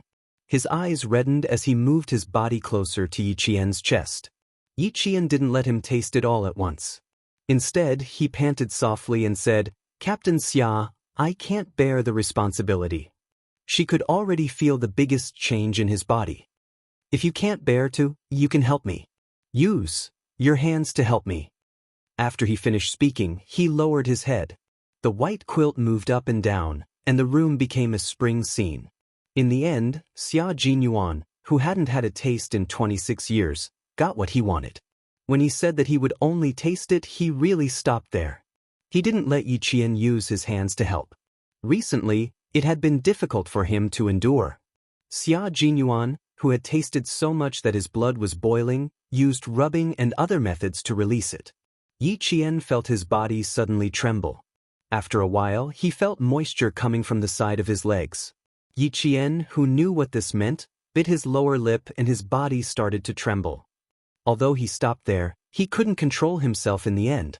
After both of their bodies trembled, there was only soft panting in the spring scene in the bedroom. Although he didn't get to know her better, and he didn't even go below her navel, their first intimacy was enough for them to reminisce about. Her face was so hot that she felt like she was steaming. She closed her eyes and adjusted her breathing. It was too exciting, and she couldn't calm down for a while. Xia Jinyuan did not move either. He still had one last appetizer that he had not tasted yet. He had failed to live up to his expectations. The little fox had only bitten the side of his Adam's apple, and it was over in a flash. Was he that sensitive? Or could it not last long enough? Thinking of this, Major Xia, whose forehead was still sweating, couldn't help but narrow his black eyes. Wasn't it too fast? Was there an hour? An hour was just right. After all, it was his first time being intimate with Little Fox, and his first time being intimate with a woman. He had read relevant books before. For a man like him who had never had his first time, it would usually end very quickly. It was normal for him to last around 10 minutes. Then, it would be even more normal for him to last an hour. Like all men, Xia Jinyuan was no exception when it came to power. What he wanted was to last, and he didn't want his lover to think that it was too short. After a full 5 minutes, Yi Qian, who was sweating profusely, gently poked the man lying motionless on his stomach and said softly, "Aren't you going to get up and change your pants?" Xia Jinyuan, whose handsome face had yet to dissipate, did not move. He just lay there, looking particularly languid. After waiting for a while, he still did not move. Yi Qian poked his shoulder again. "I'm sweaty all over. I want to go and wash up." Even if you don't want to move, you should let me. Chapter 1922. Yi Qian didn't expect the man lying motionless on the bed to be thinking about two things. First, how long did he last? Not bad? Second, he was annoyed at himself for failing to live up to expectations. His last appetizer was to get Yi Qian's five-fingered lady to come out of seclusion, but in the end, he solved it himself, and it became the regret of the night. When Yi Qian poked his shoulder for the third time, he felt that the area around his leg was getting more and more sensitive, so he had to remind him again, if you don't get up, the blanket we're using right now will be wet. You. He bit his lower lip, and his voice got softer and softer. Don't you feel uncomfortable? I'm wearing a pair of wet pants. I'm going to change first. I don't want to move, and I don't feel uncomfortable. Major Xia continued to lie on the bed, and his voice was low and hoarse. I want to continue. I want to continue until dawn, I want it. Yi Qian, who was still in the midst of his passion, was shocked by his repeated, I want to continue. Don't even think about it. Get up, Xia Jinyuan. Captain Xia stopped shouting and directly called out his name. Even if he raised his voice, it would still make Xia Jinyuan's ears go soft. He wanted to kiss Yi Qian again, but Yi Qian's long legs were already moving. Xia Jinyuan quickly turned over and rolled to the side. He laughed and said, Little fox, you are turning your back on me. I almost succeeded in my sneak attack. She seemed to realize that something was wrong, so before Yi Qian noticed, she quickly picked up the towel that she had dropped to the side and wrapped it around the wet part of the pants. I'll go outside to see if there's any water. You can go inside and change. From the side, he could see that her face was blushing at a speed that was visible to the naked eye. They had already met each other frankly, but his little fox was still shy. He was also a little uncomfortable at this moment. The wet part of his body made him uncomfortable. After the incident, Yi Qian was indeed a little unnatural. She was quite proactive in the process. Just now, when he got up, she saw the scratch marks she left on his shoulder. It was because of the scratch marks that she became unnatural. Hearing that he was going outside, Yi Qian heaved a sigh of relief. When Yi Jian arrived at the washroom, she looked at herself in the mirror. She was so shocked by her reflection that her body trembled. Was the person in the mirror her? Was it her? Not only was her face flushed, but there was also a hint of charm in the corners of her eyes. The ripples in her eyes were even more charming, as if there were ripples flowing out from her eyes. His lips were bright red, so fresh that they looked like they were about to drip blood. Together with his face full of spring, Yi Qian almost didn't dare to look at himself in the mirror. She had actually acted like this when she was in love. Where was her usual indifference? Yi Jian took a few deep breaths before she put aside the shyness that she didn't dare to face herself. Then she slowly lifted her clothes. Her snow-white skin was dotted with red spots, and her chest was kissed by him. After taking one look at Yi Qian, she quickly put down her shirt and went straight into the shower. After taking off her shirt and pants, she was too embarrassed to look at her own body. She only raised her head to let the hot water wash her. Outside, Xia Jinyuan unscrewed the water pipe and took out the small square towel used to wipe his hands. He didn't have to pretend that there was no water anymore. He could sleep with her for the next few hours. He also had to wash his gym shorts. After he finished showering and returned to the bedroom, he saw that Yi Qian had already laid down and wrapped himself up tightly. Chapter 1923. He had no intention of letting him sleep on the sofa. It was obvious from the fact that half of the bed was empty. Yi Qian, whose face was still red, was still awake. She heard him enter the room and close the door.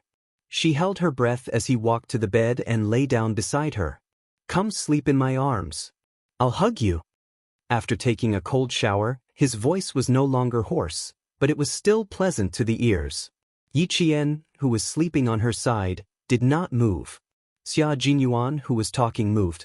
He held her shoulder with one hand and pulled her into his arms, turning her around to face him. Looking at her blushing cheeks, Xia Jinyuan kissed her forehead. Practice makes perfect. Next time, I'll last longer. You'll feel better. Yi Qian did not want to listen to this topic at all. She did not want to listen or participate in the discussion. She closed her eyes and ignored him, but her fluttering eyelashes gave her away. Xia Jinyuan's heart was filled with tenderness. He hugged her tightly in his arms and tenderly said, "Your face is so red. Do you want to use cold water to cool it down?" It seemed like he couldn't stop if she didn't speak. "It's okay. I won't blush if you stop talking." Yi Qian, whose eyes were still tightly shut, buried her head in his arms to prevent him from looking at her. "I'm so tired. I want to sleep." Xia Jinyuan, who was both physically and mentally comfortable, did not feel sleepy at all. Even though he did not invite Yi Qian's 5 fingers to help him, he did not have to think about it anymore. In the unit, Han Zheng would sometimes bring up the things between men and women. He was a veteran and had never stopped since he started having sex at the age of 15. To him, women were like objects to satisfy his needs. After he used them, he would not think about them. When he talked about feelings, he would also think about it. The person he was thinking about was none other than the girl sleeping in his arms. After all, imagination was imagination. It was completely different from reality. As long as one experienced it, they would know what it felt like to have sex. It was a feeling that made his cerebral cortex quite active. It was a feeling that made his soul float. He had only opened up 2 mountain ranges in his territory, and it had already made him feel this way. Then, when he occupied all the territory, wouldn't it be? There was no need to think too deeply about it. Just thinking about it now made his body itch again. Are you tired? If you're tired, close your eyes and rest. Listen to me. He didn't want to sleep. He still wanted to tell her how he felt. He gently caressed her shoulder and said in a low voice, "I've never felt this way before. Even now, I'm still very excited. Little fox, how do you feel? Did I make you feel better? It should be okay. Hearing your low voice is really like a cat scratching me. The more I listen, the more excited I get. Even now, I can still hear your voice in my ears. When I was bathing just now, I used cold water to put out the flames. Little fox, I've really fallen into your hands for the rest of my life." He had experienced similar seduction training countless times. Other than the first time when he was caught off guard, he never had a reaction again. No matter how good a woman's body was, she was just like a plastic model standing in front of him. She wouldn't arouse his interest at all. Only she could make every part of his body so sensitive and arouse the most primitive urges in his body. "If you didn't have a flight tomorrow, little fox, I would really torture you until dawn tonight." After saying this, Xia Jinyuan hugged Yi Jian tightly, who seemed to have fallen asleep, and slowly closed his eyes. He could sleep now. After he woke up, there were still many things to deal with. Their love life was short-lived. War was their life. Chapter 1924. By the time the 2 of them fell asleep, it was already past 3 in the morning. Xia Jinyuan was exhausted from leading the troops. When he finally fell asleep, he woke up to find that Yi Qian, who was supposed to be in his arms, was not there. The emptiness in his arms startled him for a moment. If it weren't for the burning scratches on his shoulder, he would have thought that last night was just a wet dream. There was still half an hour before 8. Yi Qian, who had gone downstairs for a jog and brought porridge, pickles, and bread from the hotel's breakfast room, gently pushed the door open and entered. He had no intention of waking up the exhausted man. Most of the troops that entered the highlands and mountains for training were led by Xia Jinyuan and assisted by Demon King Li. The entire training was high intensity and high risk. As the highest commander of the 2 troops, Xia Jinyuan shouldered a lot of pressure. It wasn't easy for him to get a good night's sleep. Yi Qian didn't have the heart to wake him up too early. He planned to wake him up at 7:50. For a soldier, 10 minutes was more than enough time to wash up. It wouldn't delay his work. Yi Qian put the breakfast on the coffee table. He was sweaty from his morning jog. He took out his winter clothes from the wardrobe and went into the shower outside. Xia Jinyuan, who was on the phone in the bedroom, had already noticed Yi Qian entering the room. As he put on his clothes, he said in a low voice, "Okay, I'll leave in 10 minutes. We'll talk more when we meet." The Major General of the army called. The Major, who hadn't had a chance to rest, had a new mission. They didn't have any so-called rest time. They were always on standby for a number of days a year. Once they received a mission, they had to rush back immediately, no matter where they were. After ending the call with the Major General, Xia Jinyuan opened the bedroom door and walked out. As he listened to the sound of running water in the shower, the coldness on his handsome face disappeared and was replaced by a gentle smile. "Little fox, I'm coming in." Knocking on the glass bathroom door, the major in military uniform smiled and said, "Draw the curtain inside, so I can't see." Yi Jian turned off the shower when she heard the knock on the door. After she heard what he said, she immediately raised her hand and pulled the shower curtain tight. "Go to the bathroom inside. I need 2 more minutes. All my toiletries are here. Also, I just received a call from the military. I need to leave in 10 minutes. It's a little urgent." Xia Jinyuan really didn't dare to barge in case she splashed water on him. Yi Jian knew that he needed to carry out a mission. She did not waste any time and let him in immediately. Half of the plain waterproof shower curtain was covered by the sound of running water. The major's slender, straight, and muscular legs moved from time to time.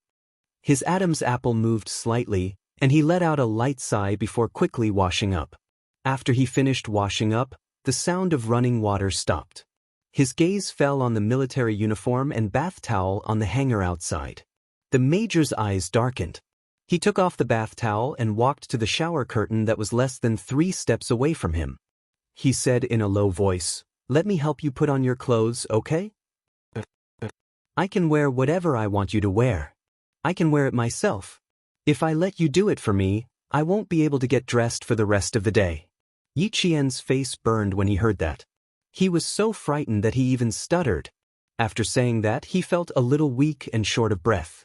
He put on a straight face and said in a deep voice, "Captain Xia, you can go out and have breakfast first. I'll take care of my own business." Chapter 1925. It was not easy to dress someone else, but it was embarrassing to have someone else dress her.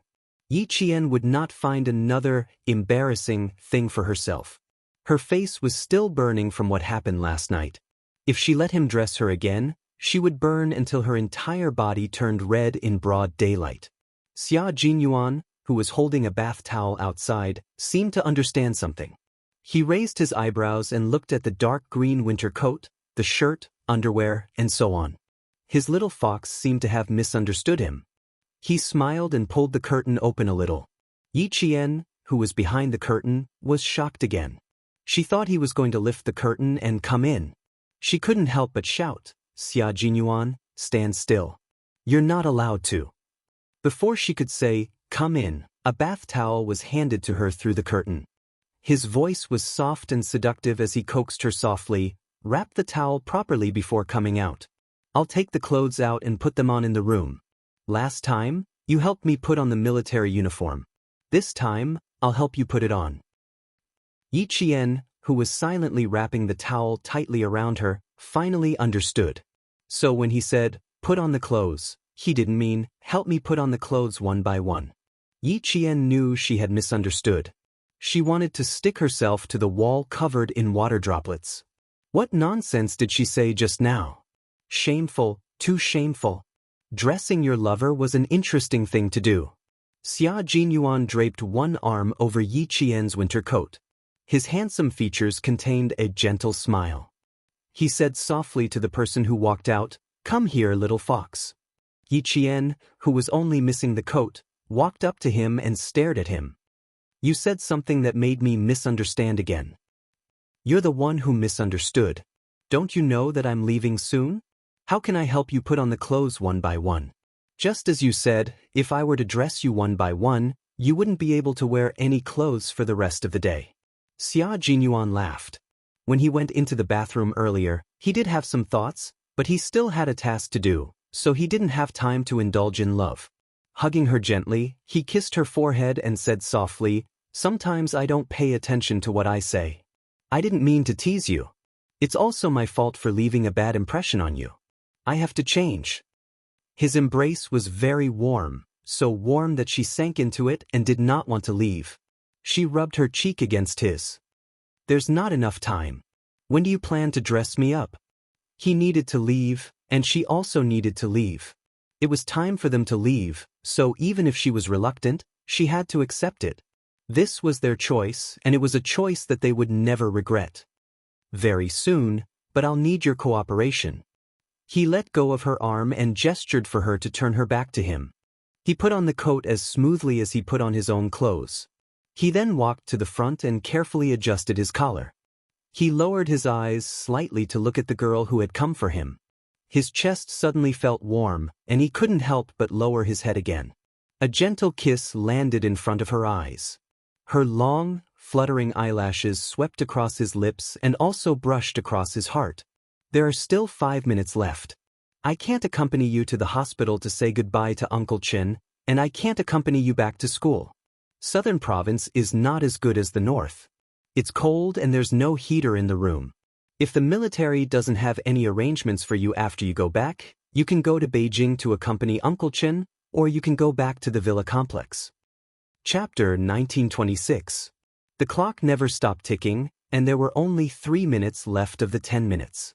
Xia Jinyuan did not stop reminding her. Uncle Chen will be discharged in 6 days.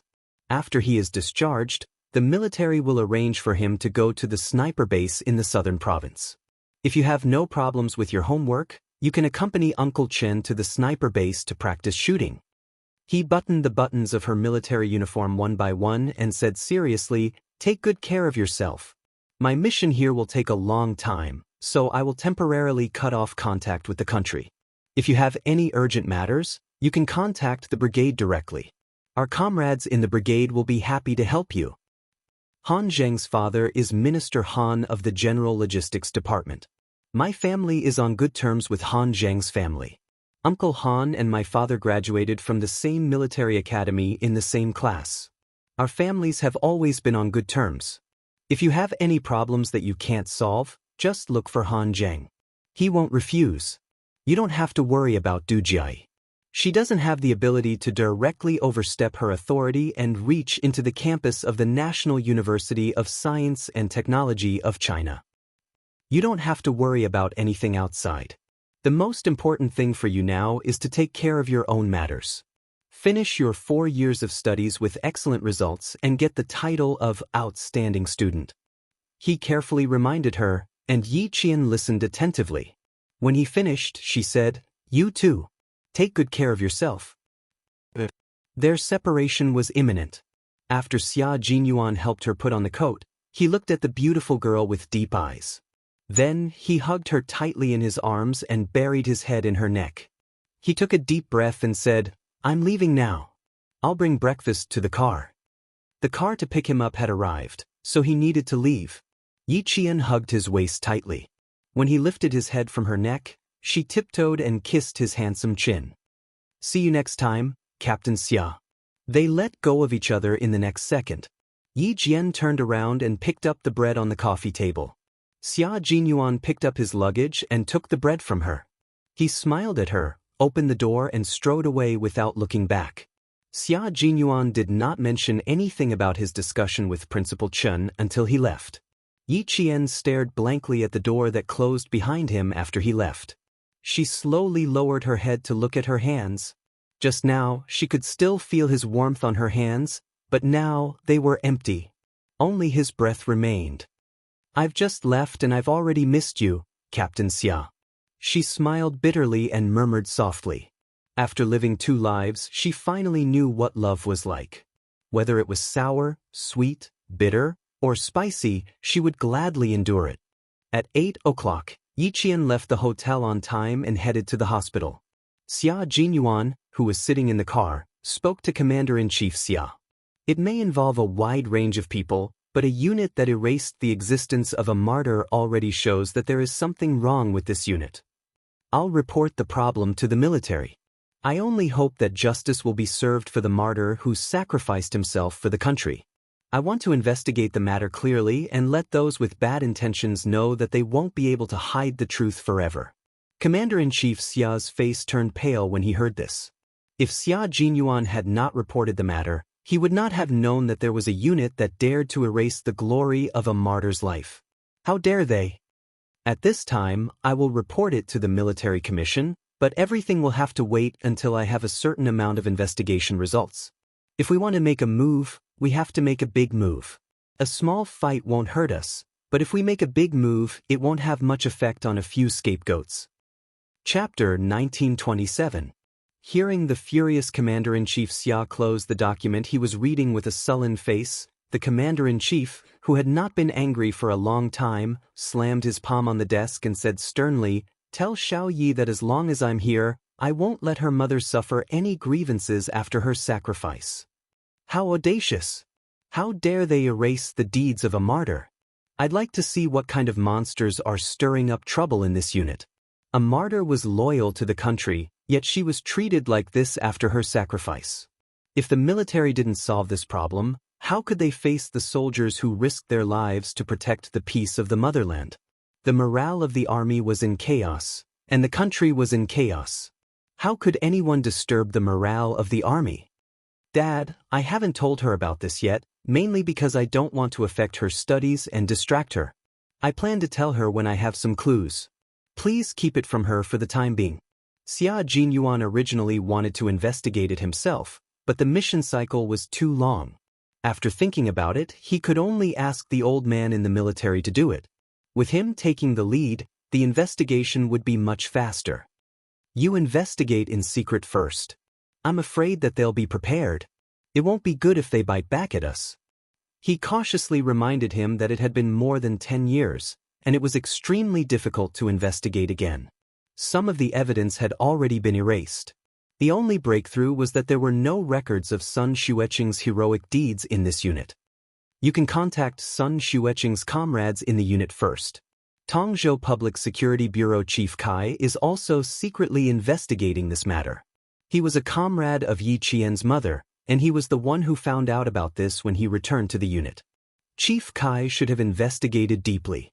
It was better to contact him directly to get the relevant evidence than to investigate from the beginning. Leave this matter to me. You and Yi Qian don't have to be distracted. I'll contact you if there's any progress.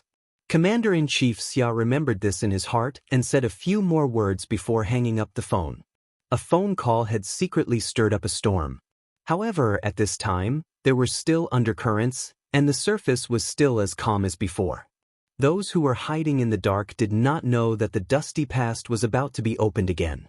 Someone would take a photo of the dust of the past, and everything would be revealed. Yi Qian knew that Chief Kai was secretly investigating her mother's sacrifice on the day all the exams ended. Everyone in the class knew that she went to the company for official business. Before the exams, everyone had to prepare for the exams, so they didn't ask much. After the exams, they couldn't help but ask about the basic level of the company. As long as they didn't say the unit number and only talked about the company's life, it was normal communication and didn't leak any secrets. After the exam, Yi Jian answered with a smile that she had gone to the company. The training was several times harder than the training in school. Su Wen ran over. Before she came close, her voice was heard first. "Yi Jian, someone is looking for you outside. He said he is your mother's comrade. The guard has checked his ID and is taking him to the reception room. Then you go quickly. We'll come find you later." Seeing this, the students who were sitting around Yi Jian stood up and stopped bothering her. There was still a class meeting after the exam. It would not be too late to ask her then. Yi Qian was the only one in the class who went to the basic level of the company, so the students were quite curious. Yi Jian vaguely guessed that it might be Director Kai whom she met during the mission last time. She slightly restrained her expression and suppressed the panic in her heart. After thanking Su Wen, she quickened her pace and headed to the reception room. When she arrived, Chief Kai was already in the meeting room.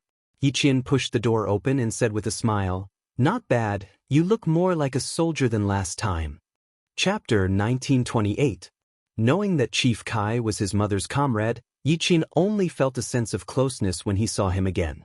He couldn't help but smile as he walked over. "How did you find the time to come over? Are you here on a business trip?"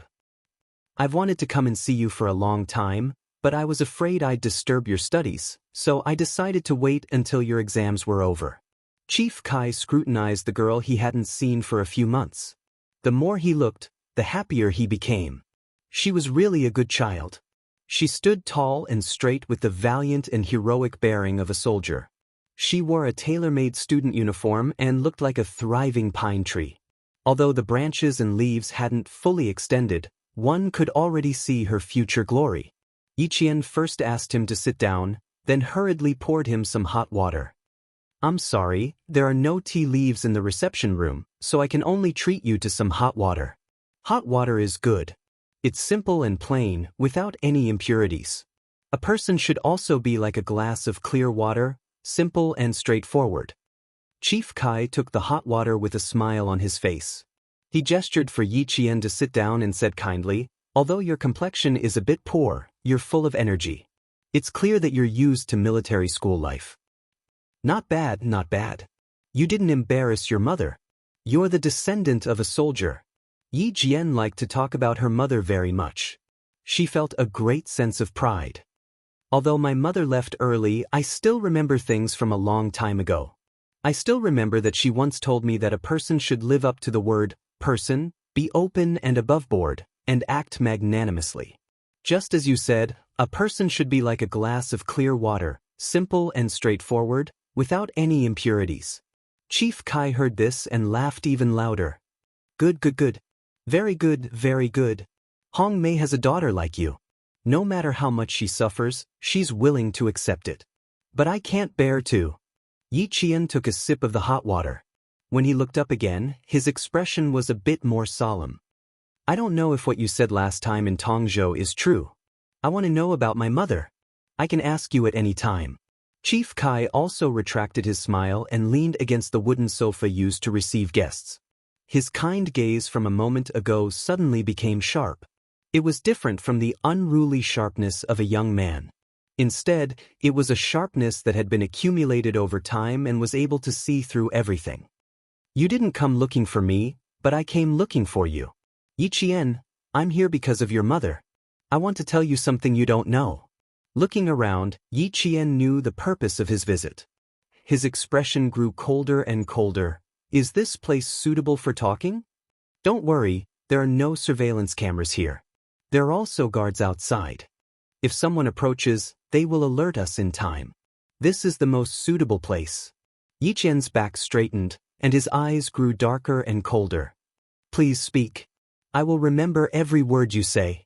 Since he said this was the most suitable place, Chief Kai didn't think too much about it.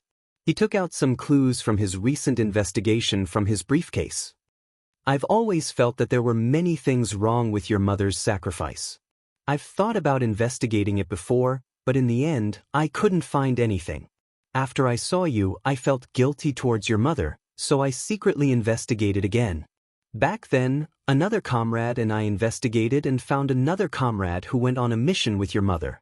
We found out about your mother's mission back then. It's all written down here. You can take a look. Yi Qian's hands trembled slightly as he took the documents. Even his gaze towards Chief Kai trembled slightly.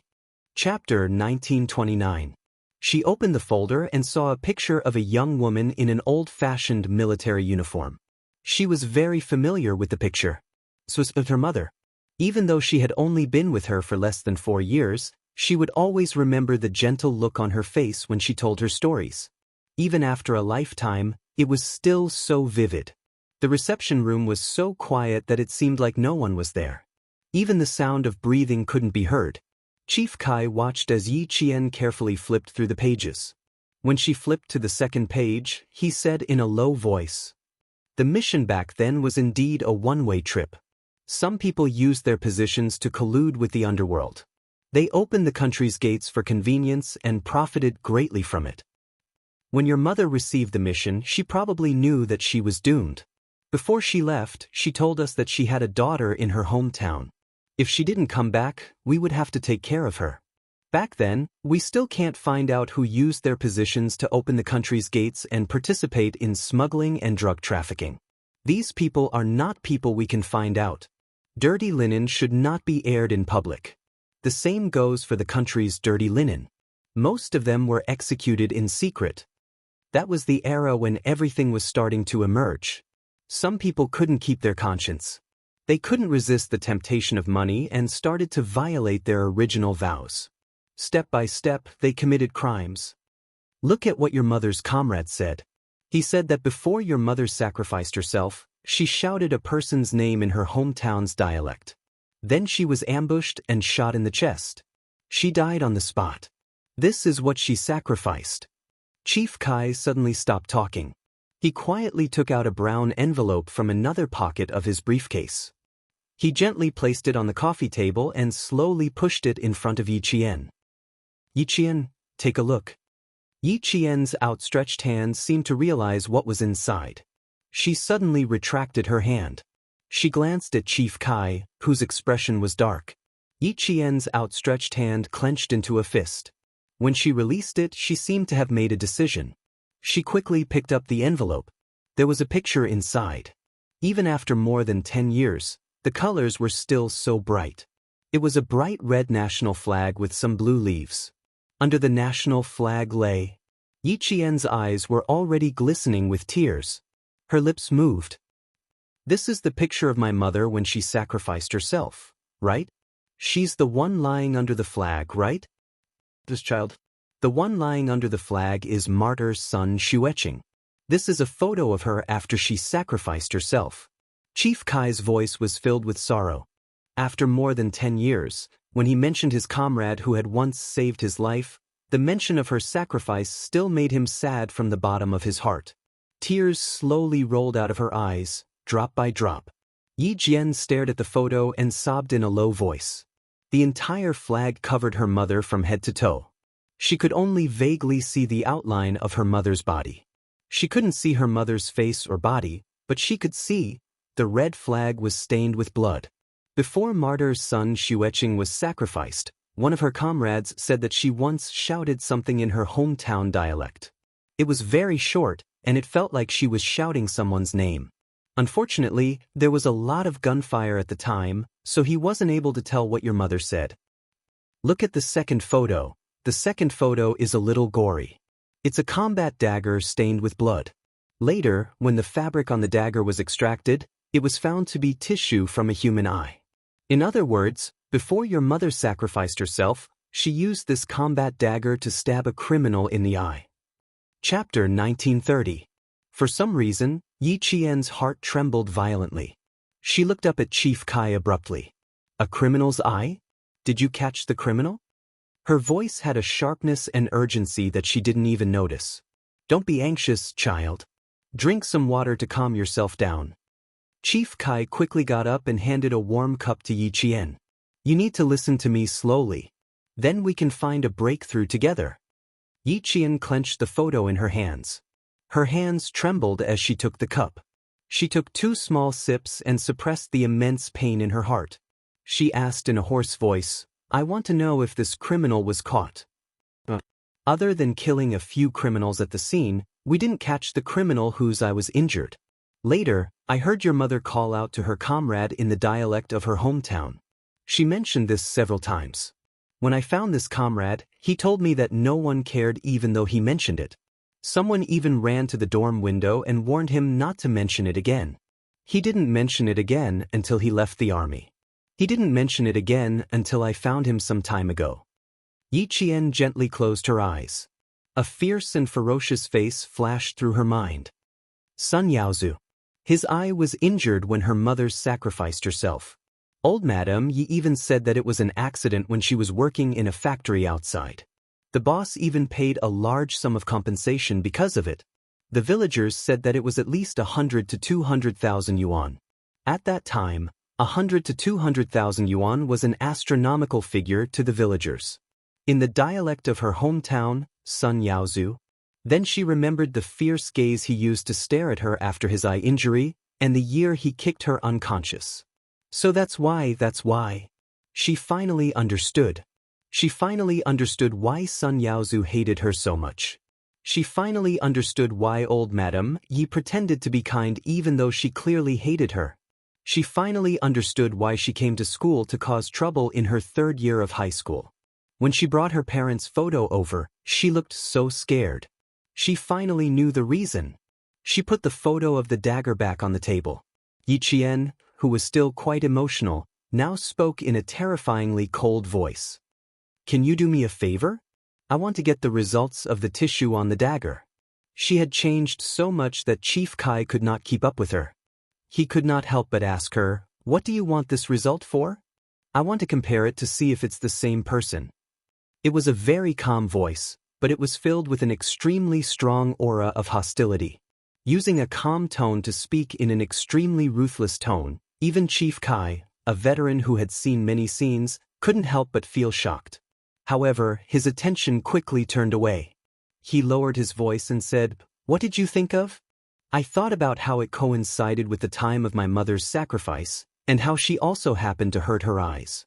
She used to wear an eye patch all day long, but now she wears a pair of black glasses all day long. I plan to meet him tomorrow and take some tissue back to see if I can close it." Chief Kai objected sternly, "Nonsense. Yi Qian, if anyone finds out what you're doing, your future will be ruined. Give me the suspects and I'll take care of it." She was the only descendant of Red Plum Blossom left in the world. He had to protect her. "You can't stop me. I have to take care of this matter myself." Yi Qian shook her head. Her calm expression was filled with unwavering determination. "I can only rest assured if I do it myself." Chapter 1931. Yi Qian's stubbornness made Chief Kai understand why Principal Chen had stopped him from explaining these things to her for the time being. This time, Chief Kai wanted to slap himself twice. "Child, I came to tell you that your mother was indeed killed by someone. I want you to know that I do not want you to put yourself in danger," Chief Kai said in a serious tone. Chief Kai tried to persuade her very seriously. "You're the only bloodline your mother left behind, and we were once entrusted by your mother to take good care of you. Now, you actually want to put yourself in danger. Yi Qian, I do not agree with this, and I do not approve of it. Even if there is an investigation, you should let us investigate first. Now, you only need to study hard and complete your studies. That is the most important thing for you. Uncle came this time because I was afraid that if something unexpected happened during the investigation, you would not know anything. Even if there were suspicions, we would have to investigate again. You, don't know how deep the waters were back then. Even after more than 10 years, the waters are still very deep. I have been very careful during the investigation, afraid that something big will happen again. As for you, you are just a military school student now. What do you have to investigate?" If he had known that this child was so stubborn, he would have discussed this with Principal Chen first. But Principal Chen was nowhere to be found now. Old Chen, I wanted to discuss this with you, but in the end, I could not even find you. Even the villagers of Shuku village did not know where he went. Right, he almost forgot about this. Yi Qian, do you know where Principal Chen, who has been taking care of you, is? I went to Shuku village this time, but I did not find him. Even the villagers said that they had not seen him for a long time. He was afraid that something would happen. After all, he had already investigated the death of Hong Mei and handed some of Hong Mei's belongings to Old Chen, which was equivalent to bringing him into danger. Yi Qian could hear the worry in his voice, but it was true that he couldn't reveal too much about Uncle Chen, so he said, "Uncle Chen went on a vacation. I'm afraid he won't be back for a while." Yi Qian could tell that he was worried, and that there was something wrong with his tone. He asked directly, "You said that the situation was already very complicated 10 years ago, and it's still the same 10 years later. You also mentioned that you were afraid that there might be an accident during the investigation. Are you implying that if someone finds out that you're investigating my mother's death, they will kill you to silence you?" "That's right. That's why I stopped you." Faced with an extremely intelligent cadet, Chief Kai knew that it would be better for him to explain things more thoroughly. Yi Qian's expression was as cold as ice. "Since it's so dangerous, I can't just watch you and my mother's comrades take the risk. As her daughter, I must do what I should do. Don't worry about me. I won't be so stupid as to joke about my future. I have a way to get his eyes, and I also have a way to not let myself fall into his trap. Sun Yaozu, let's settle our old grudges together." Yi Qian, who had finished reading all the documents, did not put them away properly. After memorizing each and every one of them, he destroyed them one by one in front of Chief Kai. "I've kept the 2 photos. I've already memorized the rest of the information. I can't keep them, lest they implicate you." At this point, Chief Kai knew that he had no way of stopping Yi Qian. He sighed and said, "I'll see if I can get my hands on the test report. If I do, I'll let you know immediately.